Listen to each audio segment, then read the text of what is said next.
Guarded Vows. An Age Gap Secret Baby Mafia Romance Audiobook.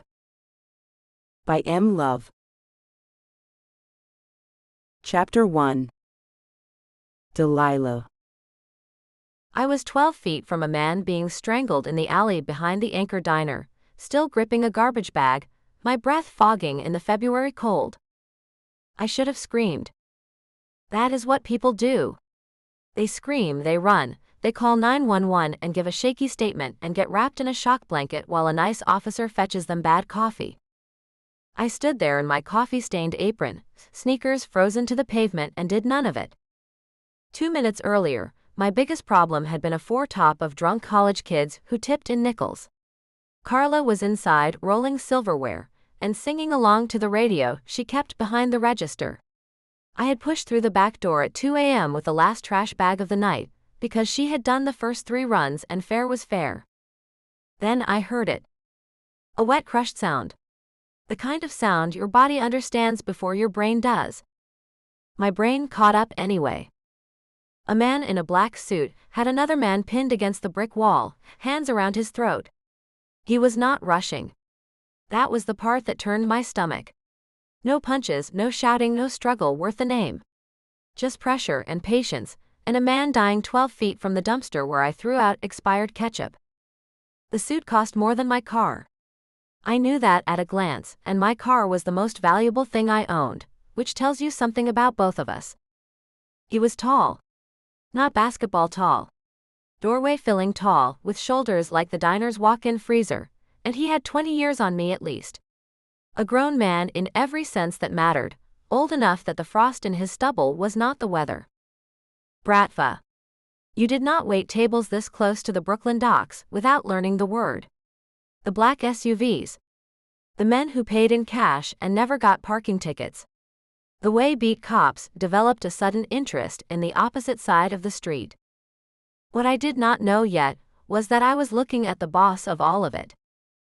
The man against the wall stopped moving. The man in the suit did not let go. He held on past the point that mattered, careful, thorough, like someone checking that a knot would hold. Run, said the smart part of my brain. I did not run. My feet had voted without me, and the vote was frozen solid. He lowered the body to the ground, the way you set down something you are finished with. Then he turned. Pale gray eyes found me in the dark. No searching. No surprise. He looked at the exact spot where I stood, as if he had known the whole time I was there and had chosen to finish his work first. My mouth went dry. My heart was doing something that belonged in a cardiac ward. 2 men came off the mouth of the alley fast. I had not seen them until they moved, which meant they were good at their jobs, which meant my night was about to get so much worse. I took 1 step back. The garbage bag crinkled in my grip like the world's saddest alarm system. The man in the suit raised 2 fingers. Both men stopped mid-stride. Like a switch had been flipped. Then he crossed the alley himself. He did not hurry. Of course he did not hurry. I was starting to understand that this man had never hurried for anything in his life, because the world waited for him and not the other way around. I am 5'4" in my work sneakers. He stopped close enough that I had to tilt my head back to hold his eyes, close enough to catch cedar and cold air coming off his jacket. Something scratched at the back of my head when that smell hit me. Some little wire trying to connect. I blamed the adrenaline and let it go. He looked at me for a long moment. Down at the garbage bag. Back at my face. You did not scream, he said. His voice was low, accented, and stripped of anything a person could argue with. Trash does not take itself out, I said. My mouth said that. Not me. All on its own, to a man who had just strangled somebody 10 steps from my dumpster. Something shifted behind the gray eyes. Not amusement. More like a recalculation. You will come with me now, he said, or they will find you in this alley before morning. Choose. That is where the quips ran out. I looked past him at the shape on the ground by the wall. I looked at the 2 men waiting at the mouth of the alley, with their hands loose at their sides. I looked back up at his face, and I understood something that made my skin colder than the February air. He was not threatening me. A threat has a maybe built into it. He was explaining a fact. My hands wanted to shake. I gripped the side of my apron so they could not and lifted my chin instead. I have a shift tomorrow, I said. No, he said. You do not. A black SUV rolled to a silent stop at the mouth of the alley, as if it had been summoned by the two fingers too. One of the men opened the rear door and stood beside it like this was valet service, and not a kidnapping. I did the math. It was short math. Behind me, through the diner's back door, I could hear the radio still going in the kitchen. Carla was in there singing the wrong lyrics to something, 20 feet and a whole universe away, and she had no idea that when she came looking for me in 5 minutes, the alley would be empty.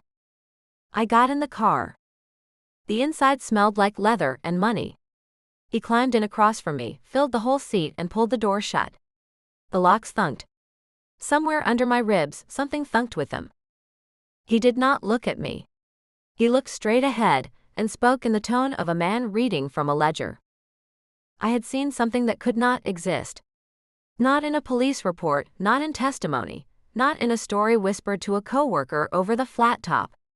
Which meant that I could not go back to my apartment, or my diner, or my life, until he decided what to do with me. Decided what to do with me, I said. You want to run that phrasing by me one more time? He kept talking like I had not spoken. There was a safe house in Red Hook. I would stay there. There would be men outside the door at all hours. A story would be arranged for my job, my landlord, anyone who asked. My rent would be handled. My absence would be seamless. Seamless. Like I was a hem. He listed my life like line items. Apartment. Job. Car. Phone.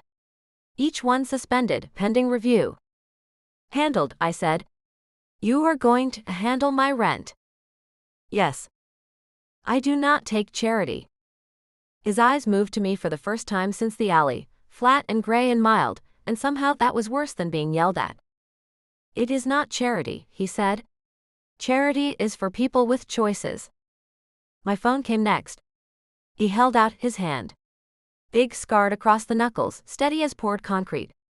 A heavy old watch sat on his wrist, the one piece of him that looked older than money. I thought about refusing. I thought about the shape on the ground in the alley. I put my phone in his hand. The lock screen photo is a plate of pancakes, I said. Try not to fall in love. Nothing. Not a blink. He passed my phone to the front seat without turning his head, and the city slid past the tinted windows, and my whole life got smaller with every block. My car is parked on Manhattan Avenue, I said. The lot behind the laundromat. If it sits too long, the battery dies, and I cannot afford a tow, so whatever this is needs to wrap up by Thursday. Silence. People will notice I am gone. My coworker Carla counts my rideshare pings when I close alone, and she watches true crime like it is church. She will make noise. I am a person with a life.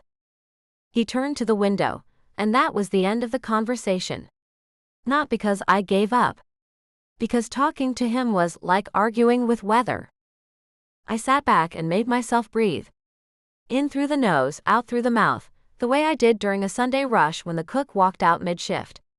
I was not scared. I was doing inventory. There is a difference, and I have built my whole life on it. What is your name? I asked. For a moment, I thought I would get the window treatment again. Viktor Baranov, he said. He said it the way other men say a job title. Like the name itself, had a payroll. The first time I met Viktor Baranov, I watched him take a man's life. The second thing he did was take my entire life away in the back of an SUV, in under 10 minutes without raising his voice once. And the worst part, the part one would not be admitting to anyone, maybe including myself, was that some stupid animal piece of me kept noticing how he took up space like the car had been built around him. He was twice my age. He was a murderer. I had watched him do it. I stared out my own window and put that noticing in a box, and put the box on a shelf and set the shelf on fire.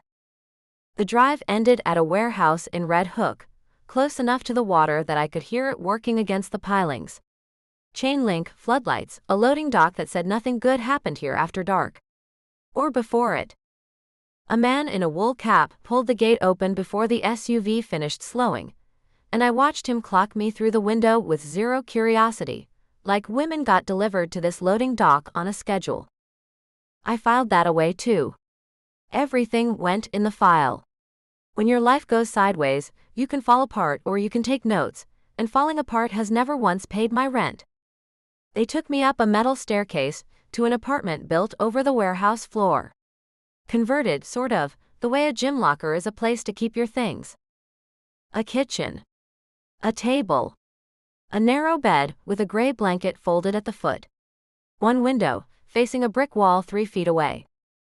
The whole place smelled like motor oil and old wood. Viktor stood in the doorway, while one of his men set a case of bottled water on the counter like I was a houseplant they had agreed to keep alive. "Someone will bring what you need," he said. "What I need is my car, my phone, and a ride back to Greenpoint." "Someone will bring what you need," he said again, word for word, and I understood that this sentence had been through his internal filter and come out approved, and no other sentence was coming. "Great talk, buddy," I said. "So glad we are building trust." His eyes came to me then, flat gray and unreadable, and stayed 1 second too long. Behind him, the man with the water went very still, the way you go still near a stove you know is hot.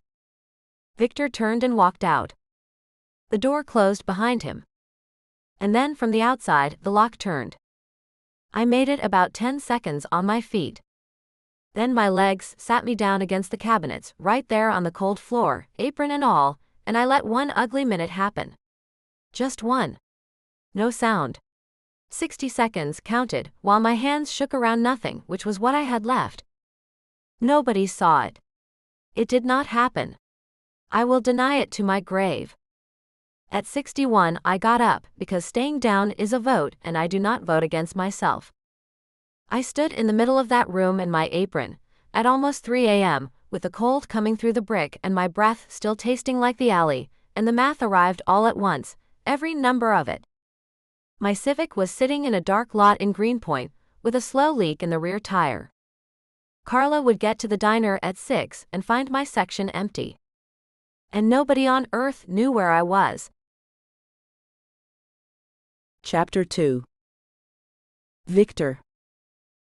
I stood at the window of the Red Hook safe house at 5 a.m., watching the dockyard lights blur in the cold, and I could not account for why the woman was still breathing.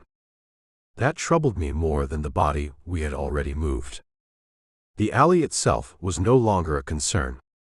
4 hours after the fact, there was nothing behind the Anchor diner but brick and frozen trash cans.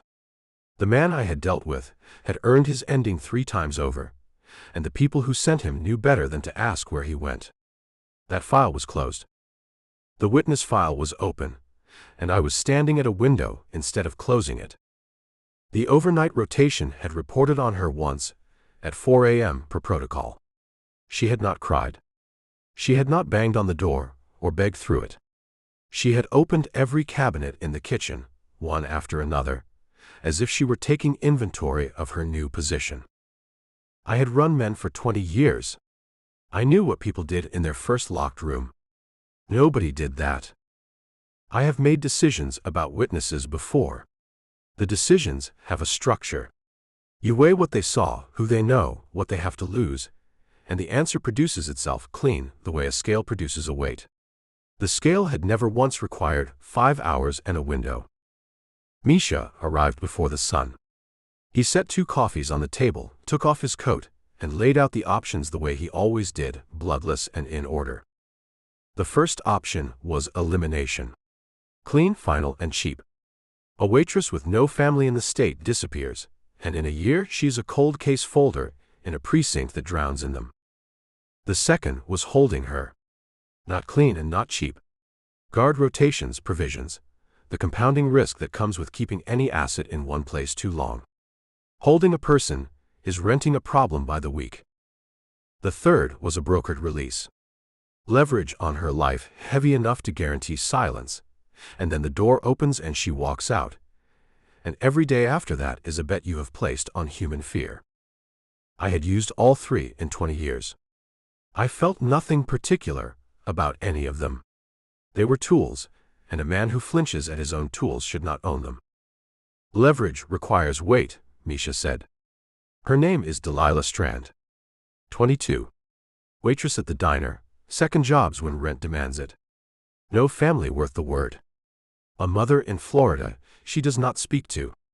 Her assets are a car worth $800 and a coworker who has known her 3 years. 22. Her whole life fit in a folder thin enough to fold. I turned my watch toward the window light and clicked the face once. I need 48 hours to assess her, I said. Misha looked at me for a long moment. You have never needed 48 hours, he said. The men moved a body last night for a witness who is still breathing. They will not ask you why. They will ask each other. He was not wrong.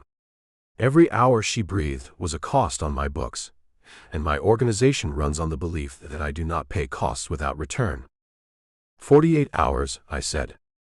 He inclined his head and let it go, because that is why Misha has stood at my right hand for 11 years. He hears the sentence underneath the sentence, and he knows when a conversation has ended.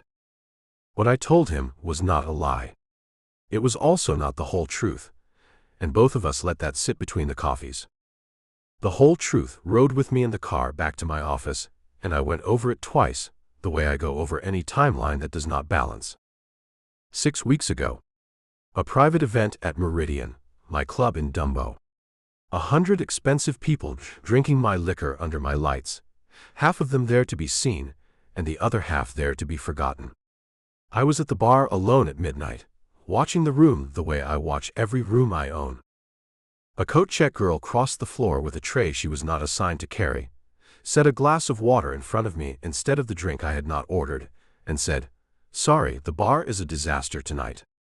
Here." Then she walked away. She did not wait to be thanked. She did not look back to see what her boldness had bought her. She carried water to the most dangerous man in the building, corrected the error like I was a table of regulars, and moved on to the next problem with her hair coming loose from its tie. No one had done that to me in that building. Not once. Not in the 9 years I had owned it. I followed her. I did not plan to follow her. I have planned everything I have done since I was 15 years old, and I followed a coat check girl through my own club without a plan, past the kitchens, into the dark of the coat room.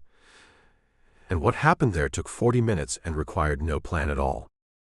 She laughed once, in the dark, at something neither of us said aloud. I remember the exact pitch of it. She never asked my name. She straightened her collar, said she had coats to hand back, and left me standing among 100 strangers' furs like a man who had been robbed of something he could not report. I went back to the bar. My glass of water was still sitting there, sweating a ring onto my own mahogany, and beside it someone had set the drink I had ordered an hour earlier, correct this time. I drank the water. I did not ask the floor manager for her name. Whatever I have become since, that night I did the discipline thing. I stood in my own club, and I let her stay a stranger because a man in my position does not collect attachments. He collects vulnerabilities with better names. I did not think about her again. That sentence had held for 6 weeks, until she was standing in my alley at 2 a.m. holding a garbage bag, refusing to scream. This could not be. I do not believe in coincidence. Coincidence is a story the careless tell about patterns they failed to see. But I had turned this pattern over all night and found no hand behind it. She had not known whose club it was 6 weeks ago. She had not known whose alley it was tonight. There was no handler, no angle, no play. She was standing where my life happened twice. That made her something worse than a plant. It made her random. And I have never once known what to do with random. The following morning, I conducted the security briefing in the safe house sitting room. 4 of my soldiers stood along the wall. I laid out the terms of her stay, in the order I would lay out any operation. She would not leave the apartment floor. Meals and provisions would come to her. The window stayed closed, the door stayed locked, and any man on rotation who spoke to her about business would answer to me. A cover story was being fed to the diner. Her building superintendent had received 3 months of rent from a property company that did not exist. Halfway through the rotation schedule, she walked in from the kitchen holding a cup of coffee and sat down in the chair across from me without being invited.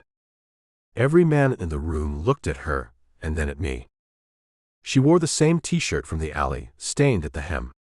Her hair was loose and unbrushed, dark red where the lamp caught it, and there were freckles across her nose that I had no operational reason to be cataloging. She held my gaze straight on, which almost no one does, and drank her coffee, which no one drinks in my briefings. "This meeting does not require your presence," I said. "Sure it does," she said. "It is about me. Anything about my situation requires my presence. There is a way a person says a thing when they are performing courage, and there is a way a person says a thing when they have never once in their life backed down and cannot imagine starting today. I have interrogated enough of both kinds to know the difference in one sentence. She was the second kind. I finished the briefing with her sitting there. I altered nothing for her benefit. If she wished to hear the architecture of her own captivity, she could hear it. She listened the way Misha listens. Still complete, storing everything. That observation arrived on its own, unwelcome, and I set it aside. At the end she asked one question. Who was feeding the story to Carla? Not a demand for release. Not a lawyer, not a threat about people who would come looking. She wanted to know who was managing her friend, because the friend would be scared. That is being handled, I said. That is not an answer, that is a shrug in a suit. Dmitri made a sound low in his throat that he converted into a cough. I let it pass, which I should not have, and noted that I let it pass, which I did not examine. Your friend will be told a story she can live with, I said. That is more consideration than this situation requires, and it is the last question I will answer today. She studied me for a moment, and I watched her decide the answer was worth banking instead of fighting. She nodded once and drank her coffee. A negotiator's nod.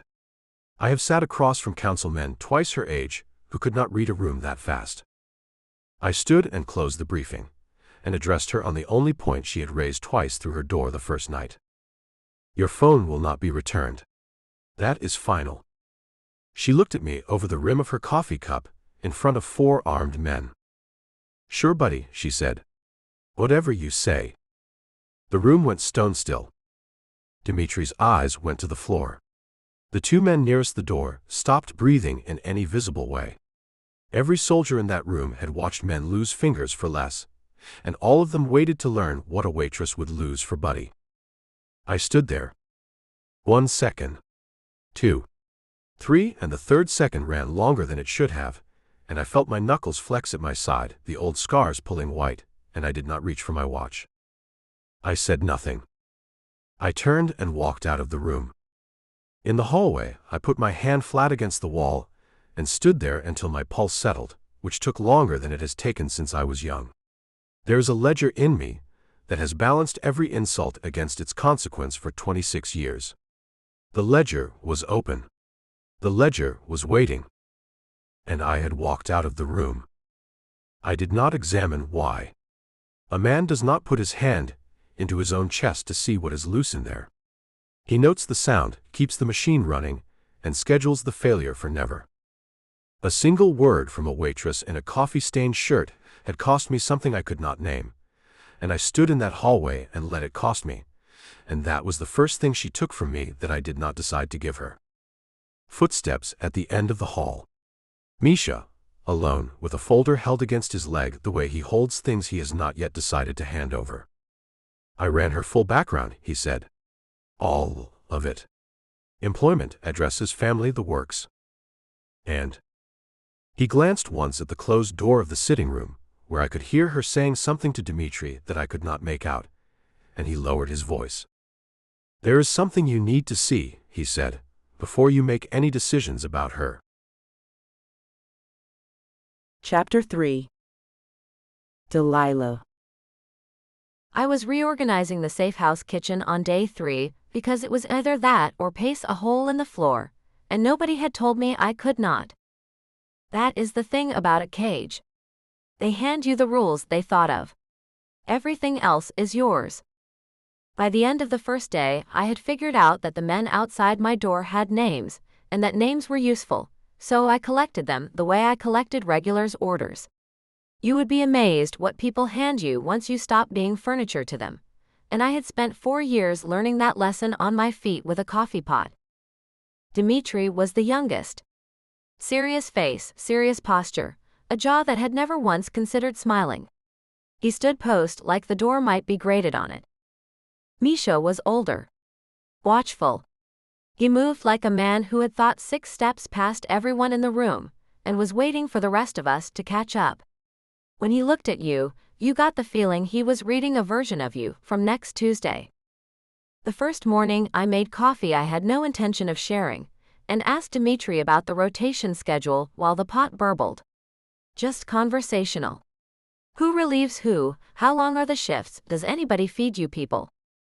I watched him decide whether answering was against the rules. I sipped my coffee and let him decide, because pressure ruins a pour. He told me. More than he should have, right down to which man kept dozing on the loading dock shift. I said that was disappointing to hear about a professional criminal organization, and Dmitri did not smile, but the not smiling took visible effort, and I counted it as a win and moved on. I thought about my civic 3 times before noon. That was the ration I allowed myself. 3 times because past 3 the thinking stopped being thinking and turned into something with teeth. That car had 140,000 miles on it, a slow leak in the rear left tire, and a battery that got theatrical about neglect. A week sitting in a cold lot, and it would start that clicking thing. 2 weeks and it was a 2-ton paperweight, and a tow was $90 I did not have. It had been my grandmother's car before it was mine. She drove it to church, to the pharmacy, and to one Patsy Cline tribute show in Atlantic City in 1998, which she talked about for the rest of her life, like other people talk about seeing the ocean for the first time. When she died, the car came to me instead of anything else, because there was not anything else. It was the only thing on this earth that had never left me anywhere. I do not cry about the car. I want to be clear. I maintain the car. There is a difference, and if you do not understand the difference, you have never had exactly one thing. So when Misha came through at midday with groceries, I asked him straight out. Somebody needs to start my car. It is the gray Civic behind the laundromat, on Manhattan Avenue. 5 minutes of idling, that is all. You people run a whole warehouse, you can ideal a Honda. Misha set down the bag and looked at me with an expression that was not a yes and was also, and this was the interesting part, not quite a no. I will look into it, he said. That is what my landlord says about the radiator. Then we will see who disappoints you first, he said and left, and I stood there thinking that one might be a person. I added the Civic to the list of things I was going to push until they moved. The list was getting long. The list was keeping me sane. Day 2 I pushed on small things on purpose to find out where the walls were. I asked for real coffee instead of the sawdust in the cabinet, and got it. I asked for a phone call, and got a closed door. I asked what the man in the alley had done to deserve what I watched happen to him, and got a silence so complete that I dropped the question and never picked it up again. The walls were real. Fine. Every wall has a door if you knock long enough, and I have never in my life been able to stop knocking. By the 3rd afternoon, I had the kitchen the way a kitchen should be. Whoever stocked the place had put things away like they were hiding evidence. Pans in 3 different cabinets. Cutting board behind the cleaning supplies. Coffee on a shelf so high you would need a stepladder or a personal relationship with a man upstairs. I took everything out, wiped the shelves down, and rebuilt it the way you would build a diner station, everything one reach from where you would need it. I hummed while I did it. Old stuff, my grandmother's records, the songs that live in your hands more than your head. I did not notice I was doing it until I caught Dmitri listening through the open door, and then I sang worse on purpose, and he went back to watching the hallway like it owed him money. The coffee went on the counter, front and center, next to the pot. It was fine where it was, Dmitri said from the doorway. It was 6 feet in the air. The pecan is 6'4". And when the pecan makes me breakfast, I will apologize in writing. Nothing. Steal. So while the afternoon pot brewed, I told him about the pancake incident. Every diner has one story that gets told at every shift change forever, and ours was the guy 2 winters back who ordered the tall stack, ate half of it, and then stood up and threw the plate at the wall because the pancakes were, and I quote, too round. Too round, Dmitri said. Too round. Grown man. Nice coat. He wanted them, and I need you to picture this, more square. Pancakes come from a circle of batter. You know that. I know that. Science knows that. I refilled my cup. He wanted justice. He got a lifetime ban and syrup on his nice coat, because the plate bounced. Dmitri did not smile at first. Then he did, and then, no warning at all, he laughed. A real one, from the chest, the kind that escapes before the guard at the gate can check its papers. It transformed his whole face. He looked 23, which he was. I had gotten that out of him on day 2. I almost said something about it. 22 years of knowing better closed my mouth in time. You do not point at the bird. It flies off. A few minutes later, Viktor walked past the kitchen doorway. And paused. I felt it before I looked up. The air in a room does something when that man stops moving, like the pressure change your ears report in a tunnel. He stood in the doorway, in a black suit that had never been laughed near in its life. His eyes went over the counter. The relocated coffee. The dish towel drying over the oven handle. The general evidence that somebody had decided to live here, instead of just being stored here. Then his eyes came to me, and stopped, the same way they had in the alley. Precise. Unhurried. Like being found by a searchlight that had your address all along. Nobody said anything. Dmitri had returned so hard to attention, that he had overshot into a photograph of himself. Viktor looked at me 1 second past comfortable. Then he walked on. No comment. Not one word about the kitchen, which I had rebuilt inside his safe house without asking, in a building where grown men with guns asked his permission to change a shift. He hates it, I said. He noticed it, Dmitri said, quiet, and something in the way he said it suggested those were different sizes of event. That night I could not sleep. The bed was narrow, the blanket was gray in color and in spirit, and the cold pressed on the brick outside like it was looking for a way in. I lay on my back, and did my inventory. Rent was due in 19 days, handled, or so they claimed, by a property company that did not exist, which was a sentence I hated from both ends. Carla had been fed some story by now, and knowing what I knew of these people, it would be airtight and wrong in every way that mattered. My Friday tips were still in an apron pocket in my locker. My eyes burned. I informed them we were not doing that, and they filed the objection and we moved on. Through the window, past the brick wall 3 feet away, there was a sliver of sky the width of a butter knife. No stars. In my old life I used to catch falling stars on the walk between shifts, and I wished on every one of them, which stays between us, because I have told everyone I know that luck is for fools. However long they kept me in this place, I would not even get the fool's option. And then past midnight through the wall, I heard it. Small metallic sounds. Patient. Repetitive. A tiny click, a pause, a click, a scrape softer than a mouse in a cabinet. The kind of sounds a person makes when they are doing something careful with their hands, something with parts, something that takes as long as it takes. I lay there in the dark and listened for a long time. Whoever it was, they never rushed. They never swore, never slammed anything down, never quit and turned on a television. Click, pause, click, at 1 a.m., in a warehouse at the end of the world. I knew the shape of that. I had stood at a sink at 3 a.m. scrubbing a burned pot that was not worth saving, because saving it was the point. My grandmother used to fix a music box that broke every winter, the same music box every winter. And when I asked her why she did not buy a new one, she looked at me like I had suggested replacing a person. Some things you keep fixing because they are yours. I understood that better than I understood anything about the man who ran this building. Which was a strange thing to be thinking about a wall. It should not have been company. It was, a little, and I decided not to interrogate that, because everything I interrogated at midnight confessed to things I did not want to know. It did not matter what the sound was. It did not matter who was making it. I told myself both of those things, and I want credit, because I almost believed one of them. Sleep came at me sideways just before 2 a.m., and it brought a dream I had not ordered. Coats. Hundreds of coats on a rolling rack, and dark, and the bass from a club thumping through a wall, and cedar.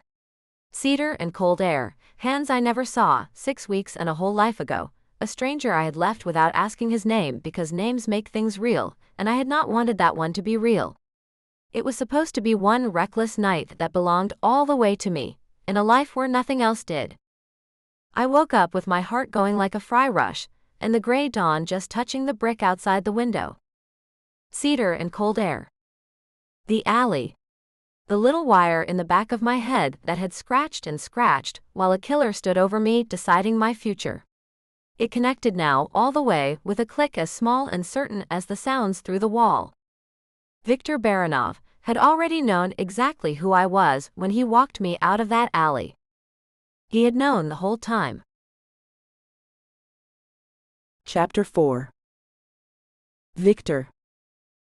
Midnight again. I was in my office below the safe house apartment, the drawer open in front of me, turning a broken pocket watch over in my left hand, when I heard her come into the kitchen above. I had been in that chair for 3 hours. The watch was a 1948 Elgin with a cracked balance staff, and it had waited 11 years in my drawer, and it could wait longer. Everything in that drawer waits. That is the point of the drawer, though I have never said so to anyone, and there is no one I would say it to. Mish's folder lay on the desk beside it, face down.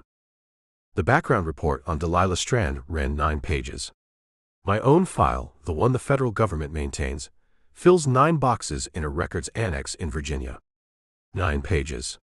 A whole life. Employment history, the diner, a string of walk-up apartments, each one smaller than the last. A mother in Florida, with a record that explained everything the other 8 pages were too polite to say. 2 jobs in most months. 3 in January. A car loan she had paid off 4 years early by a method the report could not identify, and I could, by not eating well for a long time. No debts beyond the ordinary. No man of record. No safety net of any kind. She had been walking a wire her entire adult life with no one holding the other end, and she took the trash out at 2 a.m. without complaint, because the other girl had done 3 runs already. Page 7 was an event log from Meridian, 6 weeks old. A staffing agency's hire list for coat check. A shift time. A tip out, $40. Her name printed on my own club's paperwork. I had read that page twice the night Misha handed me the folder, and then I had turned the folder face down, and it had stayed face down since. Paper makes a thing exist in a way memory does not. Memory can be managed, contained, denied. A document is a fact. And this fact said the witness in my safe house and the woman from the coat room were the same woman, recorded, retrievable, connectable by anyone with reach into my operations.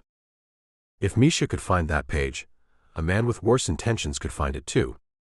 That thought should have arrived as logistics. It arrived as something else, something with cold edges, and I filed it under logistics anyway because that drawer still closed. Twice in 3 days, I had considered burning page 7. There was a steel wastebasket beside the desk, and a lighter in the top drawer, and the whole operation would have taken 30 seconds. Both times I had turned the folder face down instead. A man burns a document for one of 2 reasons. Because it endangers the organization, or because it endangers him. I knew which one this was. That is why the page was still in the folder. She had been working a second job, to cover rent in the coldest month of the year. She had no idea whose club it was. No idea whose hands found the small of her back in the dark between 100 strangers' coats. I had known exactly who I was when I followed her. That was the item Misha wanted me to see, laid in a folder without one word of commentary, because Misha does not editorialize. He sets a fact where I will trip on it and lets gravity do the work. The fact changed the calculus of the witness problem in no way at all. The fact changed everything else. There was one more item I could not file, and it did not come from the folder. The day before, walking my own hallway, I had heard a sound come out of that kitchen that had no business in any building I own. Dmitri laughing. A real laugh from the chest, out of a serious boy who does not make mistakes. My brother used to laugh like that. Easy, at things that were not funny, at me. I had not heard the sound of him in 26 years, and a waitress had put it back inside my walls with a story about pancakes. Her courage I could assess. Assets are courageous. There is a column for it. There is no column for the dead coming home, and she had been under my roof 3 days. Above me, through the floor, I heard the cabinet she had moved the coffee to. Water in the pipes. Then her voice, carrying down the stairwell, aimed at no one, which is how she aims everything meant for me. Third night running, the heat cuts out at midnight. 5 stars. Incredible hospitality. I would leave a review, but somebody took my phone. I set down the watch. I went up, because I am still the one making decisions about this situation. I told myself that on the stairs in those words, and some cold clerk in the back of my head noted that I was explaining myself to myself, which I do not do. The kitchen was hers now. The moved coffee, the towel over the oven handle, a cup drying beside the sink. Men have been stationed in my buildings for 20 years. No one had ever lived in one. She was leaning against the counter with her arms crossed. Bare feet on cold tile. An old t-shirt, her hair loose and wild around her shoulders the way it never was in daylight. She did not startle when I filled the doorway. She never startles. She lifted her chin, the way she had in the alley, a woman with no cards rearranging the ones she did not have. Neither of us said anything, and the silence went one beat past too long, and then another, and it stopped being an absence of talk and became a thing in the room with a temperature. I crossed to the counter and set the pocket watch down on it. I could not tell you why I had carried it up the stairs. She looked at it. Small tarnished silver, older than both of us, its chain pooled beside it. Something in her face moved and settled, an answer to a question I had not heard her ask. Then she looked at me, and the space between us contracted without either of us moving. The heat runs on a boiler older than my building, I said. It will be repaired this week. That is not why you came up here. No, I said. It is not. I had not planned to say that. I reviewed the sentence after it left me, the way you review a shot after the trigger, and found I did not want it back. I have stood in rooms with armed men who meant to take my life and felt my pulse hold steady. It did not hold steady in that kitchen. So that is the sound, she said. Through my wall. Every night, click, click, click. I figured it was either watch parts or you were building a very small bomb. I said nothing. She pushed off the counter 1 degree closer, and her chin came up another degree, and her mouth curved into the shape it takes before she draws blood. Let me guess. Time is up. You have decided what to do with me. That is how you put it, right, buddy? Decide what to do with me. Buddy. Her mouth was still finishing the word when I crossed the kitchen. She did not move back. Chin up, eyes on mine. Tell me to stop, I said. Do not you dare. What came next required no permission and left none to give. Afterward, the kitchen was quiet, except for our breathing and the tick of the cooling stove. I stood with my back to her and picked up the watch from the counter. I turned it over in my left hand. The small, familiar weight of it, the cracked staff shifting inside like a grain of sand, the one thing in that room whose behavior I could predict. My hands wanted to shake, which they do not do. I gave them the watch instead. Behind me, I heard her breathing slow, and the soft sounds of her putting herself back together, fabric, bare feet on tile. I should have said something. Men say things in these moments. I stood there with a dead man's watch in my hand, and searched for language, and everything that came up was logistics. This changes nothing about your situation. This will not happen again. You will be moved to other quarters. Every sentence was a wall with fresh wire on top of it. I have built those walls my whole life. My father built them into me before I was old enough to know they were being built, and the one time I saw what lived on the other side of his walls, I was 15, and I was identifying my brother's body. Need is a door you leave open. Someone always comes through it. My father said that to me at the funeral, with his hand on my shoulder, in the voice other fathers use for teaching their sons to drive. It took me 9 more years to learn that he was not warning me about the world. He was confessing. I knew the lesson. I could recite the lesson. I had run an organization of 200 men on the lesson for 2 decades, and it had kept every one of them alive who deserved to be. And I could not make my mouth build one wall in that kitchen. Logistics was the only language I had, and logistics was wrong, and so I said nothing at all, and the refrigerator hummed behind us like nothing had happened on it. She stopped in the doorway. I felt her looking at my back. "Good night, Victor," she said. "Not Buddy." My name, quiet, no blade in it anywhere, and it went through me cleaner than a blade ever had. Then she was gone up the stairs, and the silence she left behind confirmed something I was not ready to name, and I stood in my own safe house kitchen like a man standing in a stranger's. This was a problem. I went back down to the office. The report was where I had left it, face down beside the drawer, and I stood over it for a moment with my hand flat on the desk. There were decisions waiting in that folder. Misha would ask for one within days in his patient way, setting the question where I would trip on it. The council had rules about witnesses, and the rules did not have an exception written anywhere in them for a woman who reorganized your kitchen and pulled you toward her in the dark. I would have to build the exception myself. I understood, standing there, that I had already started building it, and that I could not point to the hour when the construction had begun. I sat down at the desk. My left thumb was moving along the edge of my watch band, slow back and forth, and I looked at it doing this as if the hand belonged to another man, and I stopped it. I put the Elgin on the blotter and opened the drawer to put it away, the way I have put it away for 11 years. In its place. Third from the left.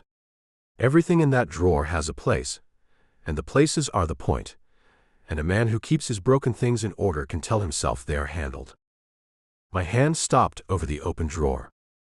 I sat there at my own desk at 2 in the morning, Pecan of the Baranov brigade, a man who has ordered the ends of other men between sips of coffee, and I could not make my hand lower one broken watch into one open drawer. I closed the drawer empty. I left the watch lying out on the desktop until morning, in the open, where anyone who walked in could see it. Chapter 5. Delilah. I was washing the safe house dishes at 8 a.m., humming without realizing I was doing it, when Misha walked into the kitchen and asked who taught me that song. I stopped humming. I did not stop washing. There were 4 dishes in that sink, and I had washed 2 of them twice. I had been up since 6 because Sleep and I had negotiated all night, and neither of us got what we wanted, and a person has to put her hands somewhere. I was not thinking about the night before. I had made a rule about it around dawn. The rule was simple. The kitchen was a kitchen again. The refrigerator was an appliance. The man was a captor with excellent posture, and whatever had happened against that appliance had happened to 2 other people in some other building, and the management was not taking questions. The rule was holding the way wet tape holds. My grandmother, I said. She played it every Sunday morning in her apartment on Flatbush. Same record, same chair, same cup of tea going cold next to her. I absorbed it the way you absorb secondhand smoke. Misha stood in the doorway with his coffee and an expression I could not read, same as every other one he had ever aimed at me. "It has been a long time since I heard it," he said. That was all. He crossed to the pot and poured, and he said nothing else, but something in the air had shifted, and I did not know what shelf to put it on. Men like Misha did not ask about songs. Men like Misha asked about schedules and exits. I filed the question under things that meant more than they said. That file was getting fat in this building. I dried the last dish. He stayed. That was the second strange thing. Misha never lingered. Misha arrived, accomplished, and evaporated. "There is something you should hear from me," he said, "before you hear a wrong version of it." My hands went quiet on the towel. "A woman named Carla Reyes filed a missing persons report on you last night. At the 94th precinct. In person. The floor did a thing floors are not supposed to do. Carla. Who counted my rideshare pings when I closed alone. Who kept a radio behind the register, and a taser in her purse, and a working theory about every unsolved case in the tri-state area. Carla had put on her coat, the one with the broken zipper, and walked into a police station at night, alone, and told a desk officer my name. She was not being dramatic. Carla was never dramatic about the things that mattered. If she had gone to the police, she was scared to the bone, and she was scared because of me. Your story did not hold, I said. The story was adequate. The story was garbage, or she would be home right now watching a documentary about somebody else's missing waitress. I put the towel down. What did you feed her? He told me. A family emergency out of state. Unreachable for a month. Details to follow. I stared at him. Sure, Jan, I said. Misha blinked once, which for Misha was a double take. I did not explain the reference. Some things you keep for yourself in a hostage situation. Carla has worked beside me for 3 years, I said. The only family I have ever mentioned to her is dead. She has watched me work doubles on every holiday, because there was nowhere else to be. And unreachable is the one word every true crime podcast has trained her to treat like a fire alarm. You did not give her a story. You gave her a case. Something moved through his face. Recalibration, maybe. I had seen him do it once before in this kitchen, over a request about a Honda, and it looked the same both times, like a man updating a number he had been confident about. Then give me a better version, he said. Sit down, I said.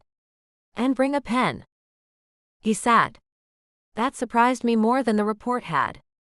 It took me 20 minutes at the kitchen table, and I built it the way you build anything that has to hold weight, from the ground up, out of boring materials. A sick aunt. My grandmother's youngest sister down in Florida, the kind of relative you never mention until something breaks. That part had to sit on the grandmother's side of the family, because Carla knew there was one branch I would cross the country for and one branch I would not cross the street for, and the story lived or died on which branch called. An emergency trip, decided in an hour, a bag half packed because that is the only way I would ever go. My phone, lost in transit, dropped somewhere between a cab and a bus terminal, because phones die stupid deaths, and Carla once watched me fish mine out of a mop bucket with a fry basket. Back in 2 weeks. Specific enough to calm her down. Short enough that she would wait instead of escalating. None of it can come from a stranger's voice, I said. That is where your version died, before it left the building. It comes in writing. My writing. I made him get paper. I wrote the note myself, in my own hand, with my own slant, and I put in the one thing no forger on earth would think to fake. At the bottom, P.S. If Marco touches my locker, tell him the apron curse is real and I have witnesses. That means nothing to you, I said, and it will mean everything to her. That is the point. She will read that line and hear my voice, and she will stop imagining me in a shallow grave and start being furious at me instead, which is a much better use of Carla. It requires a Florida postmark. Then someone in your world takes a very short flight. You moved a body out of an alley in under 4 hours. You can mail a letter. He looked at me for a moment, and I watched something cross his face, quick and gone. On another man, I would have called it respect. On Misha, I called it a rounding error and moved on. What happens to the report at the precinct? I asked. It resolves on its own once she hears from you. A report like that closes the moment the missing person is confirmed to be a bad correspondent instead of a victim. He folded my note into his jacket with the care of a man handling a signed contract. At the door he paused. The song, he said. Your grandmother had good taste. Then he was gone, and I was alone with the pen still in my hand. I stood there and thought about Carla at that precinct counter, telling a board officer that her friend would never just leave. That she knew her friend. That something was wrong. She was right. Something was wrong. Everything was wrong, and the person she was defending had just spent 20 minutes engineering a lie to make her stop looking. My eyes went hot. I gripped the edge of the table and gave it 30 seconds, one Mississippi at a time, and then I straightened up, put the pen away, and wiped down a counter that did not need wiping. Nothing happened at that table. Nobody saw a thing. Moving on. The afternoon was quiet in the way this building was quiet, which is to say full of men and empty of sound. Viktor came through twice.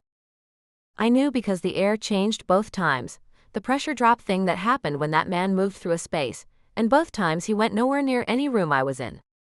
Down the far hall the first time, his footsteps even and unhurried.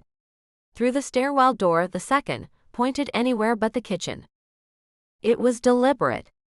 A man that precise did not take accidental routes through his own building, and this particular man had once crossed a kitchen in 2 steps when he wanted to be where I was standing. Not thinking about that. Rule from Dawn. Management is not taking questions. Fine. I could not stop replaying the way he had stood with his back to me, and he could not be in a room with me, and neither of us was ever going to mention it in any language. We were even, the way 2 people losing different games are even. I pretended not to notice. I dried a mug I had already dried, and I thought about my Civic instead, which I had visited in my head twice by then, still one under the daily ration. It was sitting in that cold lot behind the laundromat developing a personality disorder, and Misha's "I will look into it" was aging like milk on a windowsill. At 5 p.m. there was a knock, and Dmitri stood in my doorway with his serious face set somewhere past standard issue. You are permitted on the warehouse floor, he said. Daytime hours. With an escort. I waited. Nothing else came. Starting when? Tomorrow. Why? Those are the hours, he said, which was not the question I had asked, and we both knew it. I looked at him and he looked back. He was doing neutral the way he stood post with his whole body, and I understood 2 things at once. The first was that no one was going to explain this to me. The second was that there was exactly one person in this building with the authority to change what I was allowed to touch, and that person had spent the entire day making sure our paths never crossed. Neither of us said his name. It filled the doorway anyway. The warehouse floor. After nothing but one window-facing brick, somebody had handed me daylight, forklifts and loading doors big enough to drive my whole old life through. It was not freedom. It was a longer leash, and I knew the difference, and I hated how much the leash felt like a gift anyway. Tell whoever wrote the new hours, I said, that the prisoner says thanks. I will not tell him that, Dmitri said and left. Smart kid. That night I lay on the narrow bed under the gray blanket and ran the day's list, the habit that keeps me from doing anything worse in the dark. Carla, handled, or as handled as a lie can make a person. The note would land in a few days with its Florida stamp and its apron curse, and she would be furious at me for 2 weeks, and furious was safe. I could live inside furious. The Civic, unresolved. The report, dissolving. My rent, paid by a company made of air. My Friday tips, still in an apron pocket, in a locker I could not open. My life, 3 miles away, being lived in by nobody. And then I noticed what was missing. The cold. Every night since they put me in this room, The heat had cut out at midnight like it was on a schedule, and I had layered the blanket and argued with the ceiling about it. It was past midnight now. The radiator was still ticking warmth into the room, steady as a pulse. Somebody had fixed the boiler. Somebody had stood in this building's kitchen and said it would be repaired this week, in that flat voice that never promised anything it did not intend to deliver, and then somebody had made it happen inside a day. I pulled the blanket up to my chin and stared into the dark. Through the wall, faint and patient, the small metallic sounds started up. A click. A pause. A click. A man alone with something broken, taking as long as it took. I thought about the way he had stood afterward with his back to me, and picked that watch up off the counter, like it was the only object in the room he trusted his hands with. I had spent a day and a night deciding what that meant, and there in the warm dark, with his patience coming through the wall, I let myself land on it. The locked door was not the problem. The guards were not the problem. Doors and guards were geography, and geography I could outlast. The problem was that a man had turned his back on me to hold a broken watch, and I had wanted to cross the kitchen and stand in front of him. I was in trouble that no key was ever going to solve. Chapter 6. Viktor. I was reviewing the dockyard shipment manifest when Misha laid a single photograph on my desk and told me Oleg Volkov was back in play. The photograph landed beside the Elgin. The watch had been lying out on the desktop for days, in the open, where anyone who walked in could see it. Misha's eyes touched it for half a second on their way to my face. He said nothing. Neither did I. 11 years at my right hand had taught him which objects in a room to see and which to have never seen. I picked up the photograph. Red Hook Pier, our own freight section, taken in gray morning light. 3 crates stood open on the dock, lids leaned against them with care, contents gone. And in the center of the frame, stacked in a neat pile on the concrete, sat the freight tags my men had signed 2 days earlier. Not scattered. Not dropped. Stacked. Squared at the corners like a settled bill. The shipment? I asked. Gone before the morning shift. No alarms tripped, no locks cut, no guard saw a vehicle. Whoever did it had the rotation times and the camera gaps in his pocket. Misha paused. The tags are the signature. He used to leave manifests the same way when a supplier shorted us. Squared. Where the man would find them. He did not need to say the name twice. I had watched Volkov square papers on desks for years. It was how he said, without saying it, that he had checked the count and the count was wrong. I set the photograph down and pressed my index finger twice against the desk. Pull every contact he has cultivated since his removal, I said. Soldiers, brokers, dock crews, the harbor union men. 3 years of it. I want names by tomorrow. Already started. Of course it was. I looked at the photograph again, at the neatness of it, and let the situation assemble itself in front of me. 3 years ago, I removed Volkov from his position for skimming a shipment. He stood in this office while I did it, and he took it the way strong men take amputation, upright and gray. And at the end he thanked me for his life in a voice I should have listened to longer. I let him live because of what he carried in his head, and because killing him that winter would have bought me a war at a bad price. I have reviewed the decision perhaps 4 times since, and found it sound each time. What I had weighed was what he knew and what he owned. I had not weighed what he believed. He believed my mercy was contempt with better manners, and a man's beliefs are the one cargo you cannot open and inspect on a dock. What he knew was the problem now. Volkov had designed half of our dockyard routes himself. He knew the safe house network, the rotation schedules, the pressure points where the organization carried weight it could not afford to drop. He had not taken that shipment because he needed guns. Guns are for sale everywhere. He was not moving on territory. He was announcing that he could. The intercepted shipment was a greeting card. And one of the pressure points he could reach was sleeping 1 floor above the office where I sat reading his handwriting. I put that thought where I put things that interfere with judgment. It did not stay there. Changes, I said. Effective today. Double the pier watch, and stagger the change times so they never repeat. New camera coverage on the gaps he used. Every driver who worked the network in his years gets a second look, quiet, no interviews. I paused. And the rotation here goes to men you would trust with your own house. Names I know. No new faces on this floor. Misha wrote none of it down. He never writes anything down. It was already done in his head before I finished the second sentence. The Cheskov meeting, Misha said. This afternoon. Do you want it moved? The Cheskov negotiation had been on the books for 2 weeks, set long before Volkov opened his crates.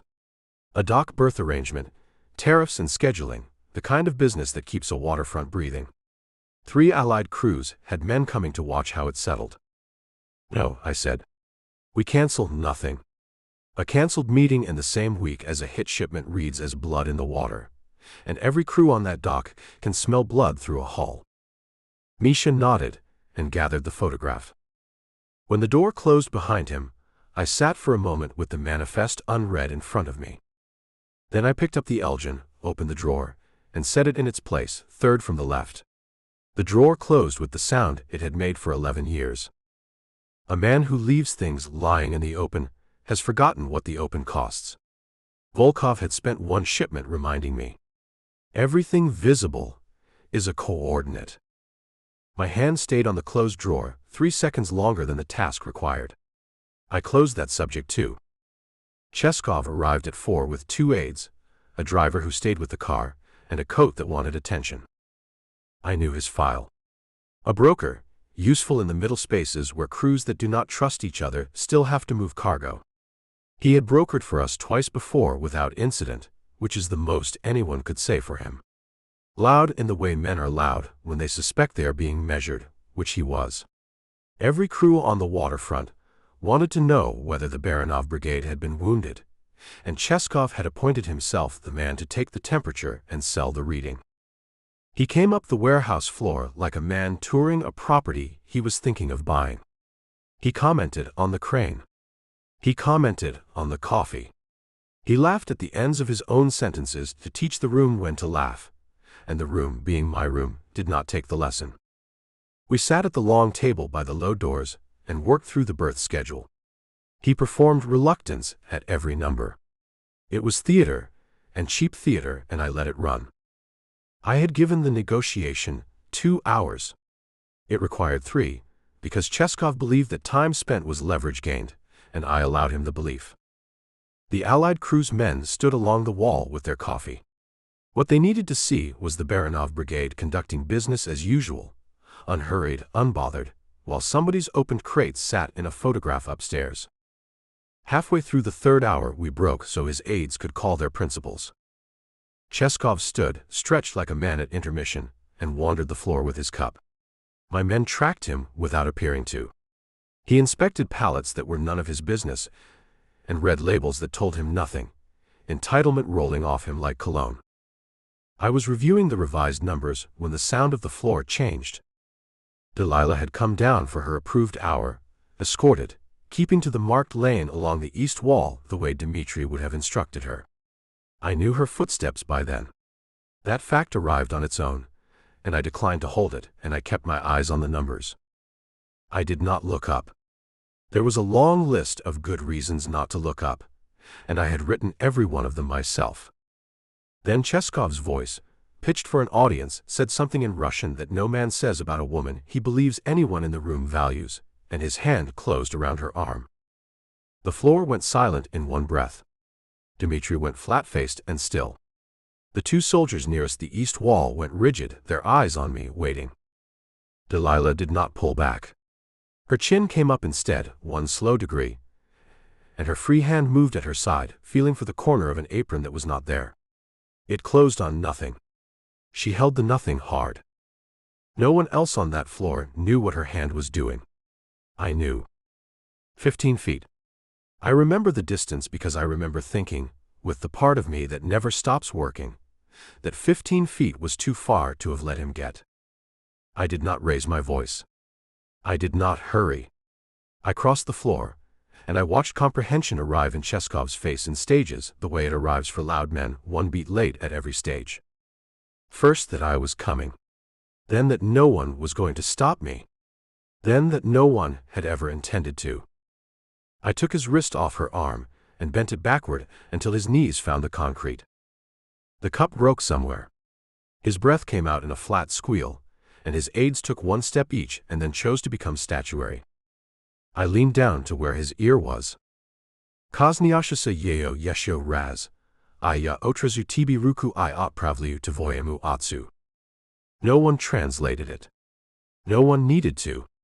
Russian carries its meaning in the bones when it is spoken right, and I spoke it right. I released the wrist. He folded around it on the floor, gray-faced, breathing in pieces. I straightened my cuffs. First the left, then the right. Then I turned and walked back to the table, and sat down in front of the revised numbers, and I did not look at Delilah. Not on the way across. Not from the table. Not once. Looking at her would have finished the sentence for every man on that floor. The wrist had said, "This is under Baranov protection, and the price of touching it is posted." My eyes would have said something else, something that was no one's business, something I had not yet permitted myself to read in full. A pecan's attention is a document. You do not leave documents lying in the open. Cheskov did not return to the negotiating table. Two of my men helped him to his car, with a courtesy that fooled no one. His senior aide took his chair and turned fluent in every number we had disputed for 3 hours, and we concluded the berth arrangement in 11 minutes, on my terms, with a signature that did not wobble. The Allied crew's men filed out, with the particular quiet of witnesses who understood everything they had seen. By nightfall, the story would move up and down the waterfront, and by tomorrow, it would reach Staten Island, and Volkov would read it the way he read everything, twice, for the information underneath. I had shown him a pressure point. I knew it even as the aide signed. There had been no version of that moment where I did not cross the floor, and that was the item worth fearing, and I put it away and kept my face still. Dmitri escorted Delilah back upstairs at some point in those 11 minutes. I registered the floor, going emptier. I kept my eyes on the paper. I signed the berth agreement. I initialed the schedule. My handwriting came out identical to my handwriting on any other afternoon, and I took note of the discipline that required, and then took note of the fact that it had required discipline. This was a problem. Misha found me in the stairwell 5 minutes after the aides left, in the concrete quiet between the floor and the office, where the building keeps its honesty. He stood one step below me with his hands folded, and he delivered it without inflection, the way he delivers everything he has already decided I need to hear. She watched the whole thing, he said. Start to finish. She did not flinch, and she did not look away. Noted. And then she went upstairs, Misha said, and reorganized the debrief materials on your conference table. Sorted. Squared. Stacked. Nobody asked her to. I stood in the stairwell with my hand on the cold rail and said nothing. Squared. Stacked. Where the man would find them. Chapter 7. Delilah. I was still thinking about Viktor's hands on Cheskov's wrist when Misha knocked on the safe house door and told me the Baranov brigade needed a favor from someone who could move through civilian spaces without drawing attention. I had been thinking about those hands for days. That is a complaint, not a confession. A favor, I said. From me. The prisoner. From you, Misha said. May I sit? Misha had never once asked permission to enter a room in his life. I stepped back and let him in, because when a man like that starts saying "may I," you clear the table and you listen. He sat across from me at the kitchen table, and laid it out with the same neutrality he used for everything, like he was reading me a weather report for a city I had never heard of. There was a woman named Anya Petrov. Her husband was an associate of the organization.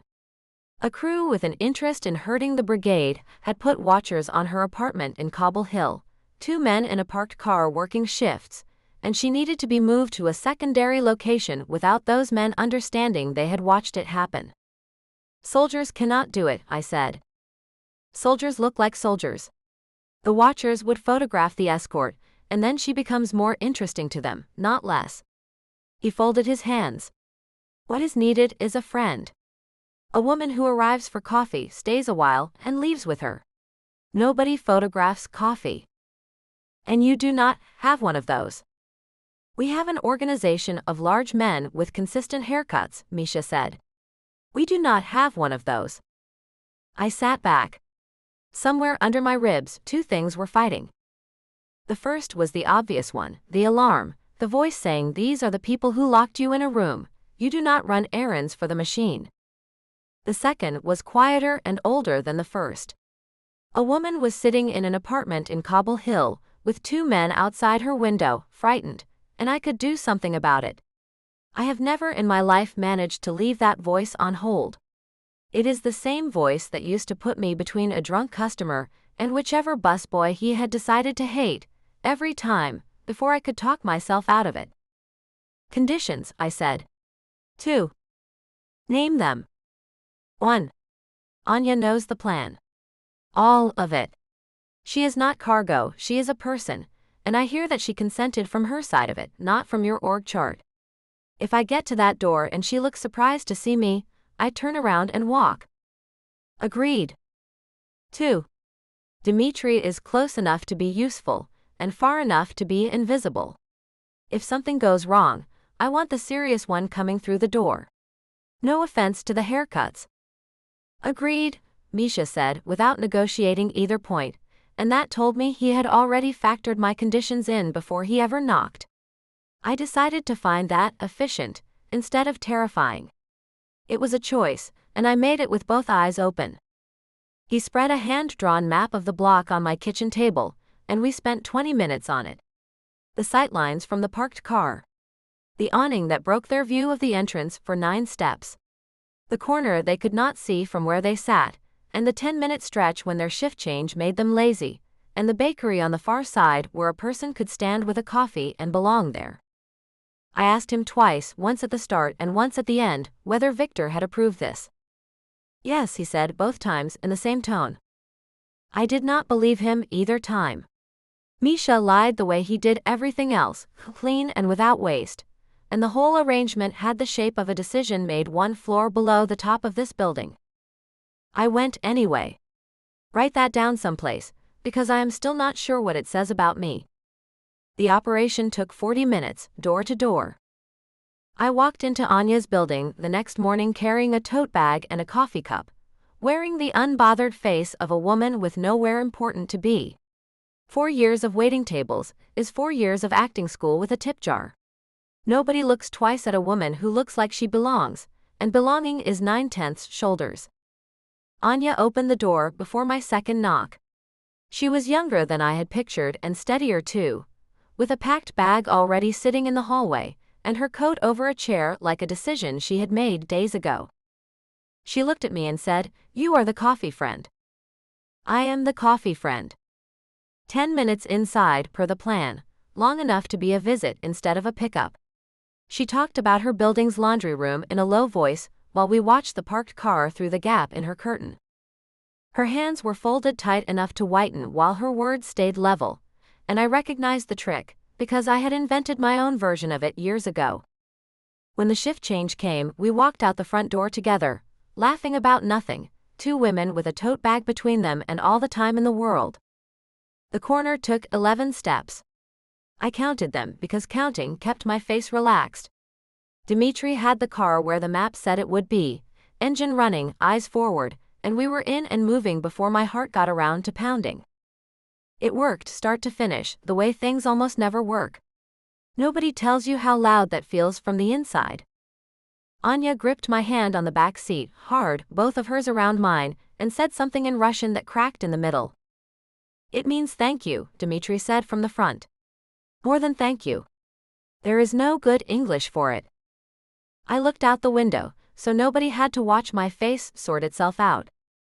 We dropped her at the secondary location, a brick building with a green door and a woman waiting inside it, And the last I saw of Anya Petrov, she was looking back at me through the glass like she was memorizing something she intended to keep. On the drive back to Red Hook, the adrenaline showed up, late as usual, and it made me talkative. "You know what that was?" I said. "That was a Sunday rush. Same skill set top to bottom. Fake calm, real timing, carry 6 things while looking like you are carrying nothing, and get the scared party to the right table before anything spills." Dmitri said nothing, but his eyes came up in the mirror. "I am saying if this whole crime thing ever collapses, half of you could make it in food service. Not you, specifically. You would terrify the brunch crowd. But structurally." And Dmitri laughed. A real one, from the chest, the kind that got away from him before he could stamp it and file it. Second time since I had known him, and this one he did not even try to take back. He shook his head at the road, still smiling. "Structurally," he said, like the word itself was the joke, and maybe it was. I looked out the window at Brooklyn going by, my Brooklyn, 3 miles and 1 universe away, and let myself feel like a person for the length of a bridge. Back at the safe house, the evening went strange in a way I did not have a name for yet. I heard it first, through the wall while I was drying my hands in the kitchen. A recording, faint, the muffled cadence of the same voices twice over. Somebody 1 floor down was playing a piece of footage, letting it run to the end, and then starting it again from the top. Same rhythm. Same pauses. That was the sound of a man studying something. I knew it the way I knew the click of watch parts. This building had been teaching me its whole language, 1 midnight at a time, and I was fluent now, and I had never once wanted to learn it. Dmitri confirmed it later, when he brought up the groceries, with the careful neutrality I had learned meant he was handing me more than the words. "The debrief video from this morning," he said. "The pecan reviewed it twice. Is that standard? For an operation that went clean?" He set the bag down. "Nothing gets reviewed twice." Viktor did not speak to me that evening. He had taken to bringing his papers up some nights, and working at the far end of the long table while I ate. The 2 of us performing an elaborate theater production called, "This Is Only About the Building." He never explained it. I never asked. It was the strangest arrangement of my life, and I had stopped examining it, because everything I examined at that table confessed to something. He came up that night on schedule, sat and worked. He did not say 1 word about Cobble Hill. He did not say 1 word about anything. The silence between us had furniture in it. But the breadbasket was on my side of the table. It had lived at the center of that table every night, equidistant, neutral, Switzerland in wicker. Tonight it sat 6 inches from my plate, moved before I ever sat down, and the man responsible was reading a shipping schedule like it had lied to him. I did not say anything. I took a roll. Across the table 1 page turned. In my old life I got thanked 40 times a shift and it weighed nothing at all. A basket moved 6 inches, came close to taking me apart. I made it to the bathroom before that thought finished landing, and I ran the water and braced my hands on the sink and let my face do whatever it needed to, where nobody could see the show. Anya Petrov had a husband who sent soldiers, and a stranger with a coffee cup to get her out. If I vanished from this building tonight, the only person on earth who would fight for me was a woman I had just tricked into being angry at me instead of afraid for me.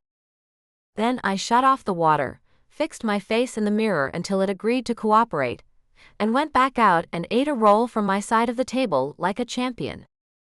That night I lay in the dark and made myself run the honest count, the one I had been dodging all week. I kept coming back to the warehouse floor. To Cheskov's hand on my arm and his voice saying words I did not need translated to understand, and the 15 feet of concrete, and the way Viktor crossed it. No hurry. No voice. No heat. Just arrival, like weather that had already happened. The wrist. The knees hitting the floor. 1 sentence in Russian that I understood without knowing 1 word of the language, and then the cuffs straightened, first the left, then the right, like the whole thing had been an agenda item between meetings. He never looked at me. Not once before or after, and I had stood there with my heart hammering somewhere up near my collar and understood that the not looking was the loudest thing on that floor. Horror. That was the correct answer. That was the answer I had been writing down all week in daylight, where the handwriting could be checked. But it was past midnight, and the radiator was ticking, and nobody was grading me now. What I felt, watching Viktor Baranov put a man on his knees for touching my arm, was not only horror.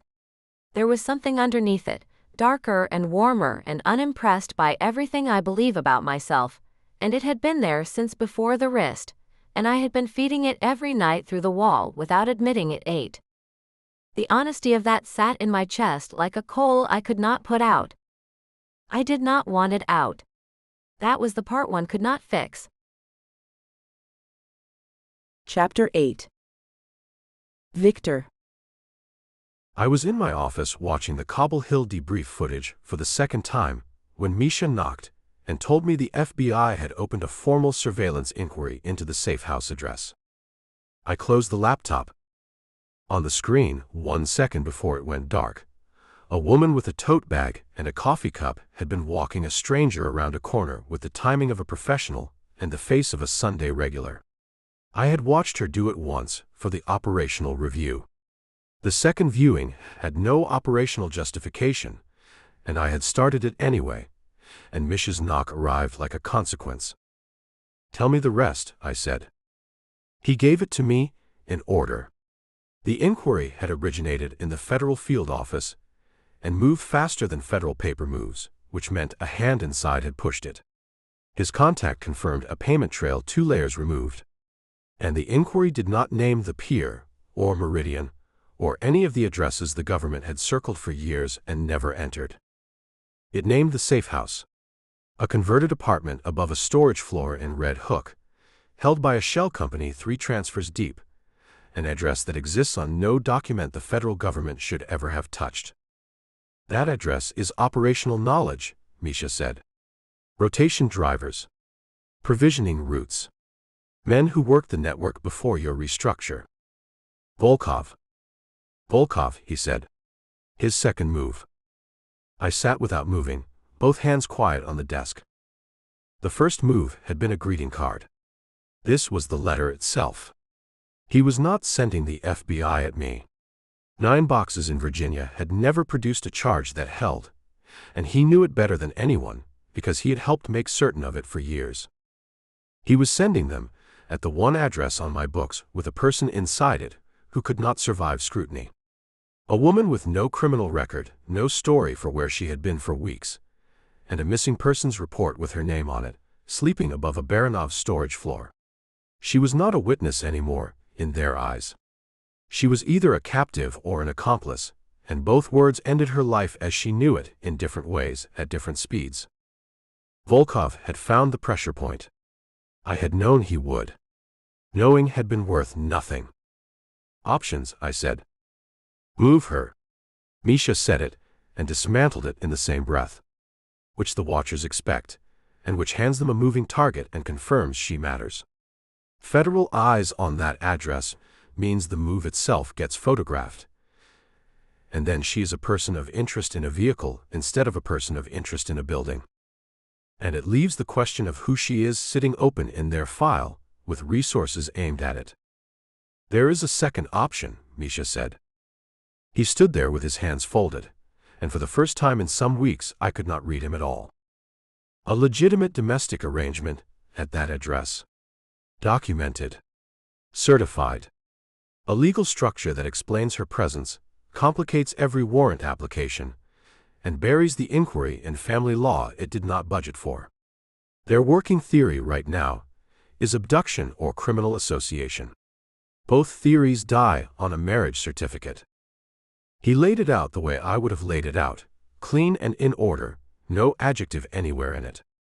And then he did what he has done for 11 years, at the moments that matter most. He stopped talking, and he waited. The logic was sound. I checked it 3 times from 3 directions, and it held from all 3. Lawyers can work with a marriage. Lawyers can stall a surveillance inquiry into a married couple's residence for a year, and in a year Volkov would be handled, and the paper could be unwound, and every party could be returned to their correct lives. It was the correct move, and it was nothing else. I put it to myself in those terms, and my own mind, which I trained, did not believe me. "Arrange the paperwork," I said. Misha did not move. "Will you tell her what it means?" he asked, "or will you present it as logistics?" I looked at him. 11 years, and he had never once asked me a question whose subject was me, and we both stood inside the knowledge that this one was. I did not answer him. He inclined his head after a moment, took his folder, and went to arrange my wedding. I told her in the kitchen with Misha present, because witnesses keep a briefing. She stood against the counter with her arms crossed, while I briefed it in the order I would give any soldier. The federal inquiry. The address. Her exposure, which was the operative problem. No story, no paper, a report at a precinct with her name on it. Then the solution, and the shape of the solution, and the schedule. 14 minutes in a municipal building on Staten Island, I said. Misha and Dmitri as witnesses. The certificate creates legal complexity around your presence at this address. It slows the inquiry and gives the lawyers room to work. When the situation resolves, the paper resolves with it. I had rehearsed none of it, and it came out without a seam anywhere. Half a lifetime of saying things, so they cannot be argued with.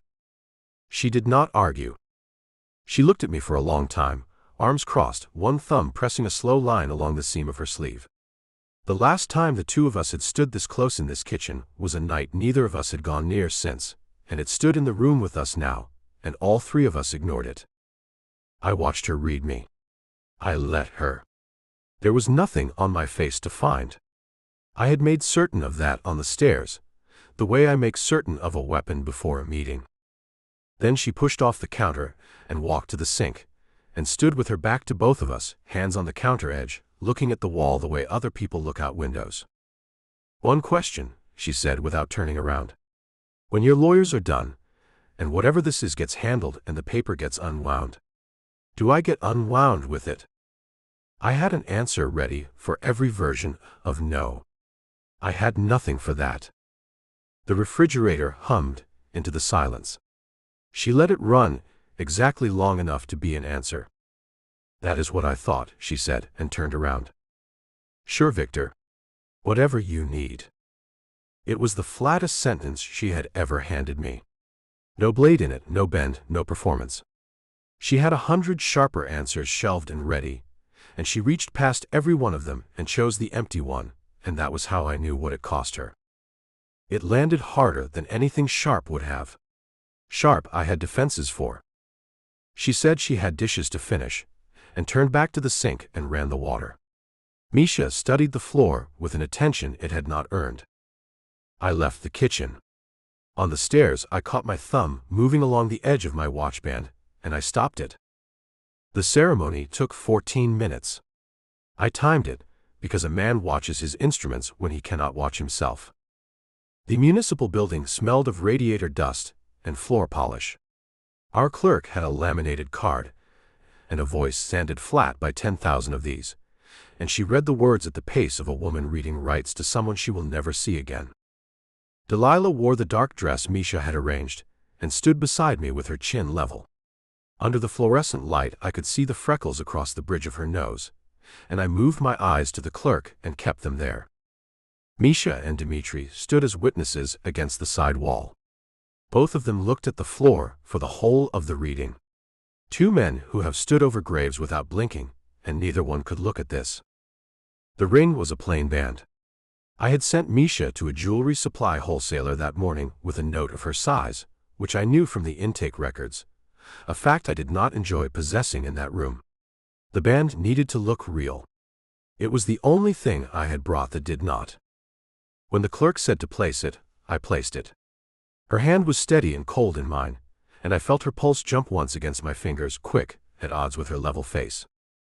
The band went on without ceremony inside the ceremony, and it sat a half size loose at her knuckle. I had taken the number from the intake records myself, and checked it twice, the way I check everything. I stood in a municipal building, being wrong anyway. Then her hand was gone from mine. The clerk pronounced us. Nobody moved to do anything about it. She stamped the certificate twice and wished us luck with the sincerity of a toll plaza. 14 minutes. I signed my name below hers. I have signed that name on documents that reordered a waterfront, and it had never looked strange to me on a page before that afternoon. The car ride back to Red Hook took 35 minutes, and she looked at the ring the whole way. She did not test it, and she did not take it off. She sat with her hands folded in her lap, and looked down at the band like it was a sum she could not make come out, mile after mile, and said nothing. Once, when the car turned, it slid to her knuckle, and she closed her hand around it the way you keep something from falling. I looked at the street going by on my side. Dmitri drove like the car was carrying glass. We had sat in silence before. The first night, in the first SUV, when I took her life apart in 10 sentences. That silence had been a wall with two sides, hers and mine, and I had known where mine ended. This one had no wall in it anywhere. It was one silence, and we were both inside it, and I could not find the door. 26 years of exits, and I could not find the door. At the warehouse, she was out of the car before Dmitri reached the handle. She went through the loading entrance ahead of me, past the racks, into the dark hall at the foot of the metal staircase where the one bulb had been failing for weeks, and there she stopped. She stood with her back to me, one hand on the rail, the ring dull in the bad light. Misha and Dmitri did not follow us in.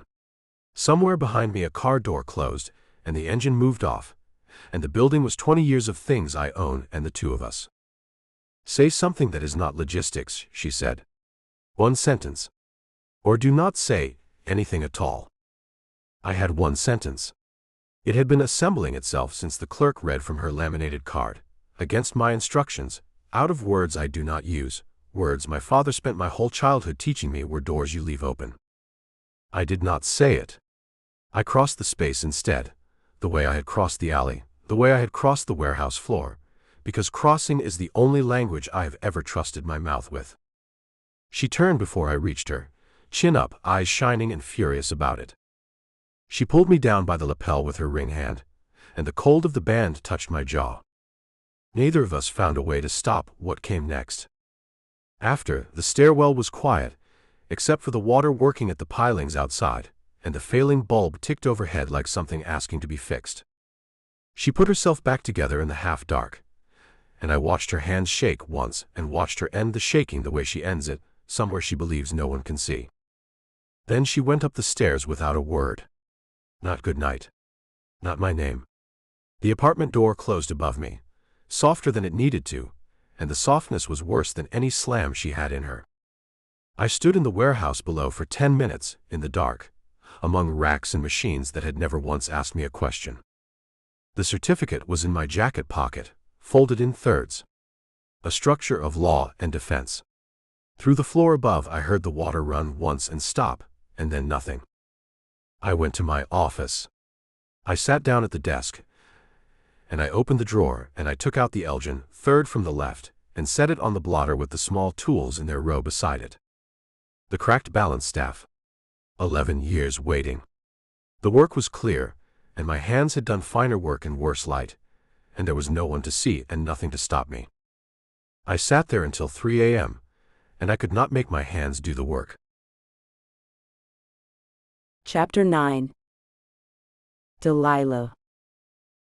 I was sitting on the safe house bed in the dark, staring at a ring that belonged to nobody, when I heard Viktor's office door open and close below me, and understood he was not sleeping either.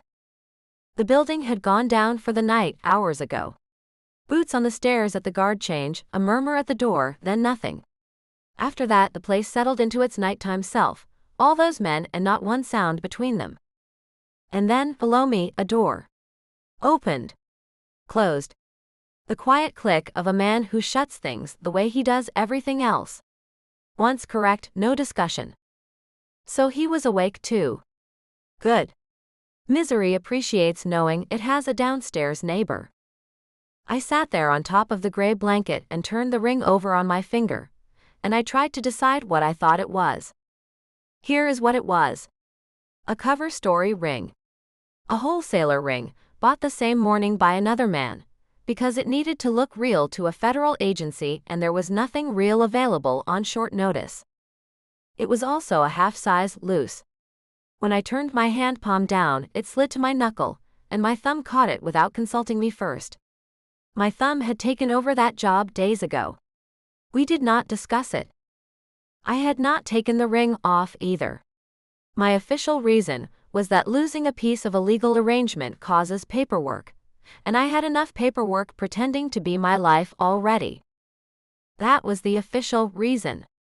The unofficial reason had no comment at this time. I knew what the ring meant. I had known it when the marriage was briefed to me like a delivery schedule, and I had known it when I said yes in the flattest voice I own. Not because I was calm. Flat was the only way to get the word out, without handing him something I could not get back. It is a carrying trick. When the plate is too hot, you do not grip it harder. You make your hand a shelf and you keep walking. There had been one question first, at the sink.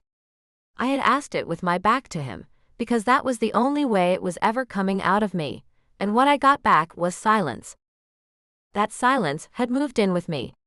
It was still here. It slept better than I did. The days since the ceremony had been quiet, in the way held breath is quiet. He still came up some evenings, and worked his papers at the far end of the long table while I ate.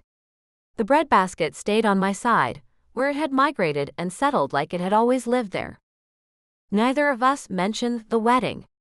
Neither of us mentioned anything. We were two professionals at the top of our field, and the field was not talking about it. So that was my situation, as briefed. A logistics marriage. A ring with a receipt and no story. A man one floor down who could not sleep either. Somewhere 3 miles away there was a version of my life where none of this had happened. Where I closed on Fridays, and fought Marco over the good mop, and nobody had ever put a ring on my hand for legal reasons in a building that smelled like radiator dust. I had stood in front of the mirror in this apartment exactly once, and tried the word out loud. Wife. It sounded like a job I had not applied for, at a place I had never eaten. Nobody in that old life knew I was married. Nobody in this one thought it mattered. That one got in. It came up my throat fast, pressure with no sound in it, and my eyes went hot in the dark, and I let them, for the length of one long breath. Then I was done.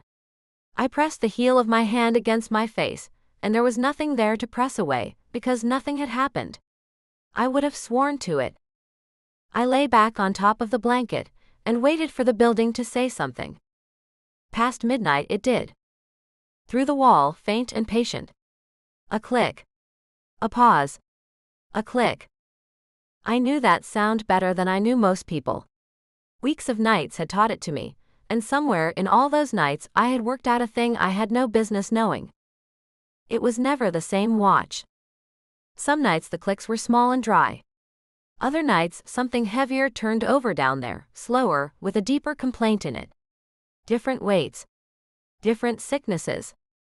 Which meant more than one broken thing in that office, and a man who sat up alone in the smallest hours taking them apart in turns. I had never seen any of it.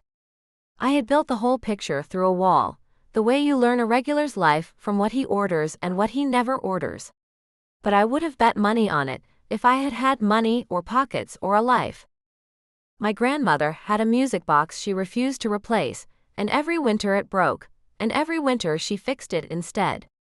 I used to think that was stubbornness. Lying there in the dark, listening to a man take something broken apart one more time at midnight, I was starting to think it was about something else.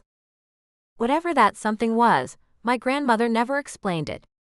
The same way she never explained why the Civic got its oil changed on schedule in months, when the electric bill did not get paid. Some things you keep alive, because keeping them alive is the one promise nobody can cancel. Then the sound stopped. The office door went again. Feet on the metal stairs taking their time. And then sounds I knew better than any others in this building, because they were mine. The kitchen. Water into the kettle.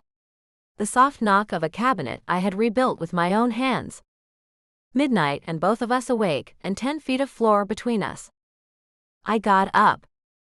I was not going to lie in the dark while he stood in my kitchen and pretend I was fine with any of this. Whatever any of this was.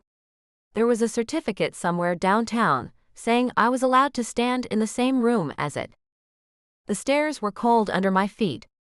The kitchen light was the small one over the stove, not the overheads, which meant he had not wanted the room awake either. He was at the counter with his jacket gone and his sleeves rolled to the elbow, and the unfinished pocket watch was turning over and over in his left hand. I had seen this man stop a warehouse floor by walking across it. Somehow, the sleeves were the disarming part. Scarred knuckles, careful hands, a watch that was not a watch yet. All of it belonging to a person who was not, at midnight, being a pecan at anybody.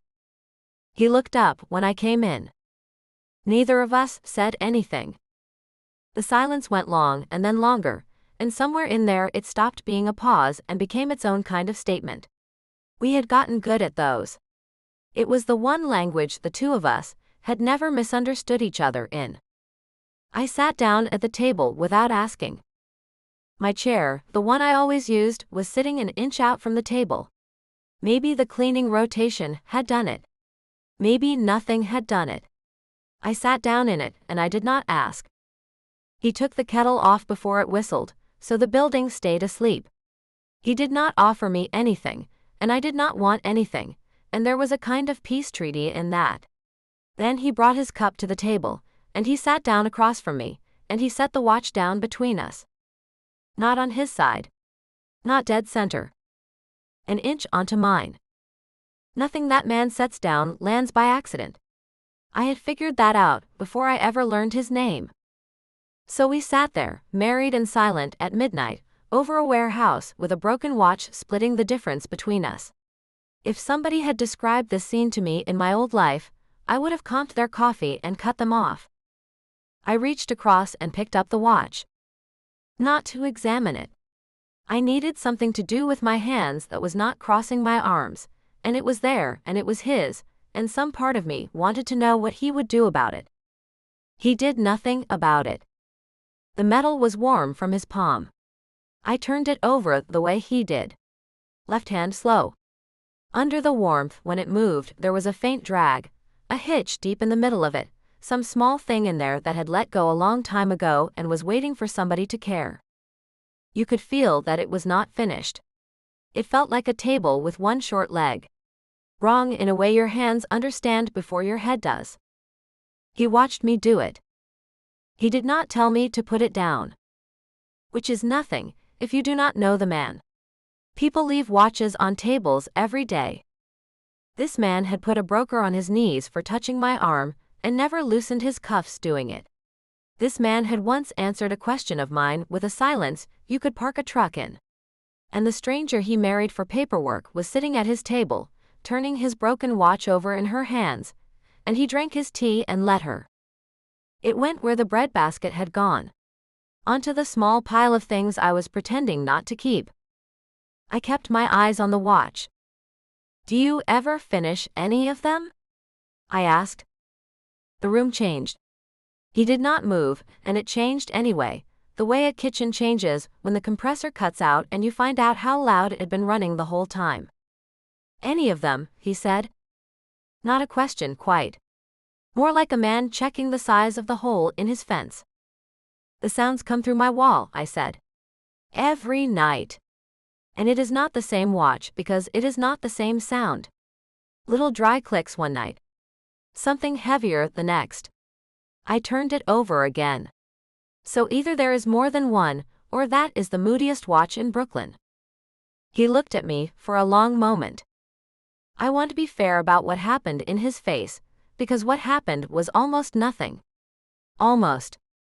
I had been studying that face for weeks the way you study a door you might someday have to get through, and I saw the pause arrive, and I saw him stand inside it, and I saw what it cost him to stay there. Not yet, he said. 2 words. He set his cup down first, like they needed both hands. Not that is not your concern, which was the answer I had dressed for. Not silence, which was the answer I had planned to walk out on. Not yet. However many of them there were down there in the dark, And however many years they had been waiting, the man had just told me the job was still open. That he had not given up on a single one of them. All those midnights of patient clicking, and none of it was a hobby. It was a waiting room. I set the watch back down on the table. On his side this time. Fair is fair.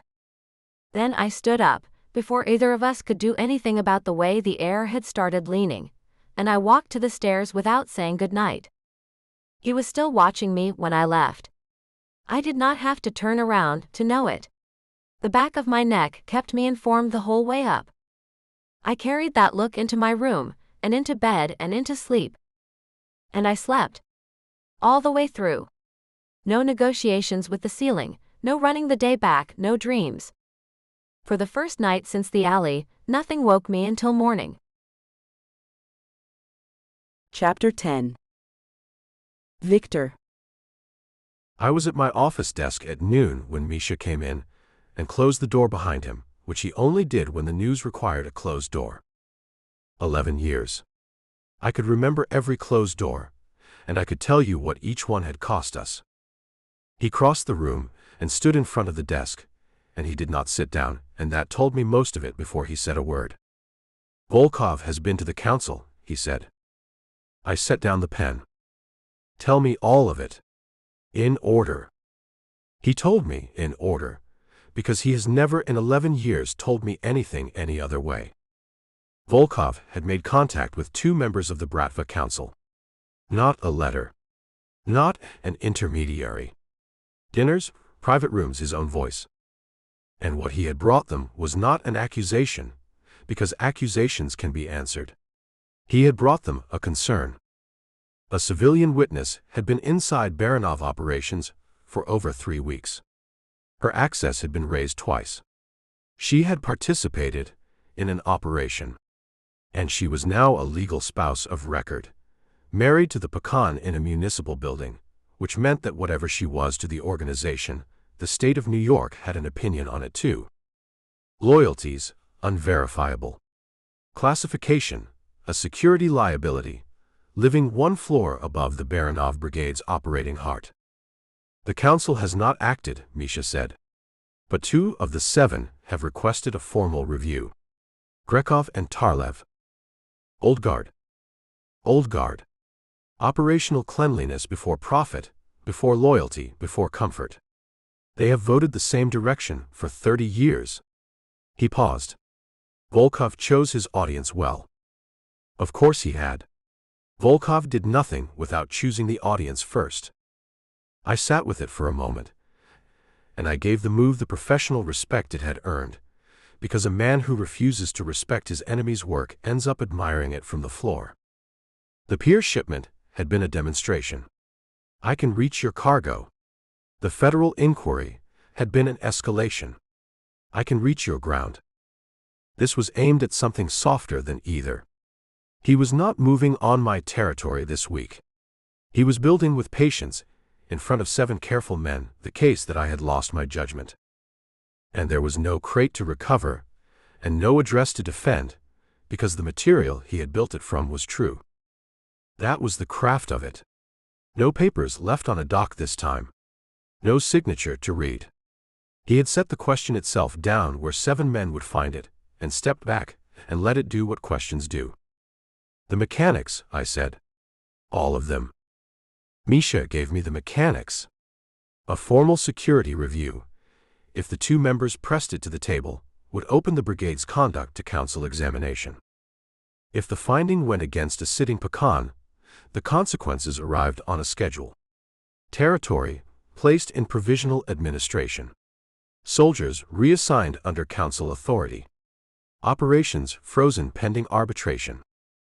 In plain terms, it was the difference between running my organization and renting it back from 7 men a month at a time. Men who went through it did not come out the size they went in. I had been through 2 reviews in 11 years. Both had been manufactured, and both of the men who manufactured them were no longer alive. Both times the argument against me had been a lie, and a lie can be starved. You find what feeds it, and you cut the supply. Volkov had not brought them a lie. He had brought them my own conduct, arranged in the correct order, and let it speak. I had brought a civilian into my operational structure. I had raised her access twice without being asked and without explaining it to anyone, including myself. I had married her in a municipal building to shield her from a federal inquiry that existed because of my world and no part of hers. Every step had been correct when I took it. I could defend each one for an hour without repeating myself. And laid out in a row on a council table, the steps read as exactly what Volkov said they were.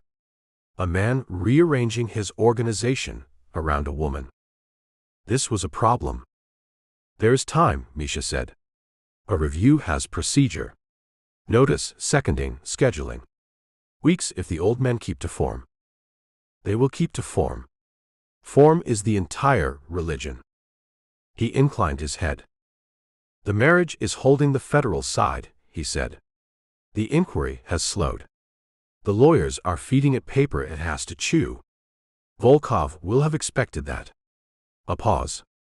This is what a man does when his second move gets caught in the teeth of your first countermeasure. He does not push harder on the same door. He finds another one.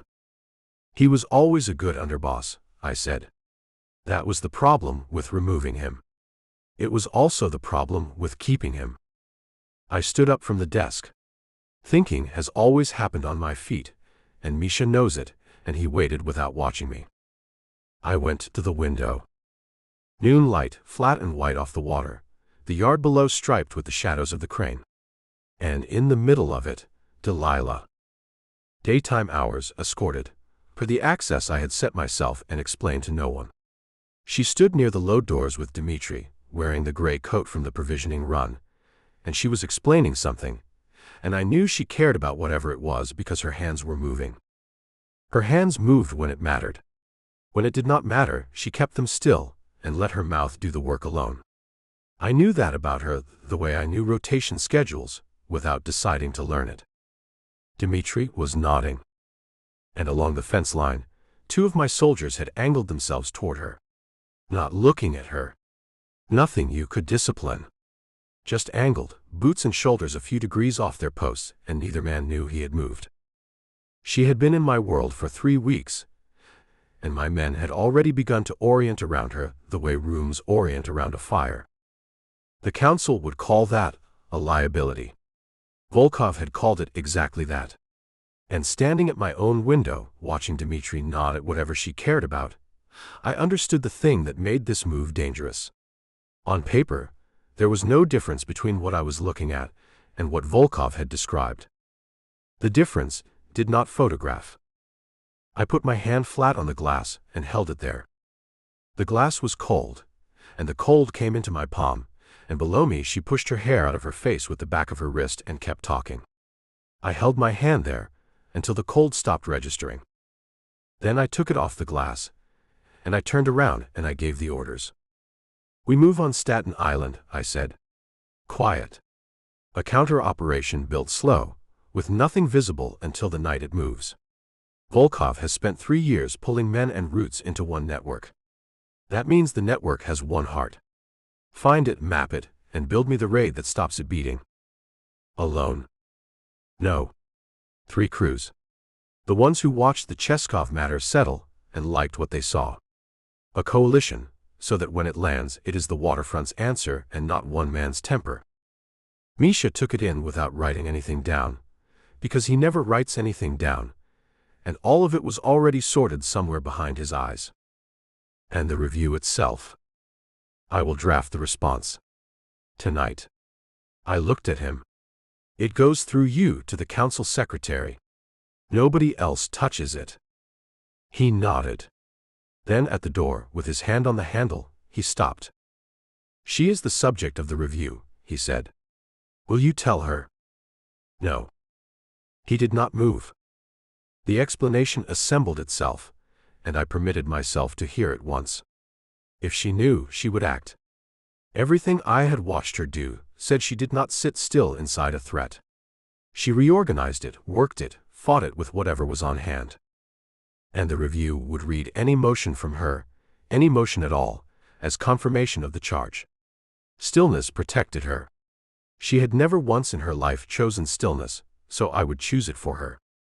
I told myself it was protection, and I recognized the accent I said it in. It was the oldest reflex I own. When a thing matters, I take it out of the conversation. I have been calling that protection since I was 15. She has enough weight on her, I said. This one is mine to carry. Misha looked at me. Whatever he weighed it in silence. I read the silence as agreement anyway. 11 years, and I had never once had to wonder what Misha did with my decisions after he left a room. He inclined his head, and he took the beginnings of a war with him, and the door closed the way he always closed it. Without a sound. I sat back down at the desk. The yard sounds came up faint through the glass. Her voice was in them somewhere, too far to carry words, close enough to carry the shape of them. I opened the drawer and looked at the row of unfinished watches, each in its place. I did not take any of them out. After a moment I closed the drawer, and I picked up the phone and I called the first of the Allied crews. The first call went the way I needed it to go. The second went better. The third man asked one question, the right question, about what happens to Staten Island's roots after, and I gave him an answer he could take to his own table, and by the time the light left the water I had the bones of a coalition. A war with a shape. A response to draft. An enemy who had made the mistake, at last, of being understood. And one floor above me, a woman who did not know that 7 men she had never met were being asked to decide what she was. In the evening, I started the council response. 3 pages before I stopped. Correct sentences in the correct order, each one built so it could not be argued with, which is the only way I have ever built anything. I read them back, and could not say what was wrong with them, and I left them on the desk unfinished, which is not a thing I do. Once, near the end of the night, I got as far as the foot of the stairs. The light was still on, in the kitchen above. I could hear her moving up there, water, the small knock of a cabinet, a life being lived inside a building where I had decided what she was allowed to know about her own situation. I stood there and listened past the point of usefulness. Then I went back to the office, because I had made the decision at noon, and a man who remakes his decisions every time a light is on is not a man whose judgment survives review. That was the sentence I chose to carry back down the stairs with me. I noticed which sentence it was. I carried it anyway. I worked until the yard went quiet below, and I called the hush in the building an operational condition, and not a thing I had built with my own hands and locked her outside of. What I did not know yet was that Misha, before he left my office, had already decided that Delilah deserved to know the council review existed, and that he intended to tell her himself. Chapter 11. Delilah. I was in the warehouse yard with Dmitri when Misha appeared at the side door, waited until Dmitri moved out of earshot, and told me there was a Bratva Council security review in motion and it was about me. 10 minutes before that, my biggest concern had been a Honda. I had been using my yard hour to explain to Dmitri that a car that sits for a month is not parked, it is dying, and that a certain I will look into it had not, as of that morning, looked into anything. Dmitri had been listening with the face of a man memorizing instructions he hoped never to need. It was, by this building's standards, a nice afternoon. Then the side door opened, and Misha stood in it, and he did not come over.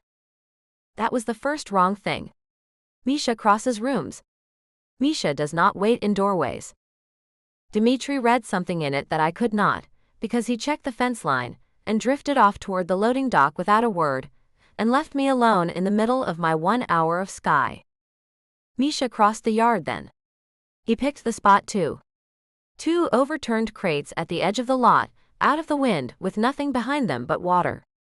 The Bratva version of a corner booth. "Sit please," he said. That is new. People in this organization skip the please. Today it is a request. I sat. Something in me had already gone quiet and braced, the way it does when the kitchen goes silent 1 beat before something crashes. He told me the way he tells everything. Level exact, no seasoning, like a man reading from a page he had memorized days ago and found no errors in. There is a man named Oleg Volkov. I had never heard the name in my life. I could feel right away that I would not be forgetting it. Former underboss of the Baranov brigade. Removed from his position 3 years ago. Building his own network out of Staten Island ever since. Patient, careful, and carrying a long grievance where his loyalty used to be. And not long ago, Oleg Volkov had gone to 2 members of the Bratva council, which was a thing I now knew existed, and made them an argument. The argument was me. A civilian witness. Escalating access. Present during operations. Now a spouse of record, which gave the whole thing paperwork, and paperwork has teeth. Loyalties, unverifiable. In their language, a security liability, living 1 floor above everything the Baranov brigade runs. 2 of the 7 council members have requested a formal review, Misha said. The request is in motion now. I sat very still and let it land. A review of me, I said. I have been here 3 weeks, and I have a file with a committee. The review is of the pecan's judgment, he said. You are the subject matter. Oh, better. Much better. The water slapped at the pilings behind the fence. I made myself ask the next one in a level voice. Viktor knows. He is known long enough, Misha said, which answered a different question and the same one. And he was not going to tell me. He was not. No hesitation. No cushion under it. Later, I would appreciate the delivery. Right then it went through me like ice water. He does not know I am telling you, Misha said. I did not ask him. That sat between us on the crates for a while, and it was heavier than the review. I asked the only question that mattered. Why are you telling me? Misha looked out at the water for a moment. Not like a man searching for words. Like a man confirming the ones he had already chosen were still correct. 3 reasons, he said. In 3 weeks, you rewrote a cover story I had built wrong, and yours held. You walked a protected witness out of a watched building in Delilah, and that held too. And you made Dmitri laugh twice. That is the list? 2 jobs and a laugh? A woman who can do those 3 things from inside a locked safe house, cut off from her own life, is not a security liability. Whatever Volkov tells 7 old men. He turned back to me. Also, the pecan is making decisions about your situation, without telling you what your situation is. I find that strategically unsound. A person who cannot see the game plays blind, and people who play blind get used. No warmth anywhere in it. No, you deserve to know. No, I felt. 3 results and a design flaw. And that is exactly why I believed every word. A favor comes with a hook in it somewhere. I have been on the receiving end of enough favors to check them by reflex. Misha was not doing me a favor. He was correcting an inefficiency, the way he would straighten a crooked shelf in a room he had to work in every day. You can trust a man like that with your life. It is the affectionate ones you have to double-check. So the review was real. The council was real. And a man named Volkov, who had never met me, knew my name, my marriage, and my floor plan. What a week I was having, and it was not even dinner. I need a minute, I said. Take it. I walked the length of the yard. Fence to load doors. Then I turned around and walked it again, because the first lap did not do anything. Here is what was burning, and it was not the review. Somewhere out there was a man I had never met, who wanted to use me as the crowbar he broke Viktor with. That was frightening, and fear I know what to do with. Fear waits its turn. What was burning was this. Viktor knew. He had known, while he sat at the long table in the evening with his papers, 1 seat of silence away from me. He had known while the breadbasket sat on my side. He had known at midnight at the kitchen table, with his watch warm in my hands, saying not yet like a door coming open. He had known, and he had decided again, that the correct amount of my own life for me to know about was none of it. The marriage had arrived as a schedule. The warehouse access had arrived as new hours with no reason attached. Now there was a council somewhere with my name in its mouth, and that had arrived as nothing at all. As a normal week. Every decision about my life getting made above my head and handed down finished, and I was supposed to admire the craftsmanship. My mother ran things the same way, if you could call it running. She never once told me what was happening. She told me what to do. Pack a bag. Wait here. Do not answer the door for anybody. The what was happening part one got later, always later, from a neighbor, from a cop with kind eyes, once from a pawn shop window with my first place science fair trophy sitting in it, priced at $11. I was 14, standing on a sidewalk, reading my own name through glass. And I made myself the only promise I have ever kept all the way. Never again would I live in someone else's version of my own story. The yard went blurry for a second, out there between the fence and the water. I stopped walking. I stood behind the pallet stack with my back to Misha and the door and all of it, and I breathed, and I waited for my face to come back to me. It took a moment. It came back. Wind off the water. Cold in my eyes. That is all it was, and I am sticking to that. Then I walked back to the crates, because staying behind a pallet stack has never fixed anything for anybody. Misha was exactly where I had left him, hands folded, patient as furniture. Get me the timeline, I said. And the names. The 2 council members who asked for the review. He gave me a long look. I was learning to read his by then, and this one was easy. It was the look of a man estimating how much more complicated his life was about to get. I am not planning anything that blows back on Viktor's operation, I said. I am not planning anything at all yet. I just want to understand the board I am standing on. You of all people should respect that. I of all people, Misha said, and something that was almost amusement moved behind his eyes and thought better of itself. Then he gave me what I asked for, because efficiency was the whole reason we were sitting on crates in the first place. Grekov and Tarlev. Old guard both. They sat on that council before I carried a phone. What those 2 value is operational cleanliness. Results that can be verified. The absence of loose ends. Sentiment has never once made it onto their table, and the men who brought it there did not improve their situations. Timeline? A formal review has procedure. Notice, seconding, scheduling. Weeks, not days, if they keep to form. They will keep to form. He stood and straightened his coat. I was never in this yard, he said. What yard? He did not smile. Somewhere in the neighborhood of his mouth, a smile was considered and declined. Then he walked back through the side door, and I sat on a cold crate in the middle of my shrinking hour of sky, married, reviewed, and better informed than I had been since the alley. I went upstairs when my hour was over. Dmitri walked me in and said nothing the whole way, which meant he knew something had happened in that yard and had decided it was above his pay grade. It was above mine, too. That was the whole problem. I found a pad of paper on the supply shelf, and I sat down at the kitchen table, and I did the thing I know how to do. I turned it into a shift. 2 old men at a table. Results they can verify. No loose ends.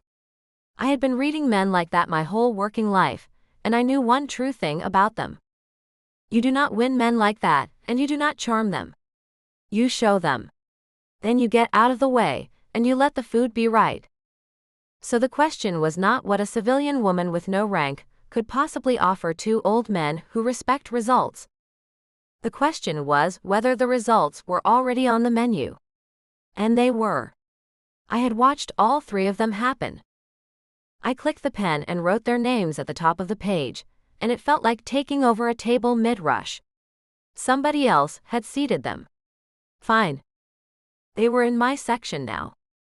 It was full dark outside the window when I heard the car, and then the loading door, and then the thing I had been waiting for without admitting I was waiting. That evening Viktor came back to the safe house. I heard the pause at the bottom of the stairs, and then his footsteps coming up and through at his own pace, the way they always came. I was sitting at the table. The pad was face down under my forearm by then, and my heart was doing something I declined to have an opinion about. He walked through the kitchen.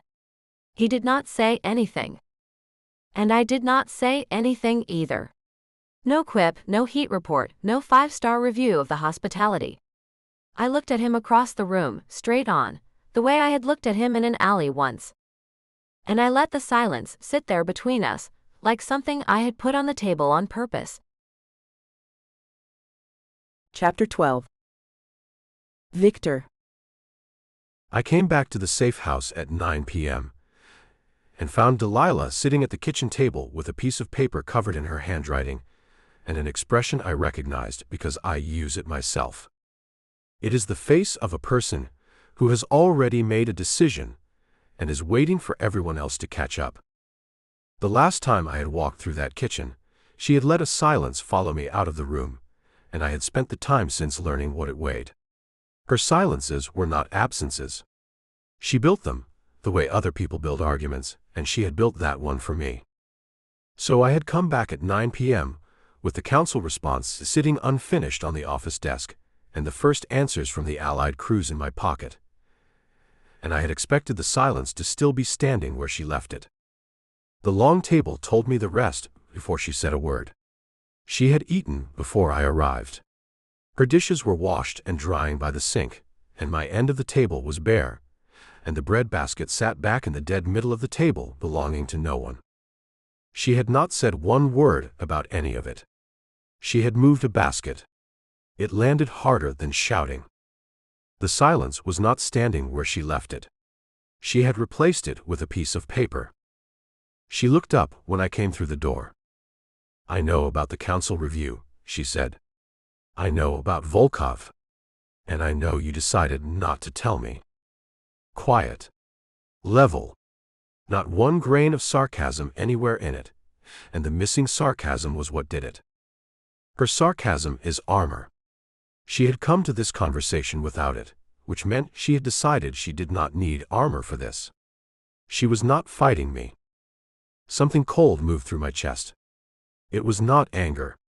I did not have a better name for it, and I did not go looking for one.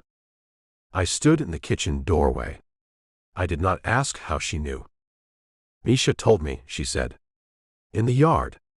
He knew you would not." There was no accusation in it. It was a placement of fact. She set it down where I would see it and left it there, the way you set a plate in front of a man and step back. I made a note to speak to Misha. Then I stood there and did not move, because nothing in me knew which direction moving should take. I had believed the withholding was airtight.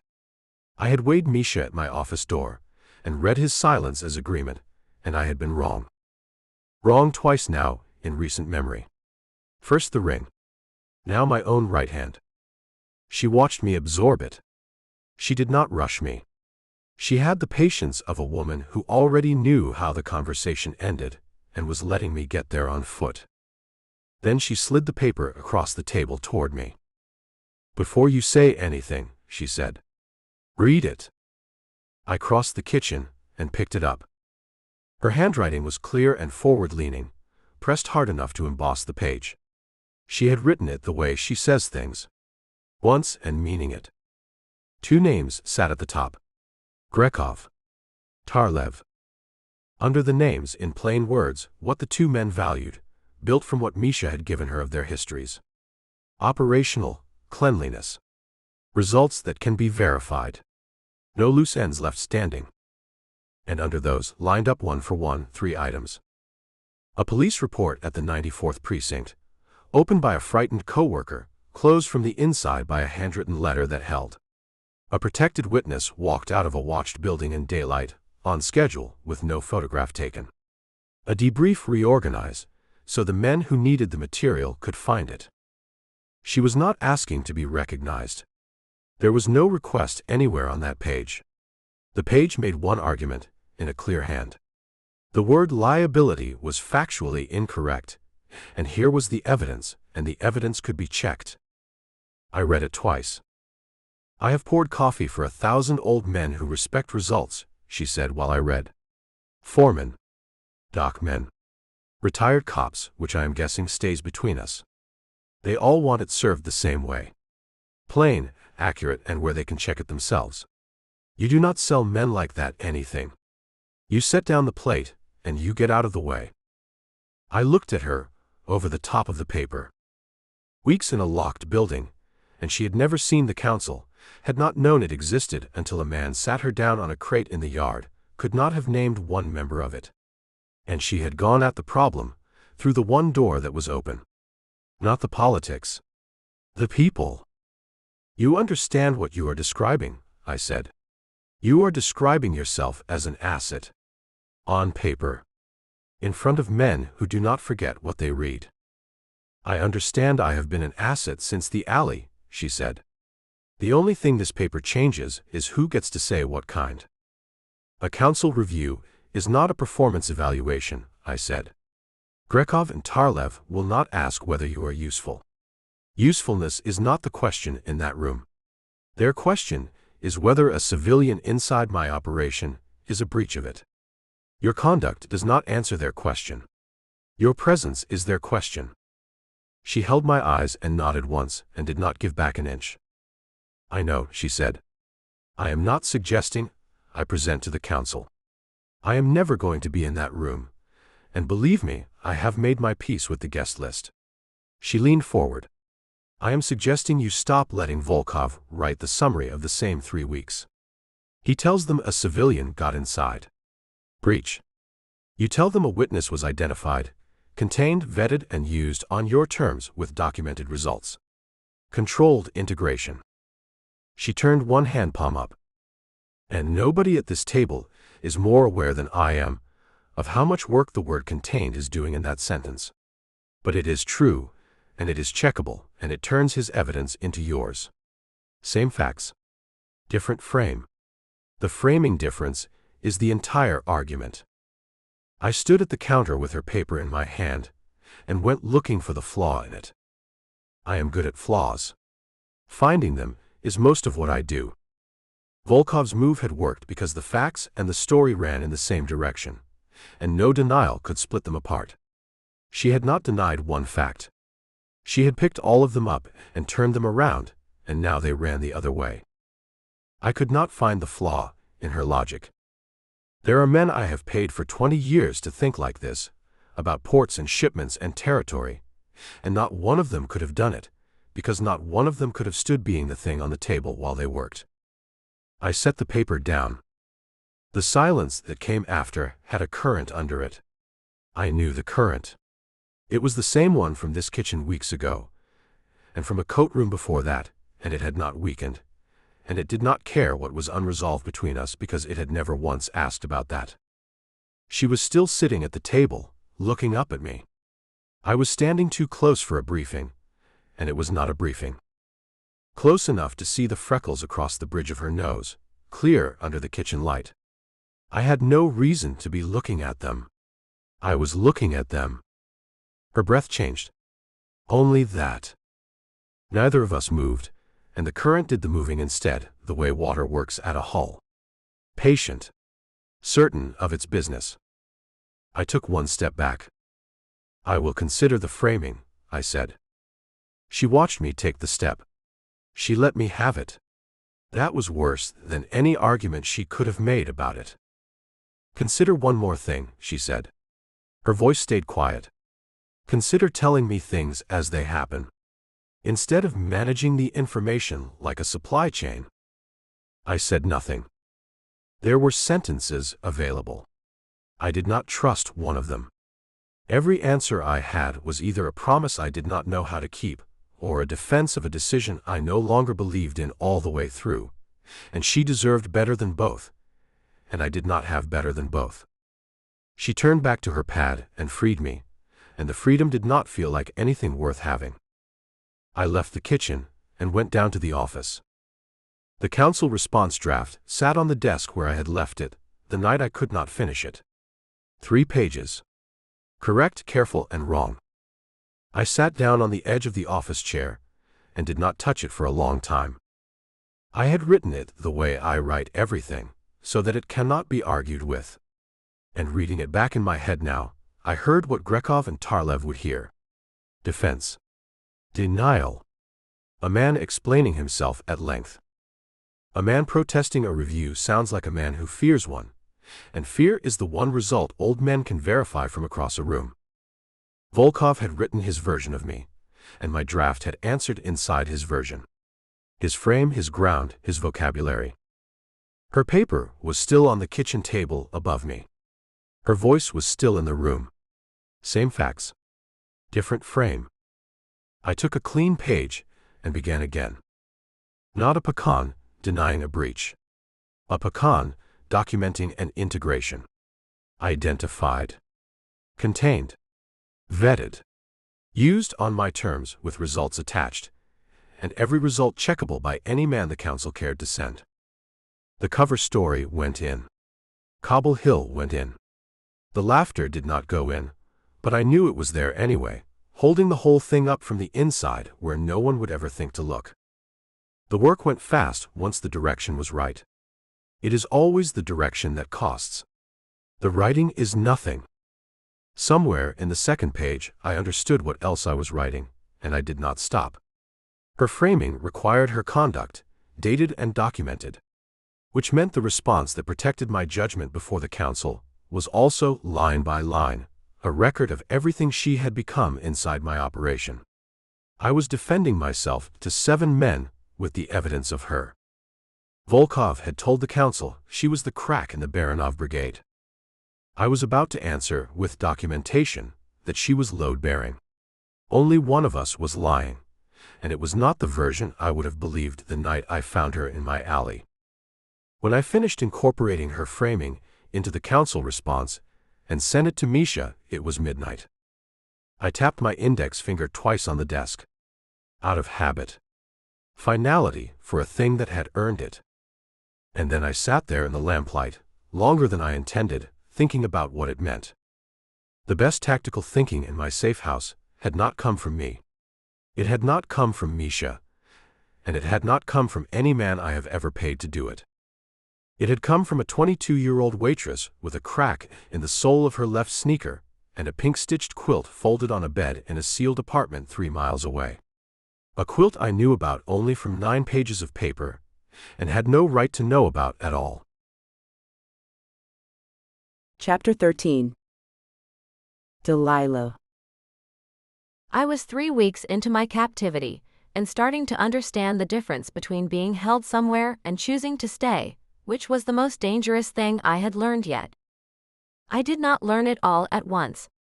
It arrived in pieces over one strange day, and the first piece was an office. Since the night of the paper, something had shifted by a degree. Not a thaw. Nothing that dramatic. But the council response had gone in, and I knew it had gone in because Viktor had told me. Out loud, unprompted, the morning after, in the tone he used for confirmed shipments. It was not a conversation. It was a receipt. I took it anyway. You start where the man is standing, not where you wish he stood.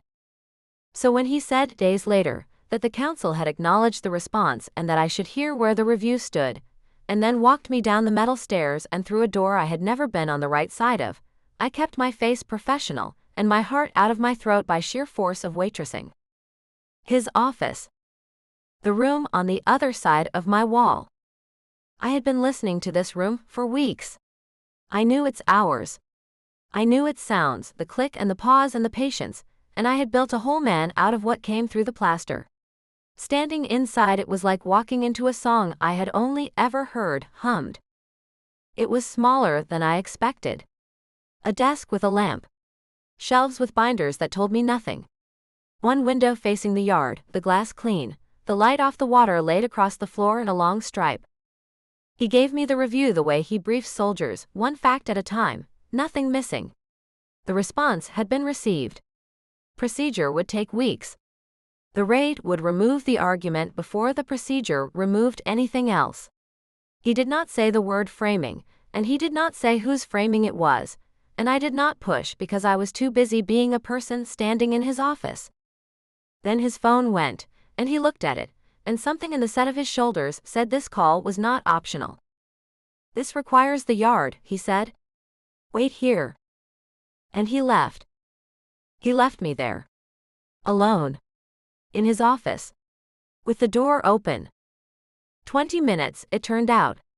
I know because the wall clock was the loudest thing in the room, and I had nothing to do but be trusted. I want to be clear about what I did, because it matters. I did not go through anything. I did not touch anything.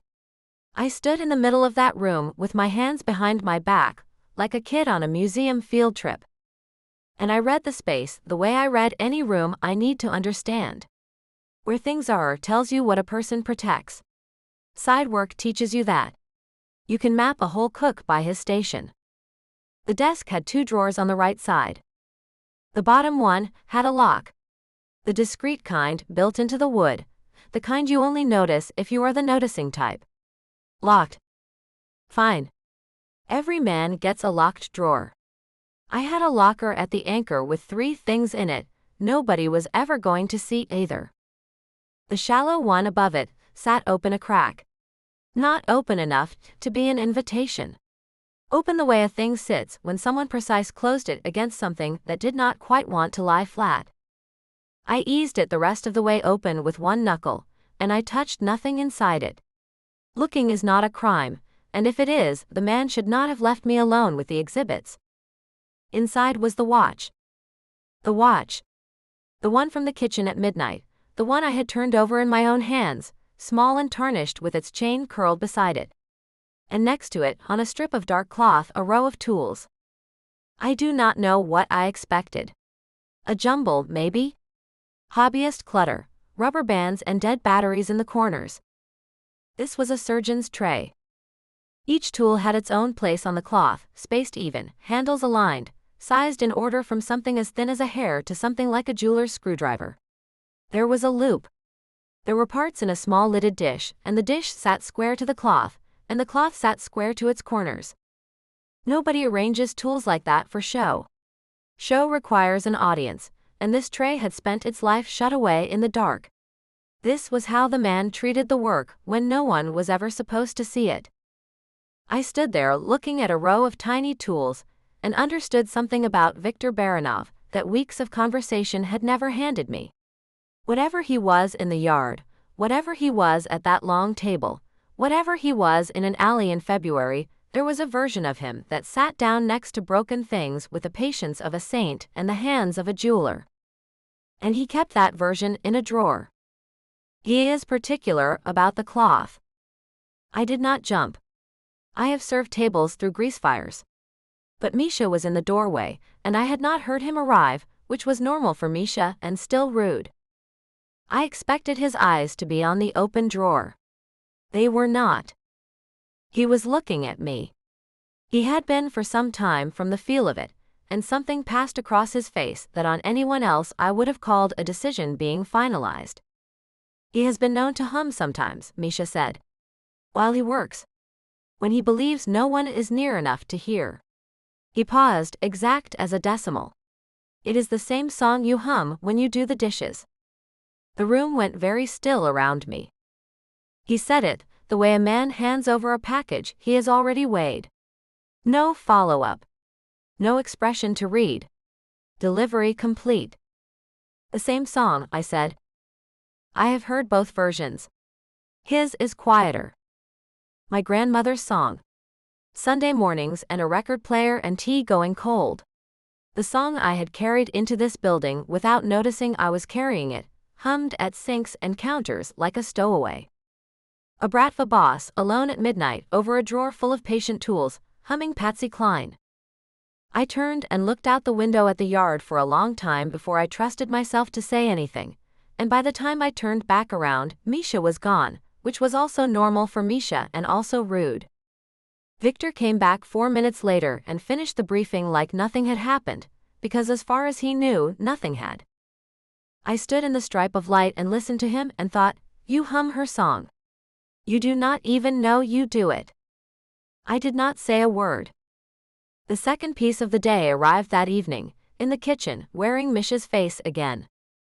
He came in while I was drying the last dish, and Viktor was at the counter, and he delivered it to both of us at once, in the manner of a man who had been carrying the news with two hands. The coalition raid on Volkov's Staten Island network was set. 48 hours out. When it went through, the network would be broken, the threat to this address would be neutralized, and the council review would lose its central argument. Suspended. Done breathing, short of a funeral. Viktor stood at the counter and nodded once. I watched his face the whole time, and I can report that nothing in it moved. Not relief. Not hunger. Nothing with a name on it. I thought about the council response.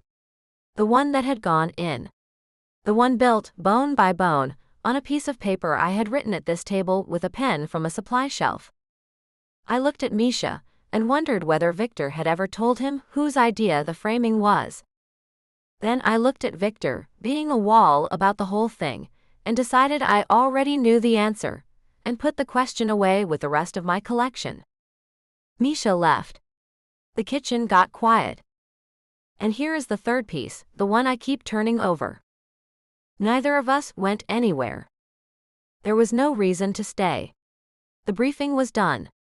The dishes were dry. Every night for weeks one of us had manufactured an exit at this point, some errand, some paper, some door. Both of us knew the choreography by heart. Neither of us reached for it.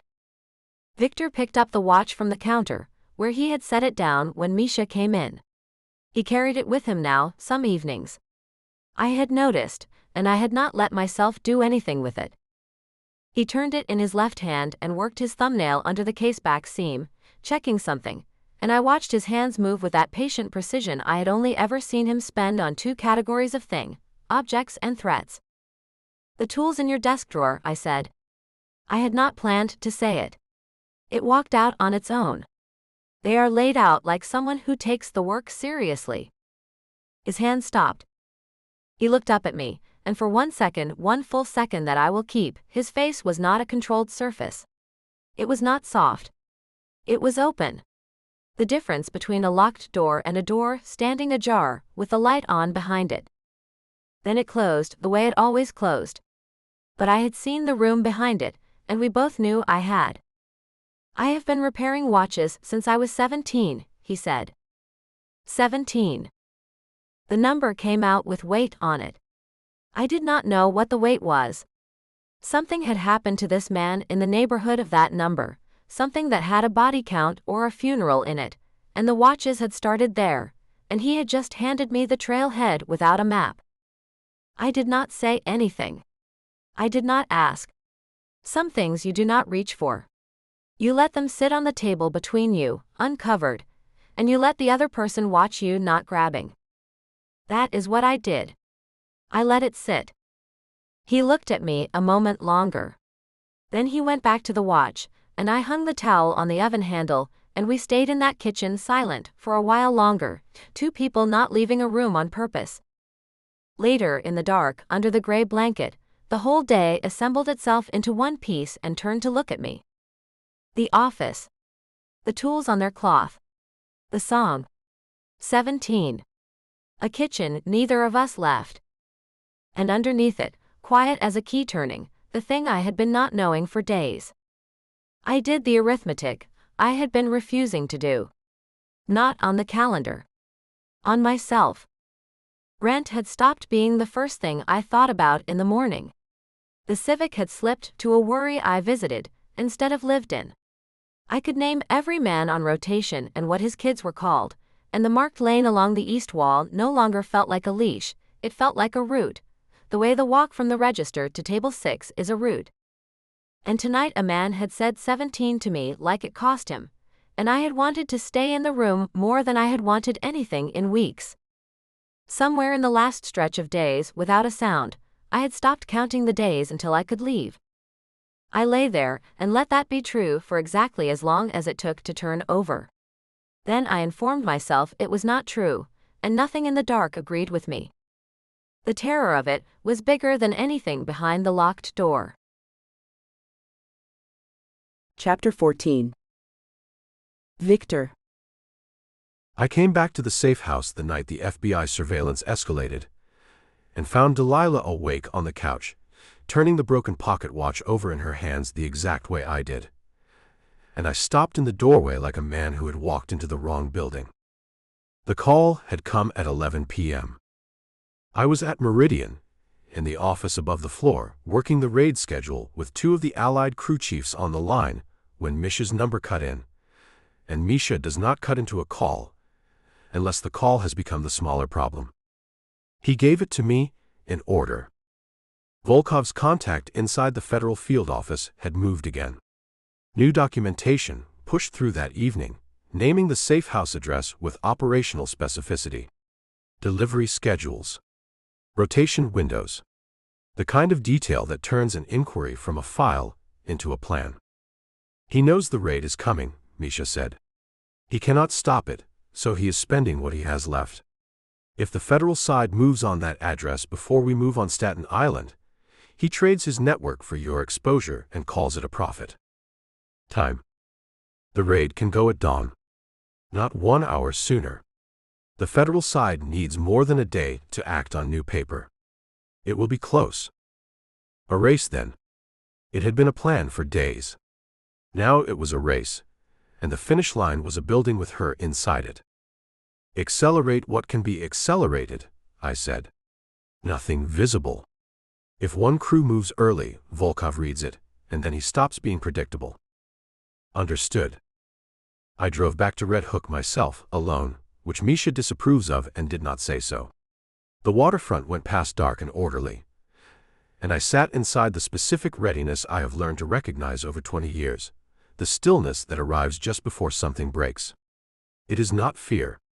It is the opposite of fear, arriving early. On that drive, I built the briefing I would give her. 10 sentences. I built them the way I build everything, in order, no gaps. The security posture would change tonight. The rotation would tighten. Her yard hour was suspended until after the raid. Movement schedules, contingencies, the sequence of the hours between now and dawn. Clean, correct, complete. The man at the gate had it pulled open before the car finished slowing, and I read the whole yard on the way through. Doubled posts. New sightlines. My orders from the afternoon, already standing in the cold and breathing steam. The building was doing everything I had built it to do. That should have been the whole report.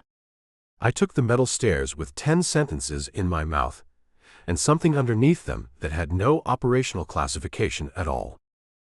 Then I came through the door, and the lamp was on, and she was on the couch with my watch turning over in her left hand, slow, the exact rotation, as if the gesture had been transcribed off my own hands.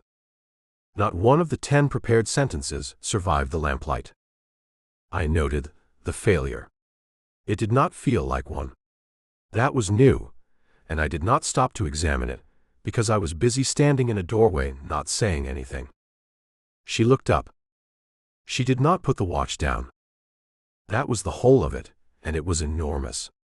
Anyone else in my organization, in my city, in my life, would have set it down and stepped away from it, because everything about me has been arranged for 26 years to make people set things down and step away.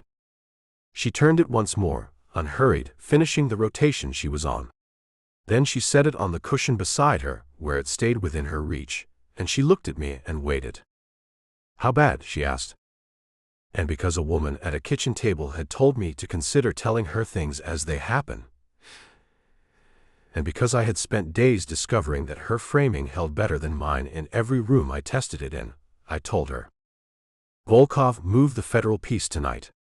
New paper, aimed at this address. The raid goes at dawn. It will be close, and until it lands, this building runs tighter. She took it without a flinch. She nodded once, the way Misha nods when a fact has been filed where it belongs. Thank you for telling me, she said. Quiet.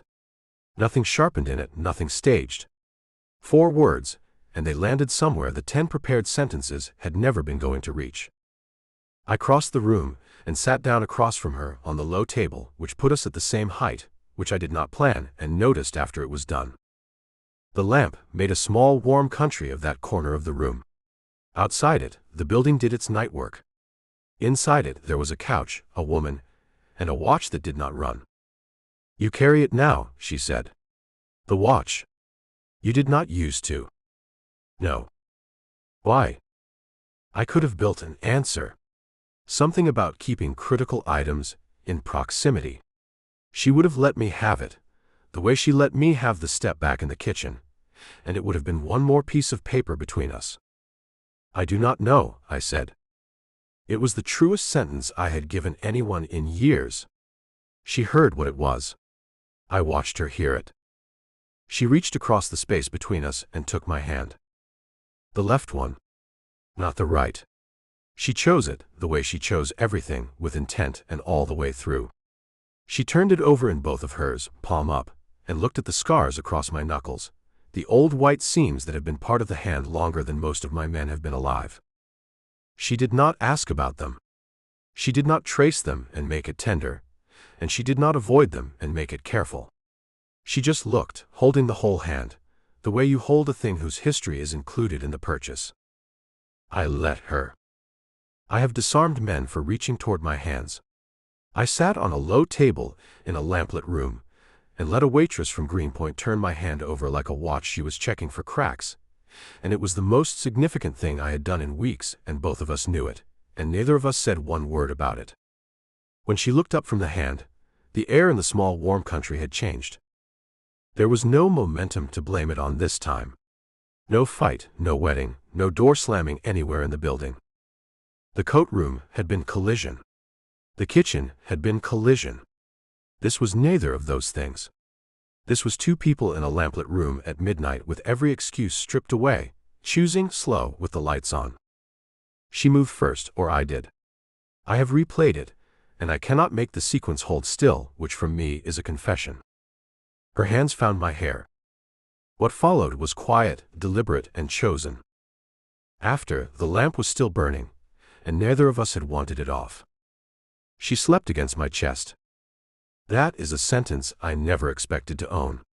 She fit herself along my side with her head over my heart, and her breath went long and even, and she slept, real sleep, in the arms of a man she had watched take a life the first night she saw him. I did not sleep.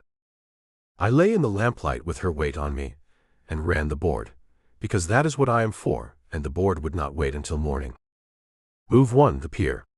Move 2, the federal contact. Move 3, the council. Each one aimed closer to the center than the last. Cargo, then ground, then judgment. And tonight's acceleration was not a fourth move. It was the second move, spending its last ammunition before the raid took the gun away. The fourth move was still out there. I could feel the shape of it, the way you feel a room change before the door opens. Volkov built his moves out of what he understood about me, and with every move he understood me better. He had started with my cargo. He would finish with whatever he had concluded was the center of my exposure. The center of my exposure had her head over my heart, and one hand curled against my ribs. I did not follow the thought further. I put it where I put the things that interfere with judgment, and for the first time in 20 years the place would not hold it, and I left it there anyway, half in and half out, because there are limits to what a man can make himself do at 1 in the morning with that particular weight sleeping on his chest. My left hand moved. I did not tell it to. I became aware of it, the way you become aware of rain that has already been falling, my thumb tracing the edge of the watchband, slow back and forth, the old private habit, the one no one has ever been close enough to see. No one has ever been close enough to see it, because I have arranged my entire life so that no one would ever be close enough to see it. I let it run. She was asleep. There was no one to see. I lay there with the lamp burning and my thumb moving, and I did not look down at her. I was precise about that, and I knew why, and I made myself say the why once in the privacy of my own skull, because she had taught me that the frame is the argument. If I looked down at her, I would have to name what she was to me. And I was not ready for what the naming would cost. Not because the word was unclear. Because it was clear, and it was a door.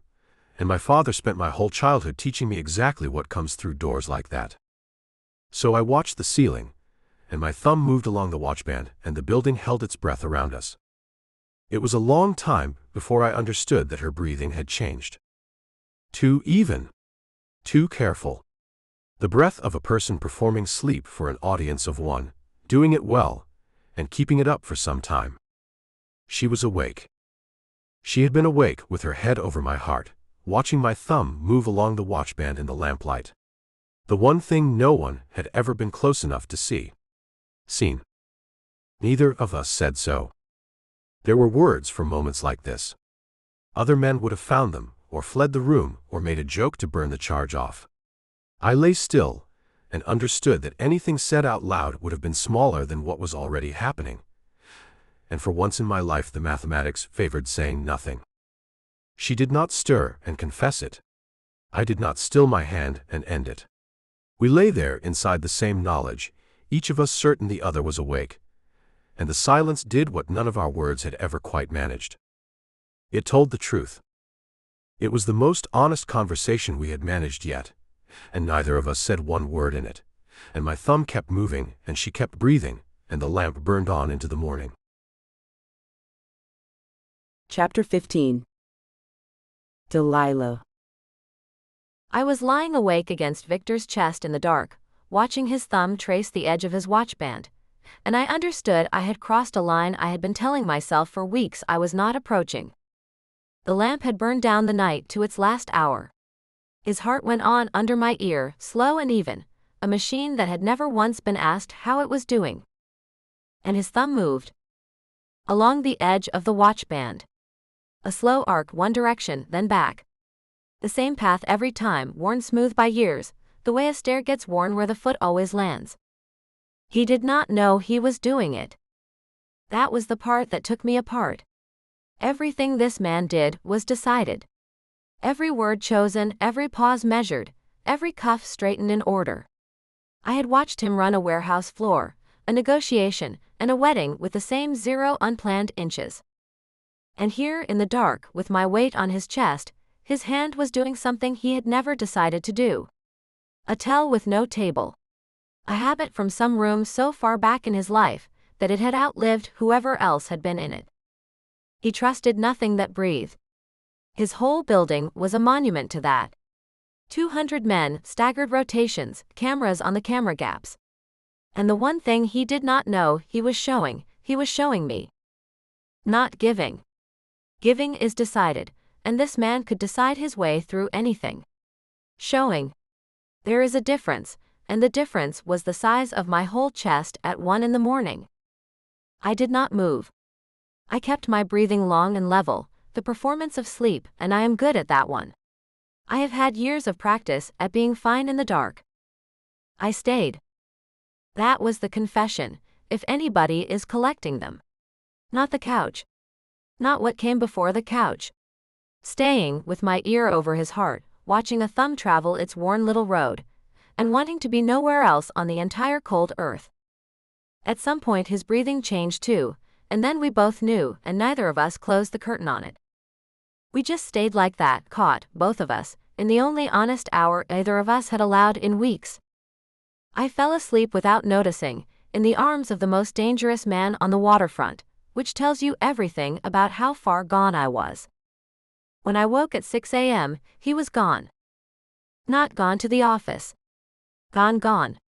The building has a specific quality when Victor is somewhere else altogether, a kind of slack in the air, like a rope with nothing on the end of it. The men move at a different tempo.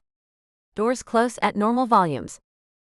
I lay on the couch under a blanket I had not fallen asleep under, which meant he had put it there, which I declined to examine at 6 a.m. without coffee. The watch was on the cushion where I had set it the night before. He had left it. The man had carried that watch in his pocket for days like a second pulse, and he had walked out into the biggest morning of his war, and left it on a couch cushion next to me. I picked it up. I put it in the pocket of my hoodie. I did not decide to. My hand did it the way it catches the ring when it slides, on its own authority, the way you pick up something that has started to feel like yours even though it is not. It sat there against my hip, a small weight with a hitch in the middle, a thing that did not work and had not been given up on. I made coffee, and did not take it out of my pocket, and if you had asked me what I was doing carrying it, I would have said carrying what and meant it. Misha came at noon. He knocked, which he had started doing at some point in the last week, and I will never know what that cost him. He stood in the kitchen with his coat still on, and delivered it in order, level as a shelf. The raid had gone at dawn, while I was asleep under a blanket I had not asked for. The warehouse on Staten Island was cleared. Volkov's network, the one built over 3 patient years, was broken in one morning, the coalition crews moving on a schedule that never slipped once. And the key lieutenants, the men who could have rebuilt it, were not floating anywhere.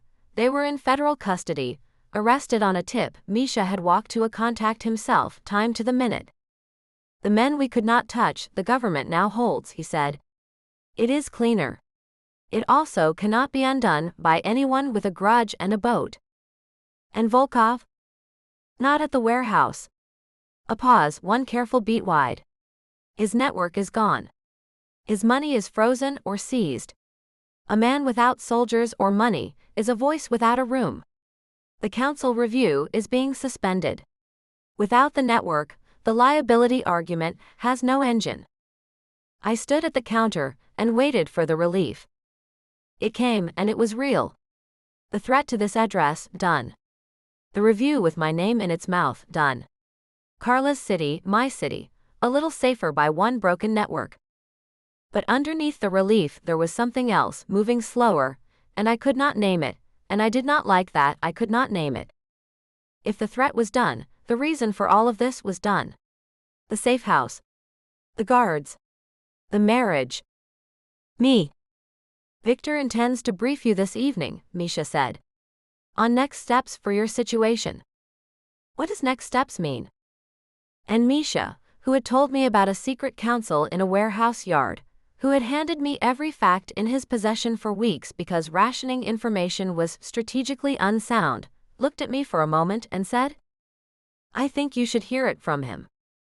That told me more than the news had. Misha did not ration. Misha had just rationed. Whatever was coming that evening, it was the kind of thing a careful man refuses to carry secondhand. He left, and I spent the afternoon cleaning a kitchen that did not need it, with a broken watch riding in my pocket the whole time. Viktor came at dusk. He stood in the kitchen, all 6'4" of him buttoned back into himself, and he gave it to me clean. It was over. Volkov's network was broken. The federal inquiry would stall and starve now that the man feeding it was spending everything just to stay ahead of his own collapse. The address was no longer compromised in any way that mattered. Your situation, he said, will be resolved within the week. Resolved.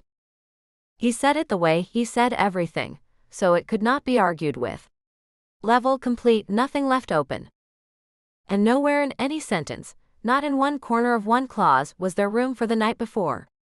The couch, the lamp, the hand I had held open in both of mine. Resolved did not have a couch in it. There was a question I had asked at a sink once, about what happened to me when the paper finished its work. He had not answered it then. Resolved walked right past that question with its eyes forward, and I stood at my counter and let it walk. Okay, I said. He looked at me a moment longer, like a man reading a gauge he already trusted. Then he went up, and his footsteps faded, and the kitchen was mine, and I put both hands on the counter and let my head hang until the kettle clicked. My eyes went hot. Nothing spilled. I ran the tap for no reason, and by the time it was off, so was I. Dried my hands. Fine again. It is a specialty. I believed him. That is the part one need on the record. I believed him for 4 days, and they were, God help me, good days. The safe house went almost soft. The rotation thinned. Dmitri walked me through the yard without checking the fence line every few steps. I cooked things that took real time, because time had stopped being a thing that was being done to me. I hummed while I made coffee, the old song, my grandmother's song, out loud and unembarrassed now that I knew it lived on both sides of my wall. I carried the watch everywhere. Hoodie pocket in the day. Windowsill at night, where I could see it. Viktor came up in the evenings, and the long table did its quiet work, papers at his end, dinner at mine. We did not talk about the couch. We did not talk about resolved. But twice I caught him looking at the pocket of my hoodie, at the small round weight of what we both knew was in it, and both times he said nothing, and both times he looked almost easy about it. A man watching his broken watch ride around a kitchen in a stranger's pocket, deciding not to mind. Deciding something anyway. I told myself that whatever this was, whatever we were, it had a shape now, and the shape could be held. Resolved could mean 100 things. Some of them had couches in them. A woman can spend 4 days furnishing a word. I even let myself think about after. Careful thoughts, rationed, the way I think about anything I cannot afford. The diner. The Civic. Whether a person could go back to counting tips 3 miles from a warehouse that knew her grandmother's song. I did not finish any of those thoughts.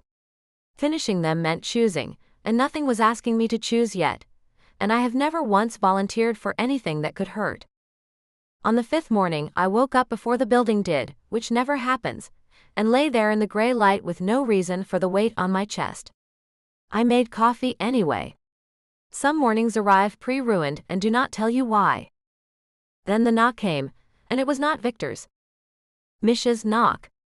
I knew it by now too, even patient.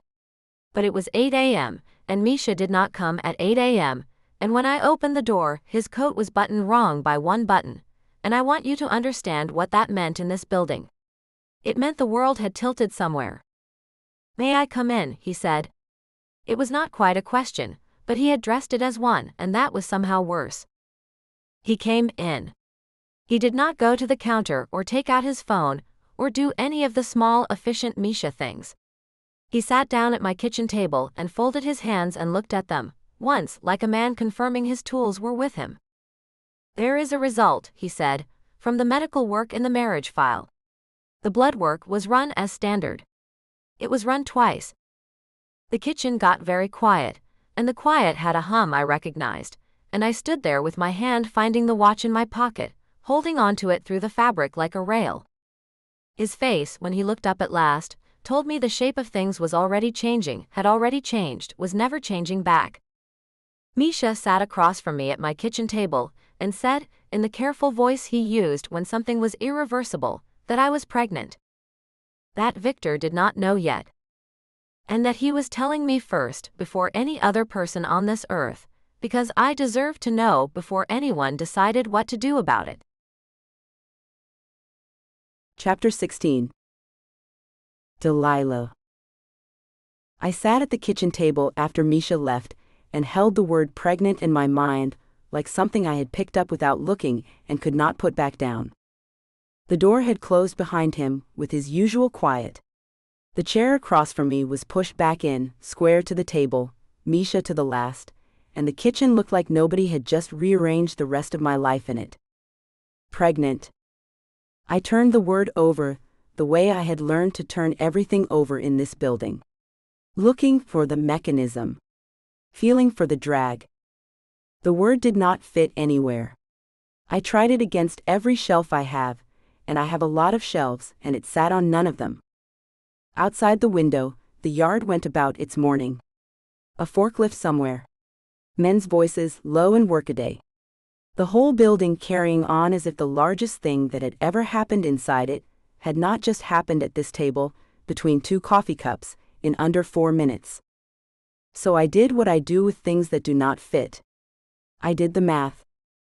I counted backward, and I needed the numbers to be wrong, so I was careful, the way you are careful recounting a drawer that came up short.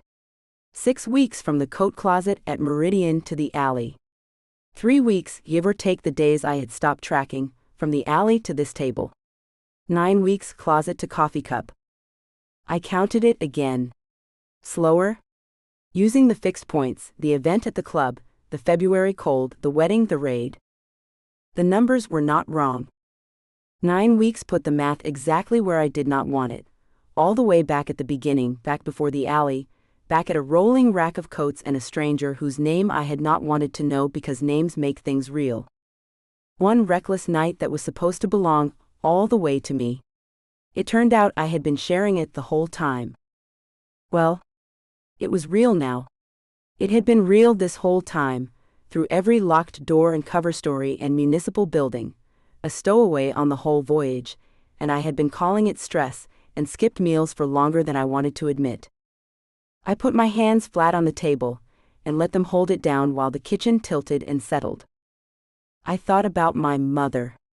One thought, one only, the 14-year-old on the sidewalk and the promise she made, and then I put my mother away, back in Florida where she lives. This was just information, I told myself. Information can be handled. My mouth twitched, the way it does when I am scared and refusing to deliver the news to my own face. There was nobody in the room to see it, and it twitched anyway, and I sat there being lied to by my own mouth in an empty kitchen. Handled. Sure. I took the watch out of my hoodie pocket and set it on the table. I had been carrying it for days. Everywhere. Pocket, windowsill, pocket. I had not acknowledged what that meant, because naming things is how they get to stay, and here I was anyway, setting a broken pocket watch on a kitchen table like it was part of the conversation. I turned it over once in my left hand. The slow rotation, his rotation, the one I had copied off him without ever deciding to. The drag was still there, deep in the middle, that soft catch of something waiting to be fixed. Unfinished. Still ticking anyway, somewhere in its intentions.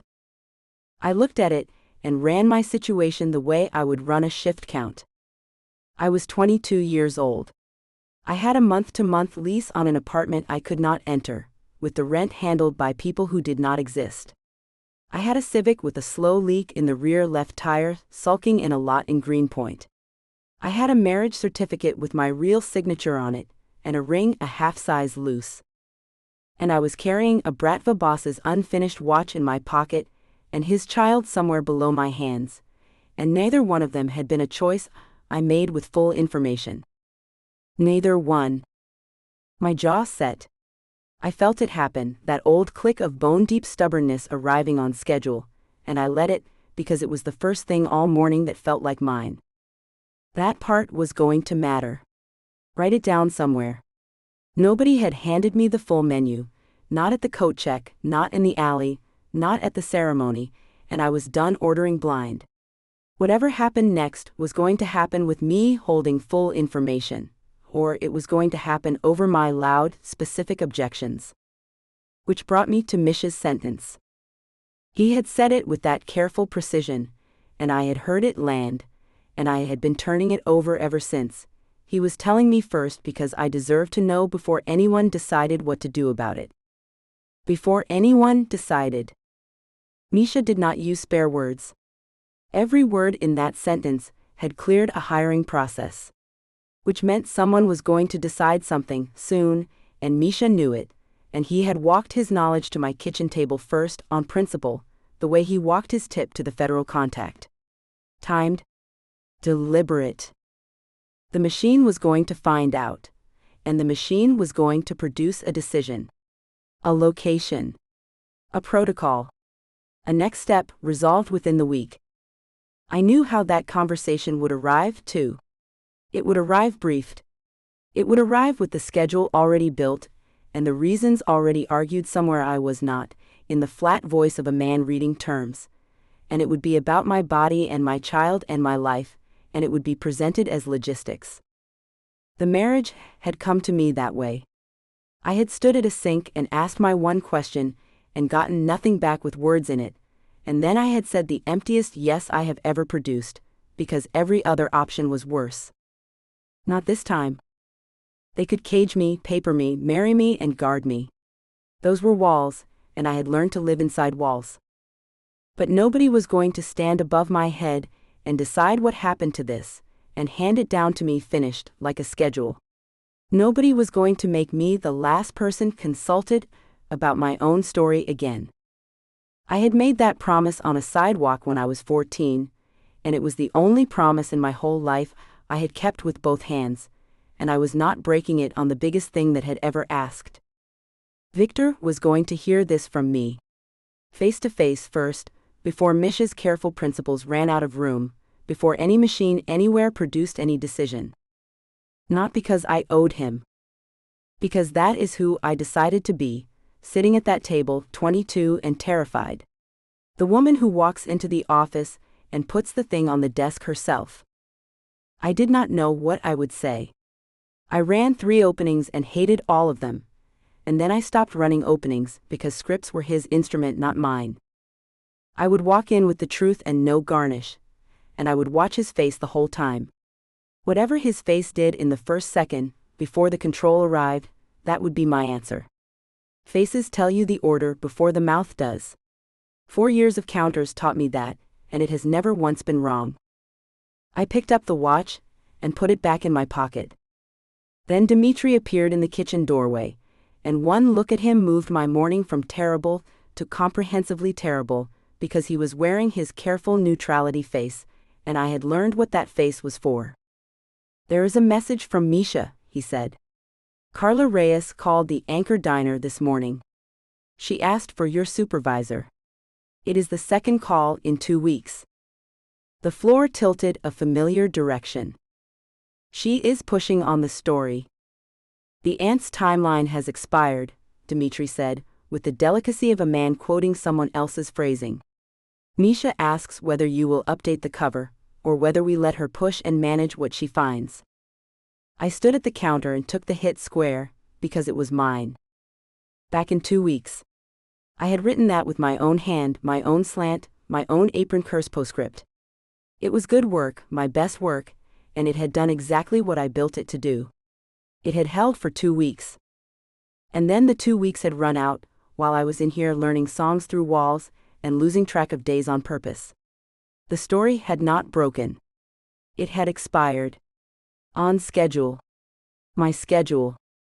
The one plan in this whole mess that was all mine, and I had let it lapse like a parking meter, and now Carla, loyal, furious, true crime-brained Carla, was out there pulling on the one thread I had handed her myself. There was no one to be angry at for that one except me, so I skipped the anger and kept the lesson. And the lesson was this. My plans were good. My plans were better than anyone in this building wanted to admit. And my plans still expired, same as anyone's, when I stopped tending them. Whatever I walked into that office to say, whatever got decided about the thing under my hands, I could not afford to stop tending my own life again. Not for days. Not for one. And I felt the pull of it, the whole warm gravity of my actual life. Carla rolling silverware and watching the door. Marco and the mop wars. My section, my regulars, my civic aging in its lot. Everything I had built out of 2 jobs and no help, tugging at me from the other side of February. Against all of it, the thing under my hands, which had no category yet, no plan, no shelf, and was already outweighing the entire rest of my life without saying a word. "Tell Misha I will handle Carla," I said. "I will write the next piece myself. Today." Dmitri nodded and turned to go. "Dmitri." He stopped. "After," I said. "I will handle it after. There is something I have to do first." He looked at me for 1 second, the serious kid who had laughed twice in a warehouse full of men who never laugh, and whatever he saw in my face, he did not ask about it. He nodded again, and disappeared down the hall the way they all learned to. I stood alone in the kitchen for one more moment. I thought about the last time I had walked toward that office with something that mattered, a piece of paper covered in my handwriting, and a man at a counter who could not find the flaw in it. This was not a paper. There was no framing that made this smaller, and no second read that would change it, and nothing about it he could consider and hand back. This was the one piece of news in the world that did not care how either of us had arranged our lives. The window over the sink had gone bright with the middle of the morning. Somewhere below me was an office with a lamp and a locked drawer, and a man who hummed my grandmother's song when he thought nobody was near enough to hear. I put on my shoes. I put my hand over the watch in my pocket, felt the small weight of it through the fabric, the hitch in the middle, the job still open. And I went to find Viktor. Chapter 17. Viktor. I was at my office desk, reviewing the Coalition post-operation report, when Delilah opened the door without knocking, which she had never done before. And I knew from the way she stood that whatever she was about to say was not small. The report in front of me was 3 pages of clean results. The warehouse cleared. The lieutenants in federal hands. The council standing down. Volkov reduced to a man with a lawyer and a grievance. I had been reading it the way a man reads good news he does not trust yet, once for the facts and once for the holes. The morning had been orders and confirmations. Transfer schedules for the seized routes. A rotation review. The ordinary machinery of a war being swept up. I had eaten nothing, and noticed it the way you notice news from another city. Then the door opened, and there were no holes anywhere in anything, only her. She closed it behind her. She crossed the room, and sat down in the chair across from my desk without being invited, which she had also never done, and the 2 firsts stood in the room like escorts. She did not hedge. She did not build up to it. She put her hands in her lap, and looked at me the way a person watches a door to see if it is going to hold. "I am pregnant," she said. 9 weeks. The math goes back to Meridian. To the coat room. I did it twice. No apology in it. No request. She had carried it down my stairs the way she carried everything, level with her chin set, and she put it in front of me whole. The room did not move.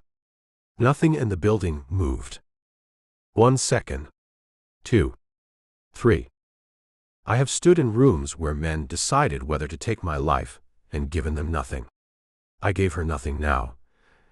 And it took more than any of those rooms had ever asked of me, because somewhere below my sternum something large, something that held other things up, had shifted off its footing, and I could not name it. And I have never in my life been able to stand in the same room as a thing I cannot name. 4 seconds. 5. So I did what I have always done with things that cannot be named. I stood up, and I turned to the window, and the turn took 1 second and closed 26 years of distance between me and my father. The yard below was ordinary.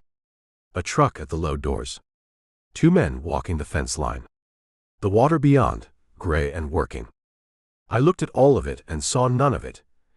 And behind me she sat in silence and watched my back, and I felt her watching, and I began to speak. I heard my own voice arrive in the register I use for operational decisions, measured, even, prepared, and some distant part of me noted that I had not prepared anything, that the voice was building it as it went, that this was what I had instead of a heart rate. "You will be relocated," I said. "There is a property in Montreal. Secure. Off any record the Bratva has ever touched. It is maintained by a contact I have trusted for 11 years. You will be comfortable there. Medical care will be arranged, the best available, private." She said nothing. "The child will be a Baranov," I said. "Placement within the organization's structure will be determined at the appropriate time, when I have assessed the security landscape. Until then, the Montreal arrangement protects you both from everything Volkov's file has set in motion." I said all of it, to the window. And the whole time, under the voice, in the place the voice was built to cover, something in me was asking me to turn around. Not to change one word. Just to turn around, and say the same things to her face, and let her see what saying them was doing to mine. I did not turn around. It was the hardest thing I did not do all year. I did not turn around, because turning around would have meant showing her the thing that was happening behind my face, and the thing happening behind my face was not logistics, and I had no other language to put it in. That is the whole confession. A man spends 26 years building one language, and then the moment arrives that needed a different one, and he stands at a window conjugating the only verbs he owns. I tapped my index finger twice on the windowsill. Finality. The silence behind me lasted long enough that I understood it was not agreement. Then I heard her stand, and I turned around. She was already up. Her face was straight. Her mouth was set in a line I had seen once before in this building, and I could not remember where, and then I could, the alley. The first 60 seconds of the alley, before the quips came. The face underneath the armor, when the armor is not worth putting on. She had moved past something. I could see that. I did not understand then that the something was me. She reached into her hoodie pocket, and her hand came out with the watch. My watch. The broken one. The one from my drawer. The one that had been riding around this building against her hip for days. The one I had not asked about because some part of me had known she had it and had wanted her to have it and had refused to examine either fact. She set it on the edge of my desk. She set it down with a precision that was not quite gentle and not quite hard. The exact pressure of a person returning something they had decided not to keep. And the sound it made on the wood was very small, and it has not stopped since. She did not say anything. No quip. No terms. No fight. She had brought me the most frightening thing anyone had ever handed me. And she had watched what I did with it. And the watch on the desk was her answer to what I did with it. Her footsteps did not hurry. Even then. Even leaving, she gave me nothing that looked like retreat. She walked out. She left the door open behind her. I stood at my own desk in my own building with the Montreal property still in my mouth like something I could neither swallow nor spit, and I listened to her feet go down the metal stairs at her own pace, and then gone. The office held its new silence. Below, a truck backed to the low doors, beeping, oblivious. I sat down. It took a long time, the sitting. I did it in stages, like a man twice my age, holding onto the desk that was still mine. Then I picked up the watch. It was warm. That was the detail that got through everything else. Past the training and the walls and the voice, the one fact in the room with no defense built against it. It was warm from her pocket, from her body, from days of being carried against her, and it was already cooling in my hand. And there was nothing in 20 years of running men in territory that told me what to do about a watch going cold. I turned it over in my left hand. The incomplete mechanism caught under my thumb, the specific small resistance of a thing that is close to working and is not finished. And I sat there in the silence she had left behind, and the silence had a shape, and the shape was the chair she had sat in without being invited. I ran the conversation back the way I run failed operations back. She had come to me first. Before Mish's principles ran out, before anything anywhere produced any decision, she had walked into this office under her own orders and put the truth on my desk with her own hands, and it had cost her, and she had paid it, and she had watched my face while she paid it. She had watched my face with a particular attention I had not understood in the moment. I understood it now, running it back. She had not been waiting for my answer. She had been taking it, in the first second, before I ever stood up. Everything after that first second had been ceremony. The window, Montreal, the appropriate time. She had her answer before I opened my mouth, and she had sat through the rest of it, the way you sit through the reading of a decision you already watched arrive. And my face had gone to the window. I had done exactly what my father taught me. Something frightening was placed in my hands, something alive, and I converted it into a property decision. Secure. Off the record. Maintained by a trusted contact. I had heard about my child and reached for real estate.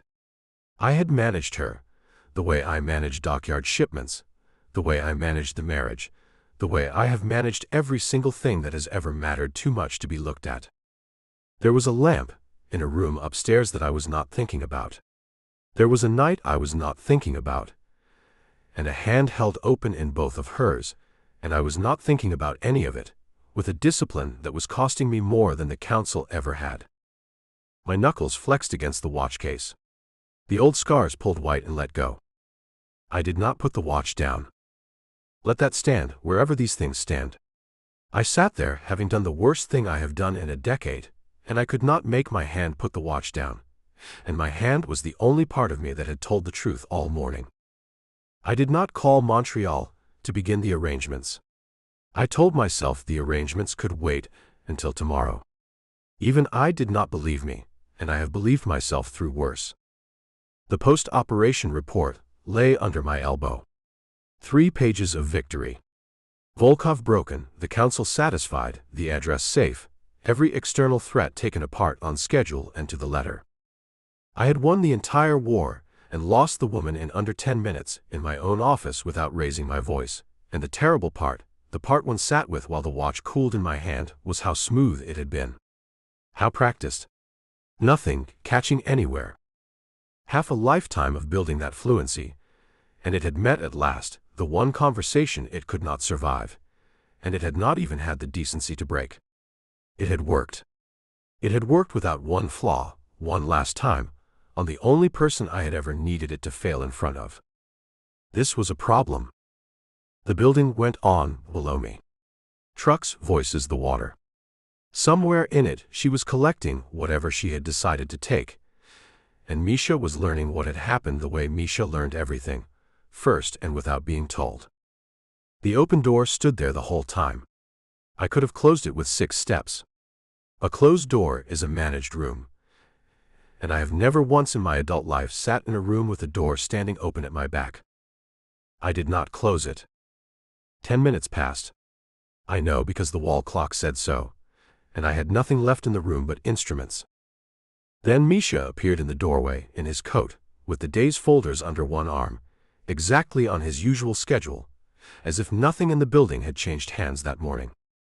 He looked at the watch in my hand. He looked at the door she had left open behind her, and at me behind the desk, and he did not ask one question. He said nothing at all. And that was how I knew he had expected exactly this, had expected it, I think, for days, and was standing in my doorway deciding whether to tell me what I had just destroyed. Chapter 18. Delilah. I was back at the Anchor Diner by the following morning, Misha having arranged my release without ceremony, once it was clear I was not going to stay, and the fluorescent light above the coffee station was still flickering the same way it had been in January. Nobody had fixed it. Of course, nobody had fixed it. The whole world I had been kidnapped out of was still sitting exactly where I left it, flickering, understaffed, smelling of burned coffee and dish soap, and the particular grease the griddle has been sweating since before I was born.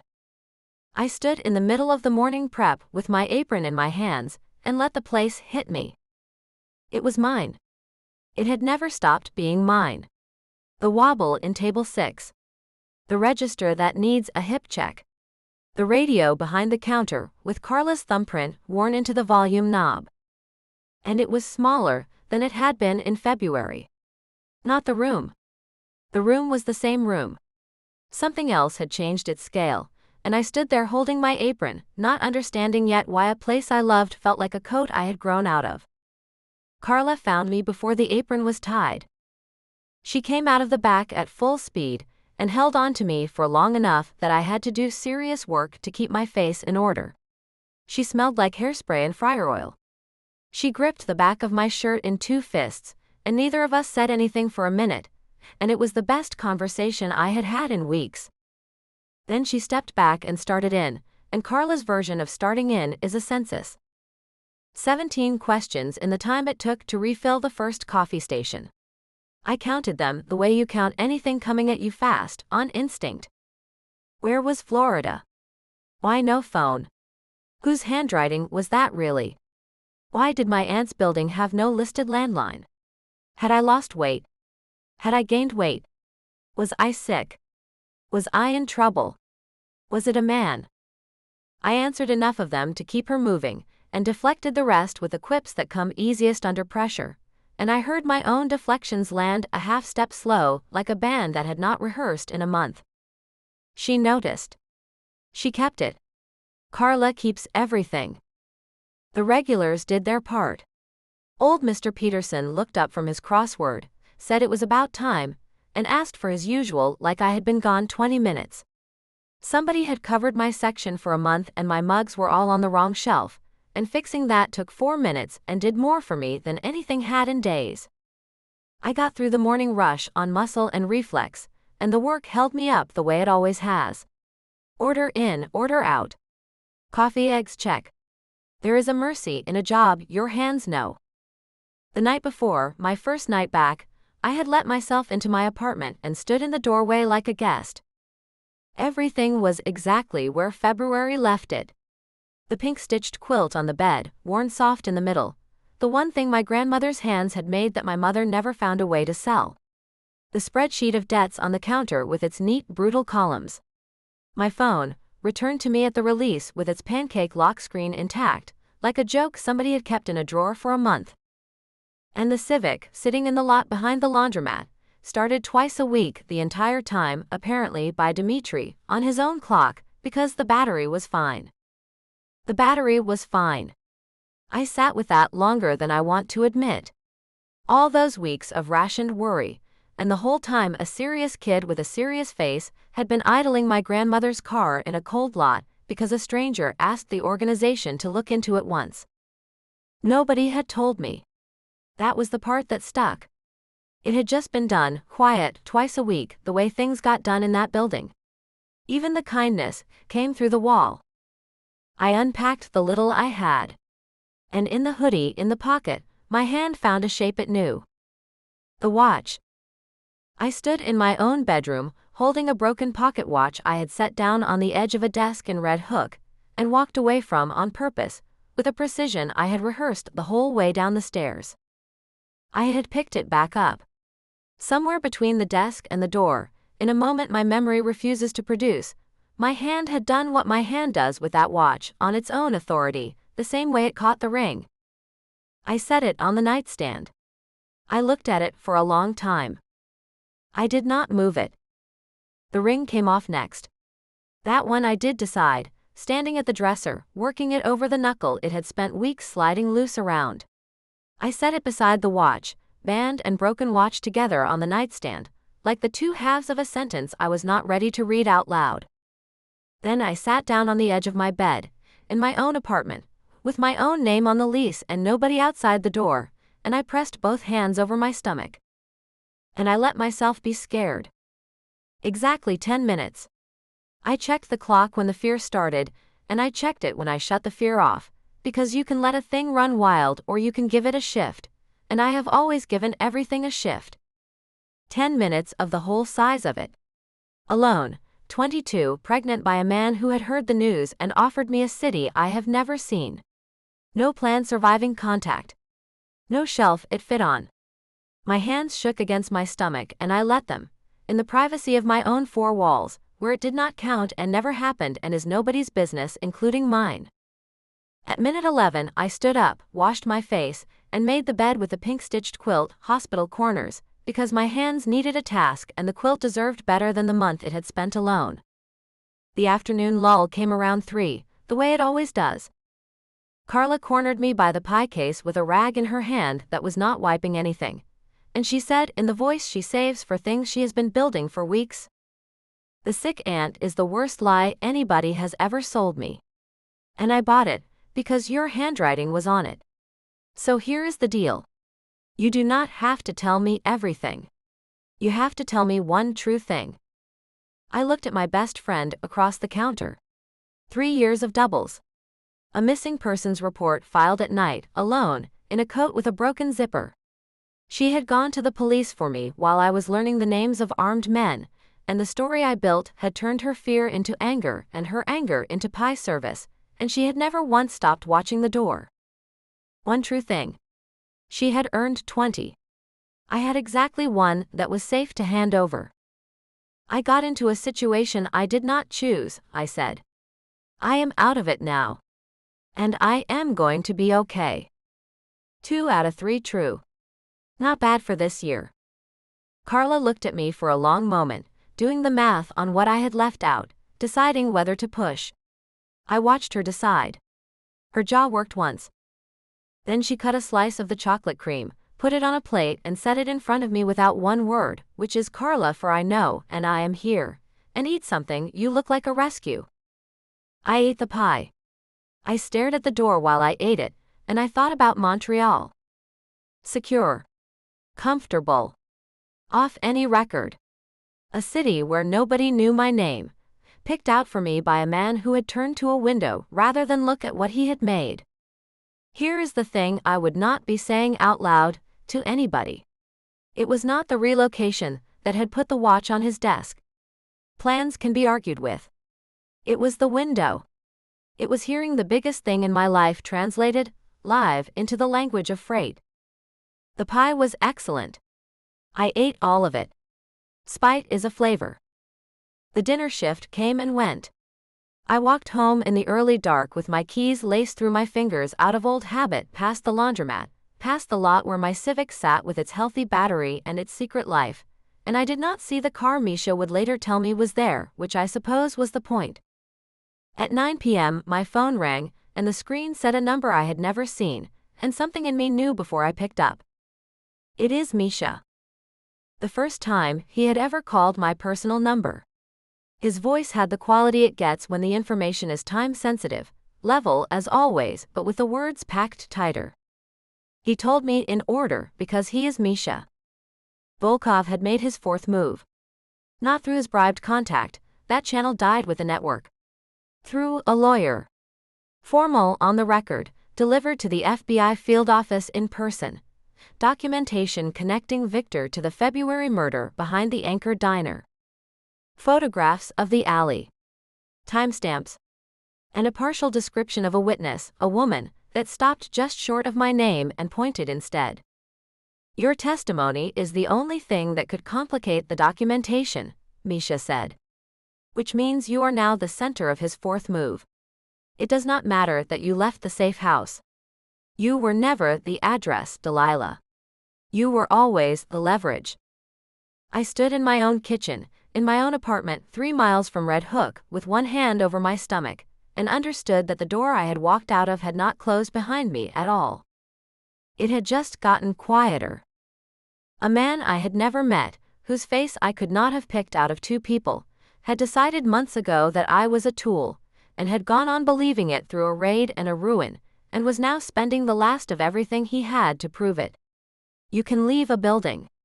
It turns out that is all you get to leave. The fear showed up on cue. I gave it its shift and kept it off the phone line. Viktor knows, Misha said. He has called an emergency session of the council for tomorrow morning. Until further notice, you should not go anywhere alone. A car will be near the diner. You will not see it. I looked down the hallway at my bedroom door, at the nightstand I could not see from here, where a broken watch lay next to a ring that had never gotten to mean what rings mean. Misha, I said. Thank you for calling me first. Again. It is efficient, he said, which from Misha is a whole Valentine. Then after a pause I could hear him deciding about, it is also correct. Both things can be true. But hear me on this part. I kept my voice down and level, the register I saved for last warnings. I spent a month being moved around a board by people who meant well. I am done being moved. Guard whatever you want. I will decide for myself where I go. Chapter 19 Viktor. I sat at the head of the council table at 7 a.m. and looked at 6 men who were waiting to see if I would sacrifice the woman or the ground, and I already knew which one I was going to choose. I had known since the night before, standing in my office with a cold watch in my hand. The council session was not where I would decide. It was where I would pay. Misha had briefed me late the night before, and at the end of the briefing he had asked me nothing at all, which was his way of asking everything, and I had said, convene them. All of them. Tomorrow. The room was the same room such meetings have used for 30 years. Long table, bad coffee, good locks. 6 faces, because the 7th seat spoke through Grekov when it spoke at all. Volkov had stood against that wall once, in the place where Misha stood now. Nobody mentioned it. Everybody knew it. The packet lay in the middle of the table, where the secretary had placed it. Copies had gone to every man present. Volkov's lawyer had delivered the original to the federal field office with a formality that was itself a message. No more bribed contacts, no more back channels. On the record, in daylight, unrecallable. Protocol opened the session the way protocol always does, old words in 2 languages, and then the room came to me, 6 faces turning like instruments. I walked them through what it was. Surveillance photographs of the alley behind the Anchor Diner, February timestamped. The kind of photographs a man takes when he has been building a file on his former employer for 3 years. A narrative connecting me to the man who ended in that alley. And a partial description of a witness, female young employee of the adjacent business, present at the approximate time. It stopped just short of her name. It pointed instead, the way a compass points, without touching the thing it means. The documentation does not survive a courtroom, I said. It survives something worse. It opens an inquiry. The inquiry produces her name inside a week. Once her name is in a federal record beside mine, she is leverage forever. Volkov loses his network and buys himself a lever that outlives him. I laid it out plain and whole, and I watched 6 old faces weigh other people's lives. Grekov finished first. He always finishes first. The solution is obvious, he said. The room did not move. Under the table, out of 6 men's sight, my thumb found the edge of my watchband and stopped because I stopped it. Be precise about what you mean, I said. He was precise. I will not write his sentences into the record of this account. They were short, they were practical, and they were about a waitress from Greenpoint who had seen one thing in one alley on one night in February. He built the case the way old men build cases, low-voiced with regret in the grammar and none anywhere else. And every man at that table had heard the same case made before about other people, and so had I, and twice I had made it myself. That is the man, the counsel knew. That man would have nodded. I listened to every word. I felt nothing arrive on my face. I have been building that stillness since I was 15, and I spent all of it in those 2 minutes, the whole reserve down to the floor of it. No, I said. Not loud. Loud is for men who need help being believed. Then you have brought us a problem without bringing us a solution, Tarlev said. That is not like you. I have brought the solution. I nodded to Misha, who stood against the wall where an underboss stands, and he came forward and set the folder in front of me, and I opened it and dealt the documents onto the table one by one like cards, face up. The warehouse on Van Brunt.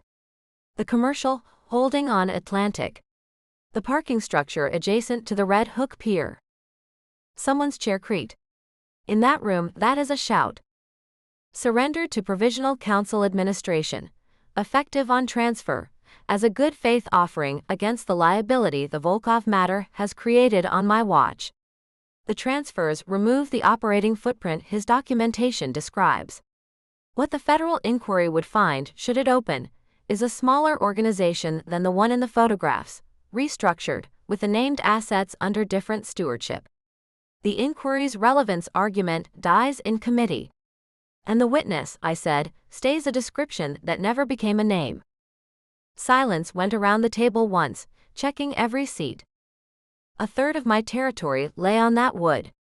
20 years of taking ground, and I had just dealt away the 3 best pieces of it before breakfast, at a table where weakness is a smell, and the strange thing, the thing I will keep, is that my hands were the steadiest they had been in 2 days. Tarlev looked at me for a long moment. I watched him reassess, watched the word liability get crossed out behind his eyes and something else get written in its place. I could not read what. With Tarlev you never can. The review is closed, he said at last. I will second it. Grekov studied the documents. Operational cleanliness, before profit, before loyalty, before comfort. I had just handed him the cleanest operation on the waterfront. Closed, he said. The vote went around unanimous, 6 for 6, and the 7th seat said nothing through anyone, which is the 7th seat's version of yes. I put my index finger down on the council table and tapped it twice. The transfer documents will be with the secretary by end of day, I said, and stood, and the meeting was over and my organization was a third smaller, and the room felt no different at all, which told me something I had suspected for weeks about what the ground had been worth to me all along. Misha was waiting on the sidewalk, at the exact distance from the door that let him see everyone who used it. The morning was February doing its patient work, cold coming up through the concrete. I had left my suit jacket over the chair in the council room, and I did not go back for it, and Misha looked at the missing jacket and said nothing about it in that order. "Two things," I said. "The transfers are final. No revisiting, no renegotiating, no quiet clawbacks in a year. If any man of mine mourns that ground out loud, he can go administer it for the council." "Understood." "The second thing. Where she is. Her status. Before I do anything else, I need both." He gave me both without any expression on his face whatsoever, which is how I knew he was managing his reaction to me, the way you manage your face around a man who has been sick and claims to be better. "She is at the diner. She opened it this morning, and she is working now. She refused the escort, so the escort is invisible and 2 doors down." A pause, exact as everything he does. "And she has the watch. She took it back off your desk before she left the office. She may not know why. I would not ask her why." "The watch. Off my desk. Back in her pocket, riding around Greenpoint against her hip." I stood on that sidewalk in the cold without my jacket, a smaller man than I had been at dawn by 3 properties and 1 illusion, and I understood the whole of it at once, the way you understand a mechanism only after it fails. I had spent 2 months, and before that a lifetime, building a man who did not need anything. And I had spent the last 2 days watching him come apart from the inside, and the demolition had been done by a waitress with a pocket, 1 carried object at a time. Viktor. Misha almost never uses my name. The council is settled. Volkov's paper is contained. There is no operational reason for what you do next. "I know," I said. "Good," he said. "Then do it without one." I went back to my office first. I unlocked the bottom drawer, the one with the discreet lock, the one no one has seen open, and I opened it in the gray morning light and looked at what I have kept there for most of my adult life. I took out 1 watch. The one I have been working on longest. 17 years of intermittent repair on the same mechanism, 17 years of winters and replaced staffs and cleaned jewels, the one closest to finished. It wants 1 part and 1 steady evening. It has wanted them for some time. I wrapped it in the cloth from the drawer, folded twice, and put it in my coat pocket. The plain dark coat. Not the suit jacket, which was in a council room, and not its brothers in the closet either. The coat a man wears when he is nobody in particular. I was not going as the pecan. The pecan had already done everything the pecan could do, and it had amounted to real estate. I took no car. I told no soldier where I was going. I walked out of my own building past men whose lives I hold, and not one of them will ever know that the most dangerous thing I did that year was walk 8 blocks in a plain coat with a watch in my pocket. Nobody stepped aside for me on those blocks. Nobody crossed the street. I had not moved through a crowd that did not part in 20 years, and it was correct, all of it. The shoulder that clipped mine outside the bodega, the woman who reached past me for a paper. The coat worked. I was nobody in particular. It is a strange thing to spend a lifetime building a name, and then discover how much air there is outside of it. The subway platform was cold and half empty. The wind came down the tunnel ahead of the train the way it always does, carrying the city's breath, and I stood on the yellow line with my hands in my pockets, one of them around the cloth.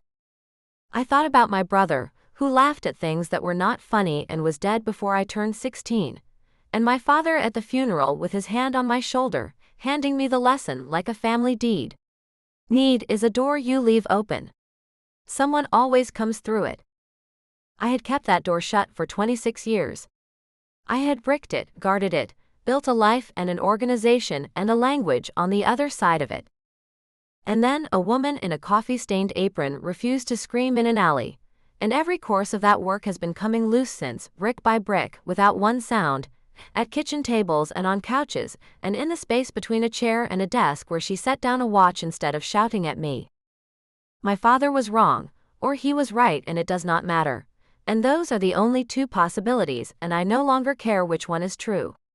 That is what I had instead of a plan, standing on that platform. A kid across the platform was drumming on an overturned bucket with no talent, and his whole heart. I put a folded bill in his cup on the way to the train. Because the coat was plain and the morning was cold and he was terrible and unbothered about it, and there was something in that worth paying for. The train came in loud and I got on it. I came up out of the subway 2 blocks from the Anchor Diner, just before the morning rush, into the smell of somebody's bakery exhaust and last night's rain, and I stood on the sidewalk for 30 seconds looking at the fluorescent light visible through the diner window. Then I went in. Chapter 20. Delilah. I came out of the kitchen with a full coffee carafe and saw Viktor Baranov sitting at the diner counter in a plain dark coat with no soldiers behind him and no car visible through the window, and I stopped moving entirely. The carafe stopped. My feet stopped. For 1 second, the whole machinery of me stood in the doorway between the kitchen and the floor, holding 12 cups of coffee, doing nothing at all. I had served through a grease fire, a marriage proposal, and 2 heart attacks without breaking stride. I do not stop on the floor. Stopping on the floor is how plates die. I stopped. He was at the counter. My counter.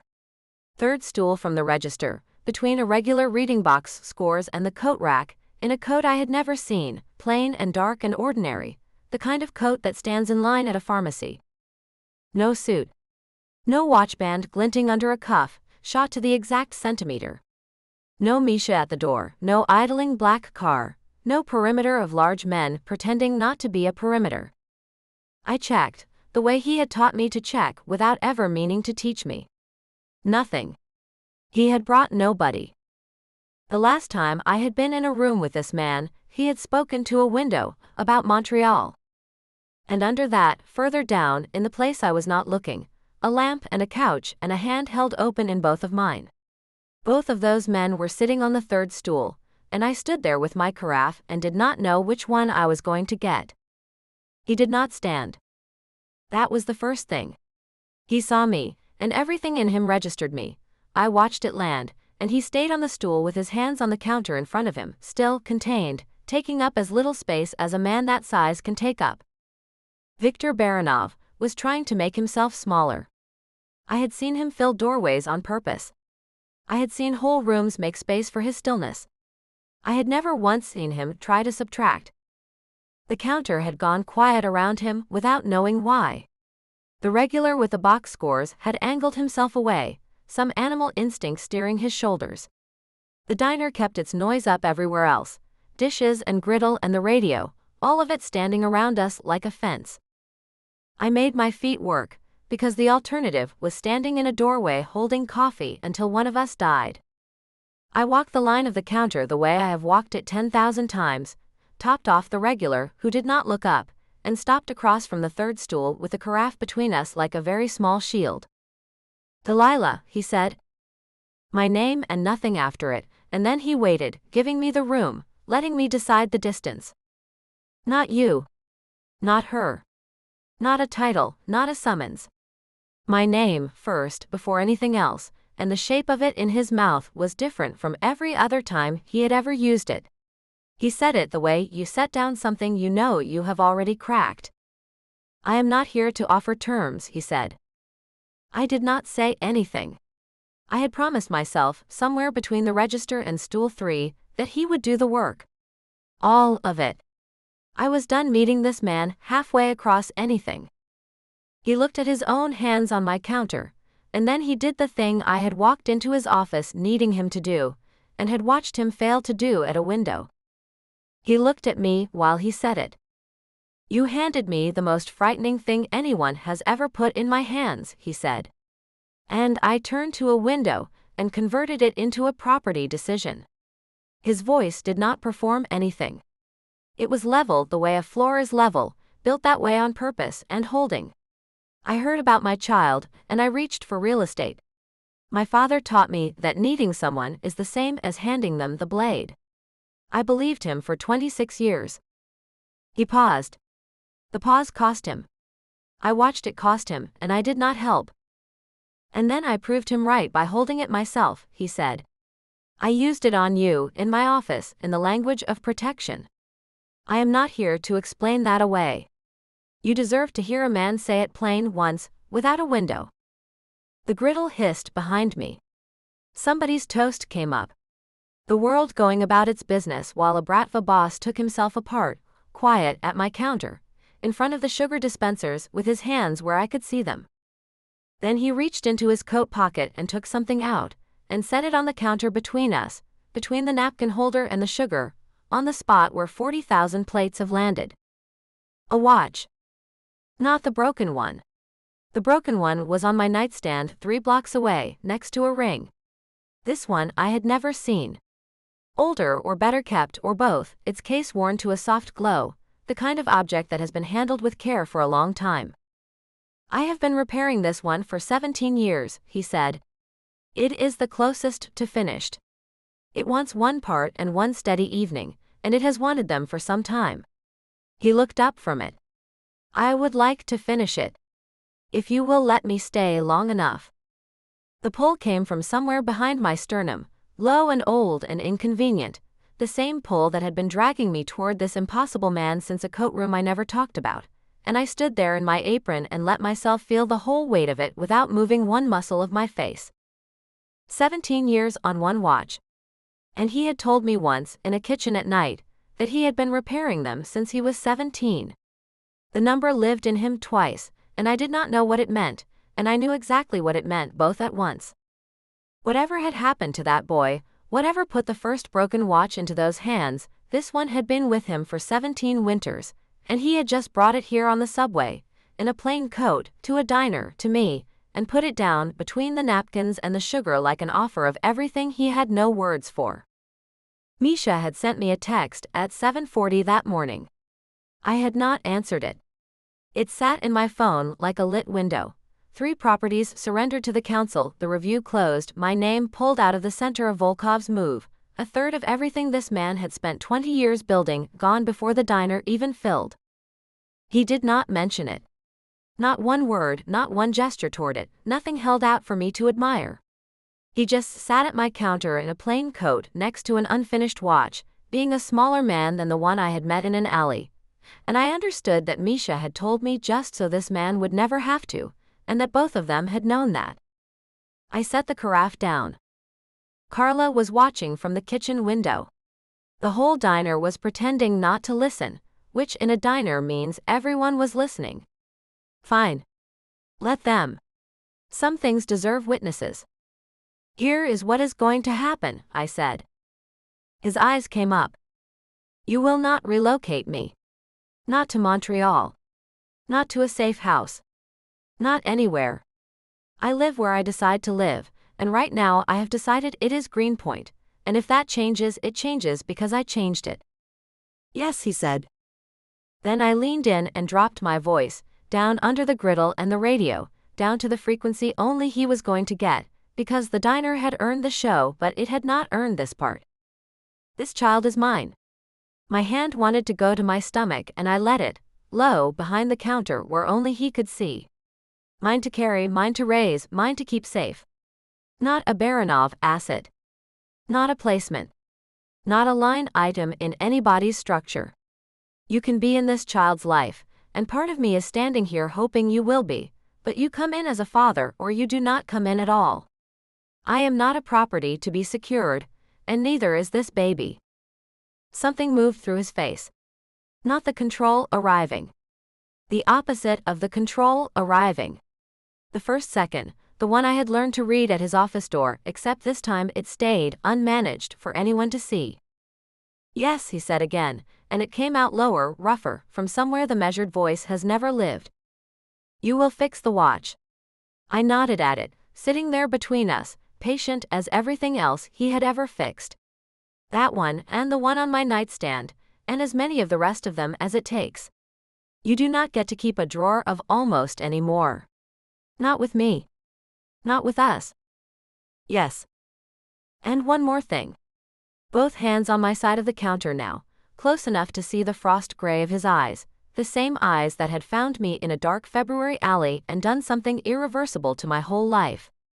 My voice stayed down where only he lived, quiet, because the quiet ones hold. There are 3 words you have never said to anybody. I am not going to say them for you, and I am not going to bargain for them either. But you will learn to say them, at least once, out loud, before this baby arrives. That is the price of the stool you are sitting on. He looked at me for a long time. The diner went on around us. The fluorescent light flickered its January flicker. Somewhere behind me, Carla had gone silent, all the way silent, which for Carla is a medical event. Then I picked the carafe back up, took a cup from the rack, and poured him a coffee he had not ordered and set it in front of him.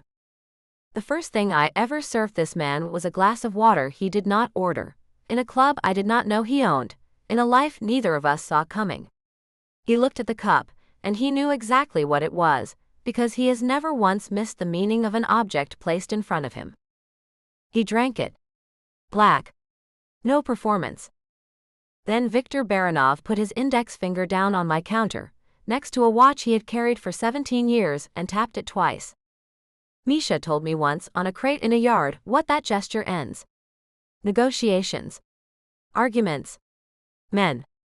And I had watched it seal my own relocation to a city I will now never see, twice on a windowsill, a life getting decided with its back to me.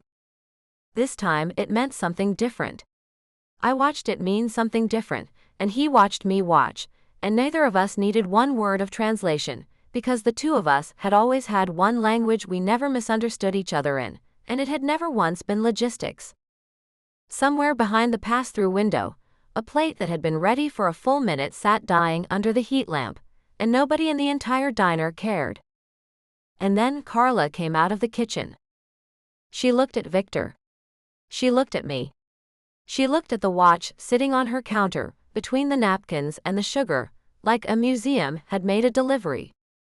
She put one hand on her hip and said, in a voice loud enough for the whole diner and half of Greenpoint, "Whoever he is going to need to order something, because I am not running a hotel." Chapter 21. Viktor. I sat at the Anchor Diner counter, eating the worst coffee I had ever tasted in my life, while Carla Reyes watched me the way a woman watches something she has not yet decided to trust, and I did not leave. I own a nightclub where the espresso is calibrated to the gram. I have taken coffee in Moscow, in Vienna, on a freighter in the Baltic at 4 in the morning. Nothing in that history prepared me for what the Anchor Diner kept in its carafes, and I drank it. And when my cup ran low, I did not stop anyone from filling it. Delilah had gone back to the kitchen, because the morning rush was arriving, and she had a job, and her job did not pause for the reorganization of anyone's life, including hers. I understood that this was one of the 10,000 things I admired about her, and had never once said out loud. So I watched her work. I had watched her through a window once, in a yard, with a war on my desk. This was better. She moved through the rush the way Misha moves through a briefing. Nothing wasted, everything landing where it belonged. And the room ran better for her being in it. And none of the people eating their eggs knew why their coffee was always full. I knew why. I sat there among them, one more man at her counter, and it was the best seat I have ever held in any room I did not own. I stayed at the counter, in the plain coat, a large stranger among regulars, and I ate the eggs Carla Reyes set in front of me without my having ordered them. She set the plate down hard enough to mean something, and not hard enough to spill anything. "Eat," she said. "You look like a man who forgets." No one has spoken to me in that register since my grandmother died. I ate. The eggs were good.